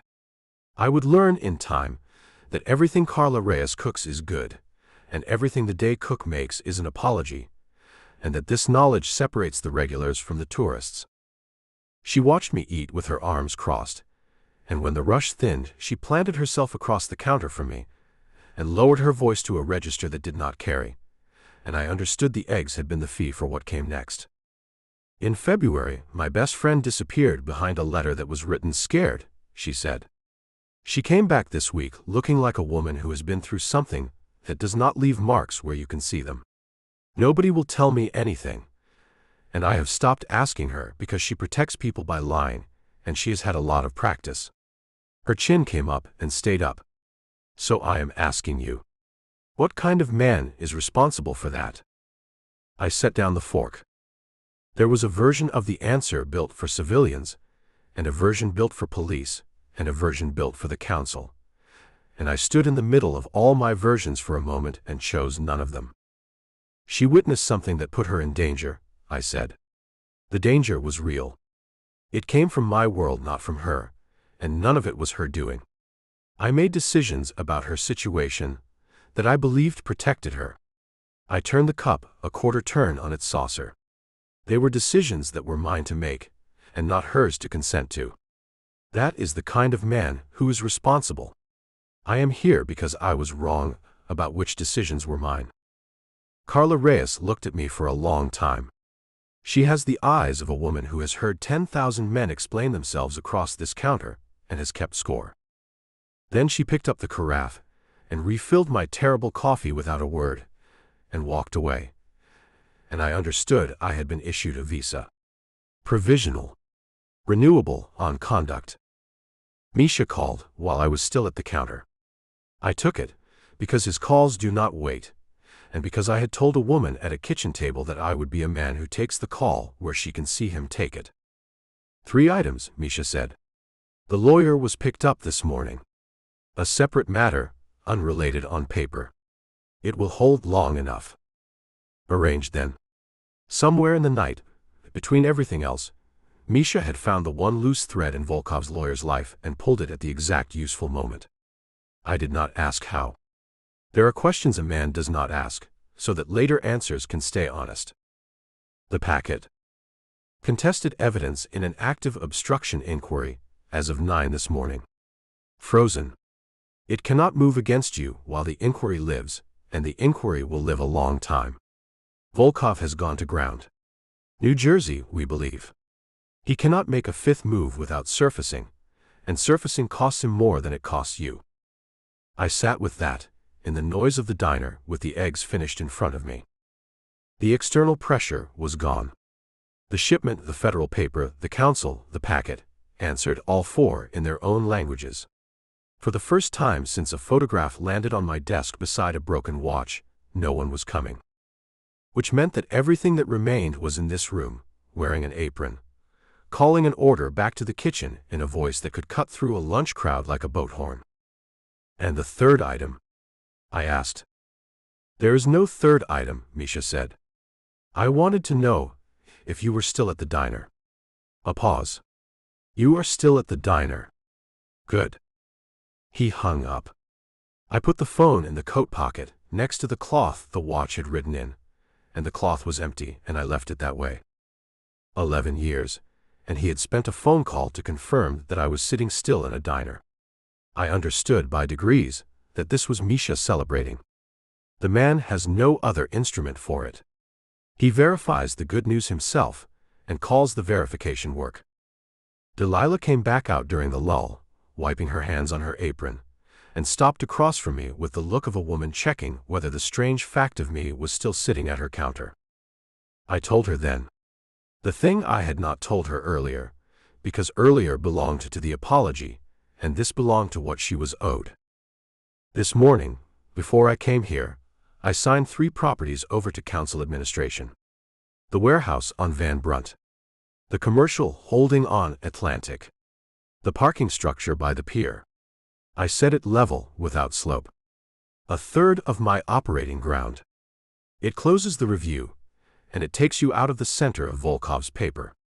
I am telling you, because you deserve to know what I am, without the power around me. It is less than it was. She crossed her arms. She shifted her weight to one hip, the stance she takes when she is about to weigh something and does not want her hands involved. She did not say it was unnecessary. She did not say I should not have. I had braced for both, and she spent neither. I know, she said. Misha texted me before you got here. I did not answer him. She studied me. Here is what I need to know. You have made property decisions your whole life. You just made another one. I need to know you know the difference, because if this is the same math with a nicer answer, we are going to have a problem eventually. The question was exact. She is always exact where it matters, this woman who plays inexact so well. Every property decision I have made in 20 years was about the Baranov brigade, I said. What it needed, what it could spend, what it could survive.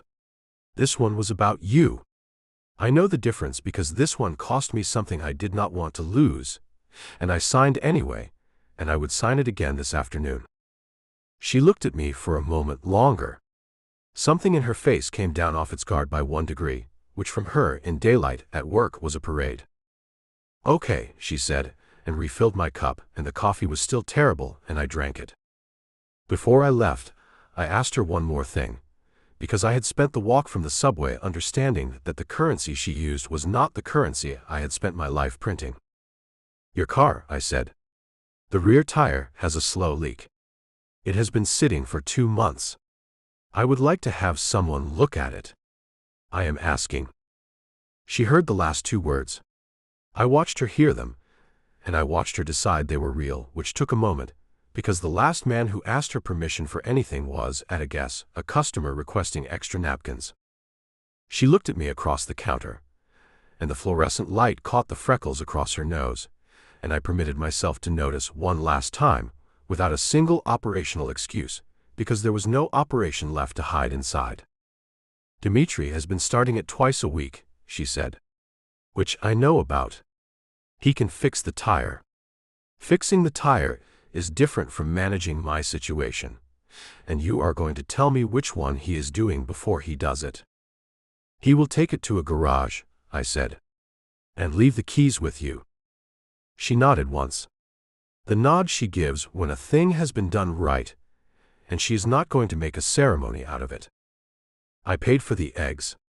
I left a tip calibrated to be generous without being a message, which took me longer to work out than the property transfer had. Carla took the money at the register.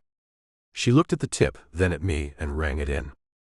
Tuesday's meatloaf, she said. He likes it. He will not say so. You will have to watch his jaw. I understood I had just been given intelligence on my own wife by her best friend, and that this was how families pass ammunition, and I said, Tuesday, and Carla nodded the way quartermasters nod, and that was the whole treaty.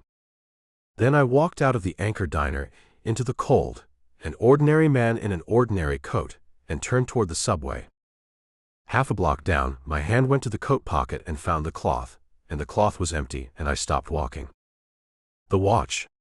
The 17-year watch, the one closest to finished, the one I had carried on the train like a second spine. It was sitting on the diner counter between the napkin holder and the sugar, exactly where I had set it down, and I had walked out without it for the first time in longer than I could account for. I stood on the sidewalk with my hand in the empty pocket. Any other object, any other year, I would have turned around before the thought finished arriving. A man does not leave his instruments behind. A man keeps his broken things where he can watch them. Then I kept going. Because leaving it was not an accident, and I was done pretending I did not know what I was doing. Chapter 22. Delilah. I was carrying the watch Viktor had left on the counter in my apron pocket for the entire closing shift, and Carla waited until the last customer left to sit down across from me and say she had approximately 40 questions. I had found it an hour after he walked out. Between the napkin holder and the sugar, sitting there with its soft worn glow, 17 years of somebody's patience parked on a diner counter like a forgotten umbrella. Except nothing that man does is forgotten.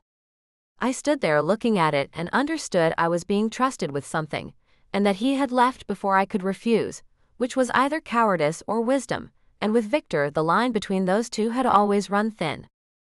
So it rode in my apron all shift, a small weight against the order pad, and I carried plates over it and made change over it, and did not take it out once, and by close I had stopped noticing it the way you stop noticing your own pulse. Carla flipped the door sign, killed the front lights, and slid into the booth across from me with 2 coffees and the face of a woman who had been patient for a month and was now done. Approximately 40 questions, she said. You get to skip the ones you have to skip. But we are doing this. I took the watch out of my apron and set it on the table between us, and her eyebrows went up and I started talking. I gave her the version that was true, without being a federal problem. The alley in February. What I saw, without the details that would make her a witness to anything. The safe house above a warehouse, the locked door, the guards, the weeks. The FBI inquiry in outline.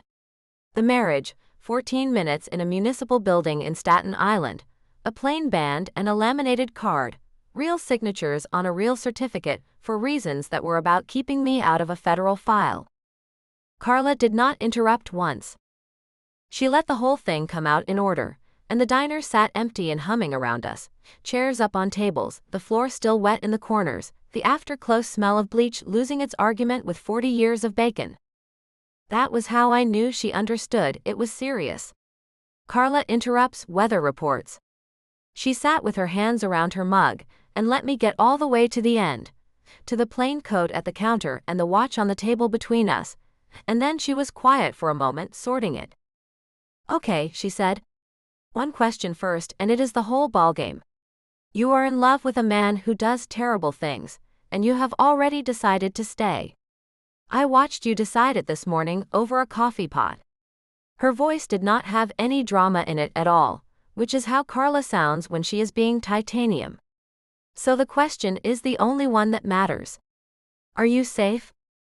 I looked at my best friend, who had filed a police report for me, who had bought a lie because my handwriting sold it, who was now sitting in a closed diner at midnight asking the exact right question in the exact right order. Yes, I said. And I believed it. That was the strange part one turned over later. Not hoped. Believed, the way you believe a thing that has already held your weight. Carla nodded slow. Then she reached over and turned the watch a half circle so it faced her, looked at it, and turned it back. Second question, she said. Why do you keep touching your stomach? Leave it to Carla to make question 2 out of 40, the one I had been building toward for an hour. I told her. I told her because she was the person who would respond with something human, because whatever else this year had rearranged, I needed one person in my life who would hear the word pregnant and not convene a meeting about it. Somebody who would show up with prenatal vitamins and a violently specific opinion about stroller brands and zero judgment about the timeline. Carla cried a little. Then she laughed, wet and loud, and called me a series of names that would have gotten her fired from a nicer restaurant. Then she gripped my hand across the table and made me promise 3 separate times in 3 separate phrasings that nobody, not Viktor, not the quiet one in the nice coat, not the entire organization of large men, was going to make this decision for me. Any of the decisions. All of the decisions. I promise, I said. 3 times. And the third time my voice did something at the edges, and Carla had the grace to pretend it did not, and the watch sat warm between us on the table, and I put my hand over it without planning to. Okay, Carla said, wiping her face with a napkin from the dispenser. Remaining questions, 38. I am saving them. They keep. Viktor called me at 9 p.m. the next day. Not Misha relaying. Viktor. His name sat on my phone screen where a stranger's number used to be, because I had saved it that morning under a name I am not writing down here. I would like to discuss what comes next, he said, in terms of your living situation. I opened my mouth to hand him something sharp, because living situation was 1 syllable away from a briefing, and old habits deserve old answers. But he got there first. There was a pause, and I heard him hear himself, and when he spoke again, the register had changed. Less wall in it. That is not what I meant to say, he said. What I meant is, I want to know what you need. Not what I intend to arrange. Tell me what you need, and that is what will happen. I stood at my apartment window with my hand over my stomach, looking down at a street with no black cars on it, and let the sentence finish landing before I answered. First requests deserve accuracy. 3 things, I said. I stay in my apartment. I keep my job at the diner. And you show up like a person, not a logistics coordinator. Person hours. Person reasons. If those work, we will figure out the rest as it comes, which is a thing people do. He was quiet a moment. I can do that, he said. And I believed him slightly more than I had the day before, which is how trust gets rebuilt, one believed sentence at a time. Ask anyone who has done it. He came the following evening. The plain dark coat again. No soldiers on the street, which I checked from the window before he ever reached the buzzer, out of a habit I had learned from a man I was now checking for. He brought nothing. No flowers, no bag, no folder, no cover story. A man arriving with empty hands, on time, announced by nothing but the doorbell. I let him in. He stood in my apartment like a cathedral visiting a cottage, ducked a little though he did not need to, and looked around at my whole life in one slow pass, the quilt through the bedroom door, the spreadsheet, the window plants surviving on pure neglect. He did not assess it. I know what his assessing looks like. He just looked, the way you look at something you have read about. We sat at my kitchen table under the overhead light that has flickered since November, which I keep meaning to fix and never will, and I made coffee in my dented percolator, which produces something between coffee and an apology. He drank it without one comment. After the diner, the man had now absorbed the two worst coffees on the eastern seaboard inside a week, both for love, though neither of us was using that word yet. He told me, unprompted, before I asked anything. Volkov's documentation is frozen. His lawyer is occupied with his own inquiry. Volkov himself is in New Jersey and cannot move without surfacing. You are no longer the center of any active threat. A pause. That is the whole picture as of tonight. Nothing withheld. Unprompted.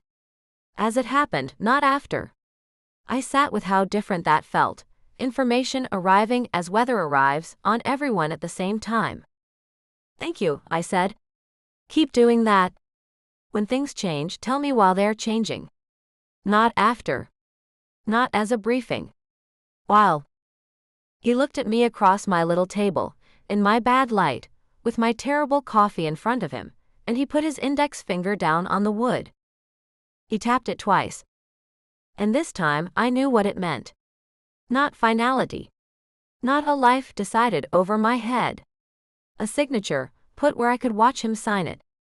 Something in my chest came loose from a place it had been braced against since February. I stood up and came around the little table and took his face in both my hands, and he let me, the way he had let me hold the scarred hand in the lamplight, with a stillness that was not guarding anything anymore. I kissed him in my own kitchen, under my own bad light, with nobody's permission but ours. What followed was quiet and chosen, and ours alone. After, the percolator was cold, and the overhead light was still doing its faithful stutter, and neither of us had noticed either thing happen. He stayed until 2 a.m. We did not talk about the council, or the properties, or Volkov, or February.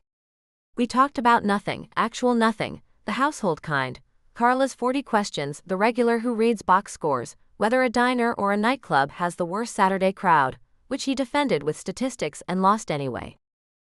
At some point I got tired the way I get tired now, all at once, like somebody dimming a switch, and he saw it before I said it, and eased the conversation downhill without announcing he was doing it. The man reads rooms for a living. It turns out that skill has civilian applications. I fell asleep for 20 minutes against his shoulder on my own couch, and when I woke up he had not moved, and the television was on with the sound off, and he was watching it like a man being taught a foreign custom. At the door he put on the plain coat and then stopped and looked at me, and did not say whatever it was, and I did not make him, because we had done enough saying for 1 week and some things can wait their turn now. There was a turn now. That was new. He went down my stairs into the February dark in his suit jacket with no coat over it, an ordinary man to anybody who did not know better, and he did not look cold. He looked like a man who had left something on purpose, and knew exactly where it was. I locked the door out of habit rather than fear, which was also new. I sat back down at the kitchen table in the quiet. The watch was on my windowsill where I had set it when he arrived, its worn case catching the streetlight. 17 years of patience, one part short of done, sitting in my window like it lived here. And his coat, the plain dark one, the nobody coat, the coat that had ridden the subway to a diner and changed my life, was hanging on the back of my kitchen chair. I looked at the coat for a long time. I did not call him to come back for it. Chapter 23. Viktor. I was in my Red Hook office 3 weeks after the diner when Misha set a folder on my desk and told me, with the particular neutrality he used for things he had already formed an opinion about, that Delilah had been managing a dispute, unannounced, between two Baranov-adjacent business tenants on Atlantic Avenue, and had resolved it before it reached me. I looked at the folder. Then I looked at Misha, whose face was doing the thing it does when he has decided to let a situation speak for itself. I opened it. The summary was 1 page in his precise shorthand. Dmitri had returned her Civic from the garage, new tire, keys left with her per the agreement, and had stayed to talk because Dmitri stays to talk with her now, which no order produced and no order could. In the talking, she had learned that 2 tenants sharing a Baranov-held commercial space on Atlantic were in a billing dispute. Escalating. A week by Misha's estimate, from becoming a public problem, the kind with signage and a community meeting, the kind that draws a reporter on a slow day. She had gone there on her day off. She had spoken to both parties, one at a time, because a diner teaches you that 2 angry tables must never share a server's attention. She had found the actual grievance under the stated one, restructured a payment schedule with nothing but a calendar and a legal pad, and gotten both signatures on a 1-page arrangement that satisfied everyone and cost the organization nothing. No lawyers. No escalation. No me. The first I heard of it was a closed folder and a fruit basket already digested. I read the summary twice, and something moved in my chest that was adjacent to pride, and further from surprise than it should have been. She had done for 2 strangers on Atlantic Avenue what she had done for a frightened woman in Cobble Hill, what she had done for her own cover story, what she had done for a counsel she had never met. She sees the mechanism under the noise. She has always seen it. The only thing that had changed was that no one was locking her away from the machine anymore. "How did you hear about it?" I asked. One of the tenants asked his building manager who the woman was, Misha said, so that he could send her flowers. The building manager asked me. A pause of exact width. I told him flowers would be an error. He sent a fruit basket to the diner. She shared it with the kitchen staff. Of course she did. I closed the folder and sat back, and the decision assembled itself with a speed that told me it had been waiting, pre-built for permission. There was a version of this moment from another life. In it, I adjust her access without explanation, the way I did after Cobble Hill, and she finds out what she is allowed to touch by touching it. That version had seemed at the time like generosity. I understood now what it had been all along, a man moving a chess piece and calling it a promotion.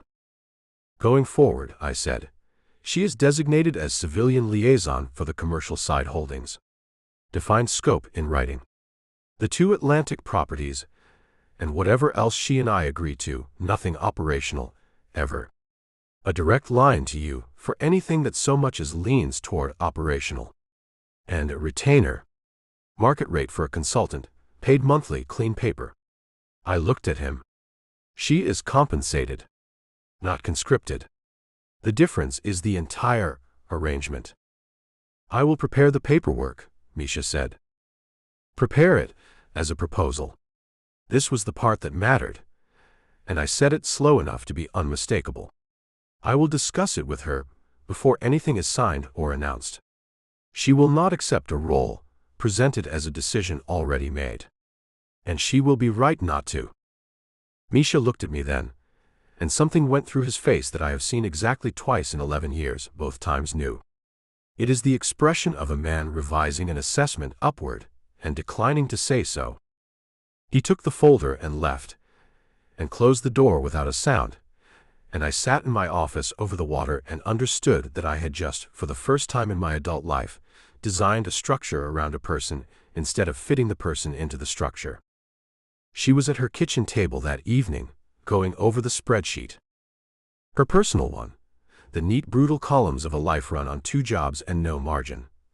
though the columns held different numbers now, and she still checked them the way a woman checks a lock she once found open. I sat across from her and watched her work in the flickering light. She had a pencil behind her ear, and a pen in her hand, and the ferocious small frown of a person doing arithmetic that has to come out right. And I could have watched her balance that page until spring. She looked up. "You are staring." "Yes," I said. "Amateurs look away when they are caught." "I am not an amateur." She went back to the column, but her mouth had moved. I told her about the liaison role. All of it in order. The scope, the direct line to Misha, the retainer and its number, the clean paper. And then, the sentence I had built the whole arrangement around. It is a proposal, not an announcement. Nothing exists until you have said yes, and if you say no, nothing changes between us and the paperwork goes in a drawer and stays there. She put down the pen. "What is the scope limit?" she said.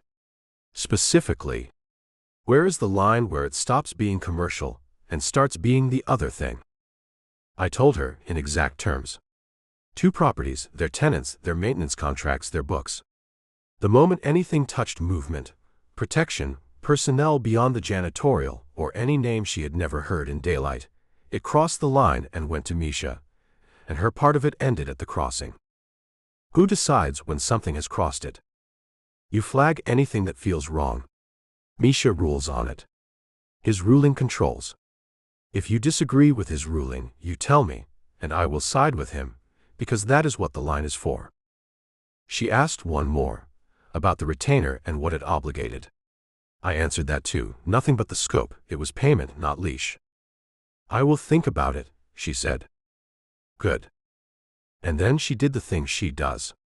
She looked at me across the table, in the buzzing light, with the pen down and her hands still, and she waited. Because she always knows when I am holding something back. She has known since a kitchen at midnight when a watch changed hands. I used to believe my face was a wall. It is a wall. She reads walls. I had been carrying it for 2 months. I had carried it up a metal staircase and through a council room, and onto a subway and into a diner, and every time it reached my teeth, I had converted it into something safer, a briefing, a property, an arrangement, a yes.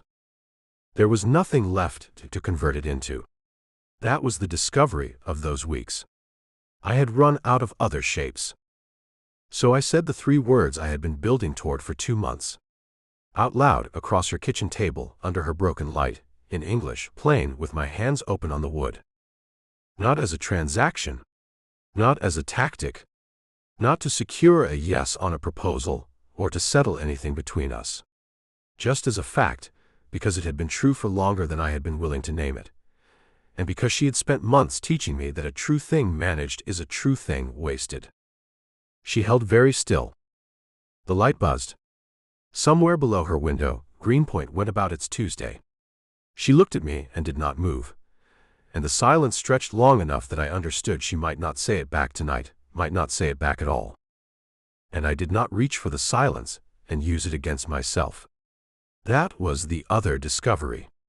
The old man would have already read the silence as a warning, already begun the withdrawal, already built the wall 1 course higher by the time she breathed.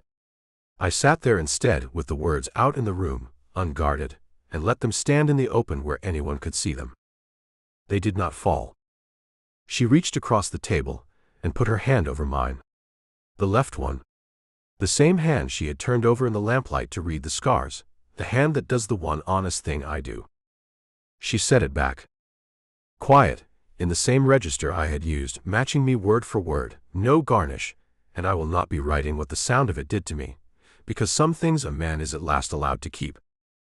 Then, because she is who she is, she straightened her spine, and picked the pen back up and said, in the voice she uses when she is about to be practical about something enormous, "I am taking the liaison job, and I am going to have opinions about it. Frequent ones. Documented. I am counting on that," I said. And she laughed. The real one from all the way down, the one I had heard through a wall and across a warehouse, and never once this close, aimed at me because of me. The flickering light buzzed above us like the cheapest chandelier in Brooklyn. It was the best sound I had heard in 41 years. She came around the table and sat down across my lap like a decision she had already made, and put both hands in my hair. And the pen rolled off the table, and neither of us heard it land. After, much later, she was asleep with her spine against my chest, and the spreadsheet was still open on the table, and every number in it was wrong now in the best direction. I lay in her bed in the dark, and did not sleep out of old habit, the sentry that never quite stands down. At midnight my phone lit on the nightstand. Misha. 2 words. Volkov surfaced. I read it once. I felt the old machinery try to start, the sequence that ends with me dressed and gone, and a briefing composed by the time the car warms. Assess, contain, manage and tell her after, when it is shaped, when it is safe, when it is mine. She was asleep against me, her breath long and even, one hand curled at the edge of the pink-stitched quilt. I did not wake her. Waking her at midnight with 2 words and no picture would be alarm, not information. The picture would exist by morning, and morning was when she would have it whole, before coffee as agreed. That was the reasoning, and the reasoning was even sound. But the reasoning was not the decision. The decision was this: I put the phone face down on the nightstand and I stayed. I stayed in her bed with her weight against my chest, and an enemy surfacing somewhere in the dark of New Jersey, and I did not get up, and I did not dress, and I did not go to manage the world back into its box. And that was the decision that was different from every decision I had made before it. Chapter 24. Delilah. I found out about Volkov surfacing the same way I found out about the council review, from Misha at 8 a.m., because Viktor had decided not to wake me, and I had decided that pattern was done. The ring had gone back onto my hand the morning after the 3 words. No ceremony. I took it off the nightstand while the coffee brewed and put it on, because it was mine, and nobody got a speech about it, including me. That morning it sat on my finger while I held the phone and listened to Misha lay out, level as ever, that Volkov had resurfaced in New Jersey, that Viktor had known since midnight, and that Viktor was at the office now assembling the full picture. Since midnight. 8 hours. In the old version of us, 8 hours was nothing, a blink against weeks of locked doors and unexplained access levels. But we were not the old version anymore. That was the entire agreement. He had been in my bed at midnight. I had woken once near 1 and felt him there, solid and awake in the dark, and gone back under thinking the world was quiet. "Thank you, Misha," I said in a voice that made him pause before he hung up. "For the record," Misha said into the pause, "he has been at the office since 5, building you the complete picture. The delay is not what it used to be. It is a smaller failure than the old failures. A beat. It is still one." Even Misha's defenses of him came with the flaw noted. I appreciated that more than either man would ever understand. I called Viktor before Misha had finished his coffee, wherever Misha takes his coffee, standing up in a doorway knowing him, watching 2 exits. Viktor answered on the first ring, which told me he knew exactly what this call was. I did not use any sarcasm. This did not deserve sarcasm, and sarcasm would have let him file it under weather. I kept my voice level and set it out whole. We had an agreement. You tell me when things change while they are changing. Volkov surfacing is a thing that changed. The text came in at midnight, and you were lying in my bed when it did, and I found out from Misha at 8. Silence on the line. Not the empty kind. The kind with a man thinking in it. "I did not want to bring the Bratva into the space where we were," he said at last. There was no defense in the register. He was reporting his own reasoning, holding it up to the light where we could both see the flaw in the casting. "Viktor. The Bratva is already in the space where we are. It is in the ring on my finger. It is in the retainer that hit my bank account on the 1st of the month. It is in the baby I am growing. There is no clean room, and pretending there is a clean room is just managing me with better manners." I let the words go out without any edge, because they did not need one. Managing information is not the same thing as protecting me. You know that. You said it plain at my counter. So if you want to be different from every single person who ever kept me in the dark for my own good, this is the moment where you actually get to be different. Not at the counter. Here. Now. On a Tuesday. The silence went 3 seconds longer than his usual.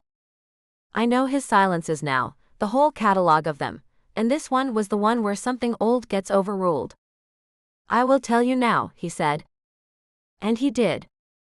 He came to the apartment within the hour.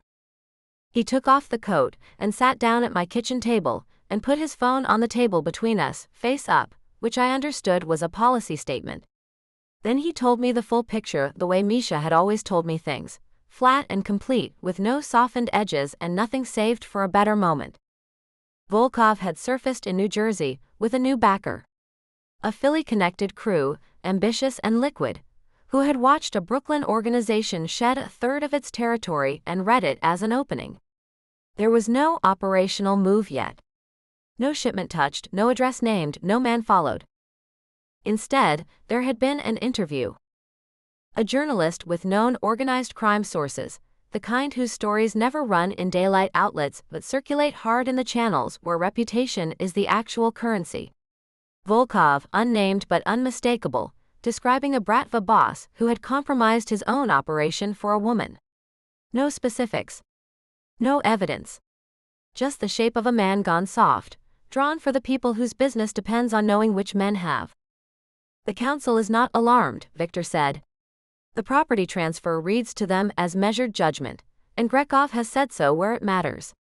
Volkov cannot touch operations without surfacing all the way, and the moment he surfaces, 3 Allied crews and 1 federal obstruction inquiry are waiting for him. So he will not come at the ground. He turned his coffee cup a quarter turn. He will keep the pressure soft and public. A story here. A rumor there.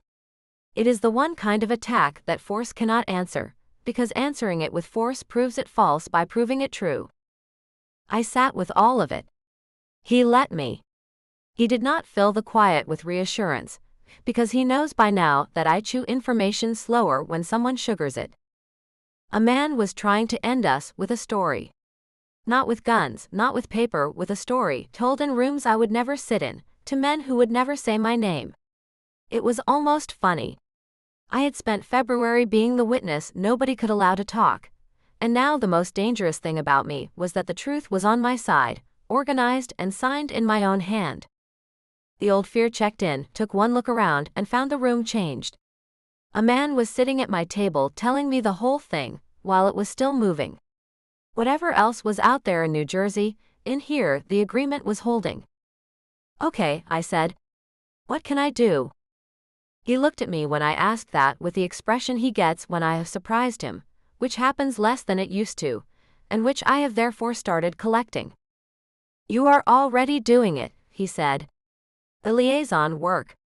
Volkov's story is that the Baranov structure rotted soft from the top. The one thing his campaign cannot survive is the visible, boring, documented truth. Clean civilian management, functioning holdings, tenants who send fruit baskets. Soft pressure dies against evidence. You are the evidence. I thought about that. Then I got the legal pad, because thinking works better with a pen in my hand, and he watched me flip to a clean page with something in his face that on any other man I would call fondness, and on him I am now also allowed to call fondness. Then I want to start with the 2 Atlantic Holdings and Meridian, I said. The civilian-facing side of the club. The administrative books, the vendor contracts, the front of house. If the story is that everything you touch is rotten, then the answer is a nightclub that runs cleaner than a credit union. I clicked the pen. And I want to hire Carla for the Meridian administrative side. She is the most organized human being I have ever met. She can smell a lie at 40 feet, and she deserves a job that pays what she is actually worth. Viktor looked at the table. I watched him want to say no. The whole protective apparatus of him leaned toward no. The reflex that walls off every civilian it values, the one that had walled me off once. And he held it and weighed it, and chose the harder thing instead. When he looked up, he said, with a care I could hear him choosing, bringing Carla further into the structure has risks. For her. They are the kind Misha would need to assess before I could say yes. I know that, I said. And I am asking anyway. Those are two different things, and both of them get to exist. He held my eyes for a moment. Then he put his index finger down on my kitchen table and tapped it twice, and Misha got a phone call that afternoon, and that is how my best friend ended up with a risk assessment, which is the most Baranov possible way to receive a job offer. That night I was at the kitchen table with the Atlantic files spread out in the lamplight, learning the shape of two buildings' plumbing histories, when the baby moved. A flutter. Low and small and certain, like a knock from a room I did not know my house had. I went very still, both hands coming down to the table. Everything I had ever read said it was too early to feel anything, and everything I had ever read had not met this kid. It came once and stopped. I sat there, 22 years old, covered in vendor contracts, waiting with my whole body, and the ordinary sounds of the apartment kept going all around the enormous thing that had just happened inside it. Viktor was across the room in the armchair by the window, the almost finished watch open under the desk lamp, the tools in their precise row. He worked on it most evenings now, an hour here, an hour there, the same patience I had heard through a wall in another life, close enough to touch now. I watched him for a moment. The stillness of him. The left hand moving with that care he keeps for things he refuses to abandon. Viktor, I said. He looked up. I did not explain. I just held out my hand and he came over and I took his hand, the left one, and put it flat against my stomach and held it there with both of mine. We stayed like that, his hand under my hands, neither of us moving, his eyes on my face and then on our hands and then on nothing at all, listening with his palm. The flutter came again. And I watched his face when it did. What moved across it was not managed. It was not composed, and it was not converted into anything safer. It arrived all at once from somewhere deep, the way water arrives through a wall that has given way at last, and it was the most honest thing I had ever seen him show, and he did not even try to put it away. That is, he said and stopped and did not finish the sentence, and the unfinished sentence was the most articulate thing he had ever said to me. He left his hand there for a long time after the flutter stopped. Then he straightened up and walked back to the desk lamp and picked up the watch. He came back and sat down across from me at the table, and set the loop down beside it, and held the watch out to me on his open palm. He said it in Russian first. 3 soft words I did not know. And then in English, so I was certain I had understood. It is finished. Chapter 25. Delilah. I was standing in the Meridian office on a Tuesday morning 6 months later, 9 days past my due date, arguing with a liquor distributor over a delivery discrepancy, when my water broke, and I finished the argument before I called Viktor. For the record, I won it. 11 cases invoiced, 9 delivered, and Mr. Costa on the other end of the phone trying the thing where he talks slower to the pregnant lady, and me reading him the intake log line by line until he discovered the 2 missing cases in his own warehouse. Imagine that. I got the credit memo confirmed, said thank you, hung up, and stood there holding the edge of the desk while the entire situation announced itself down my legs. Then I called Viktor and said 4 words I had been saving for 9 days. It is time. Drive nice. He did not drive nice.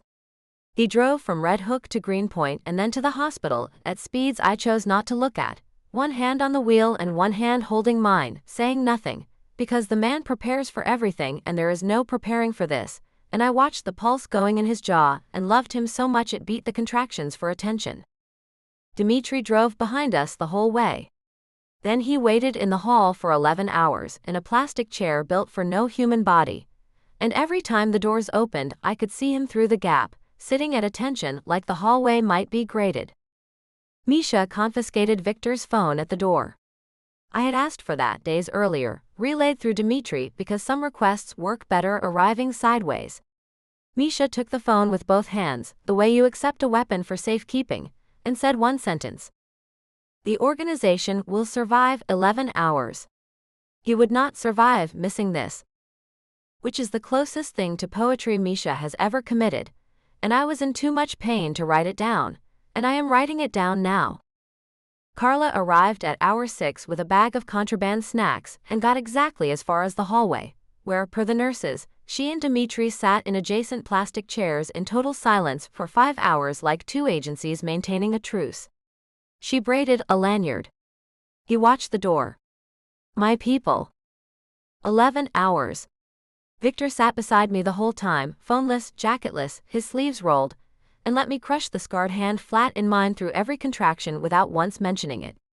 Somewhere around hour 9, in the bad stretch, he leaned down close to my ear and spoke Russian, low and even, a long unhurried string of it, and I could not understand one word of it, and I understood all of it.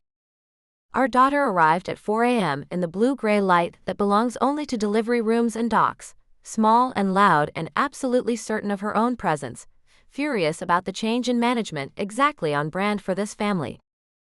And I watched Viktor Baranov hold his daughter for the first time.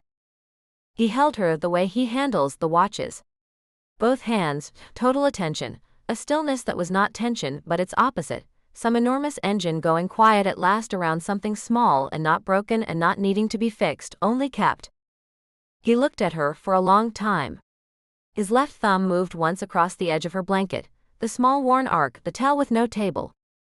I watched him, and did not try to make my face do anything in particular.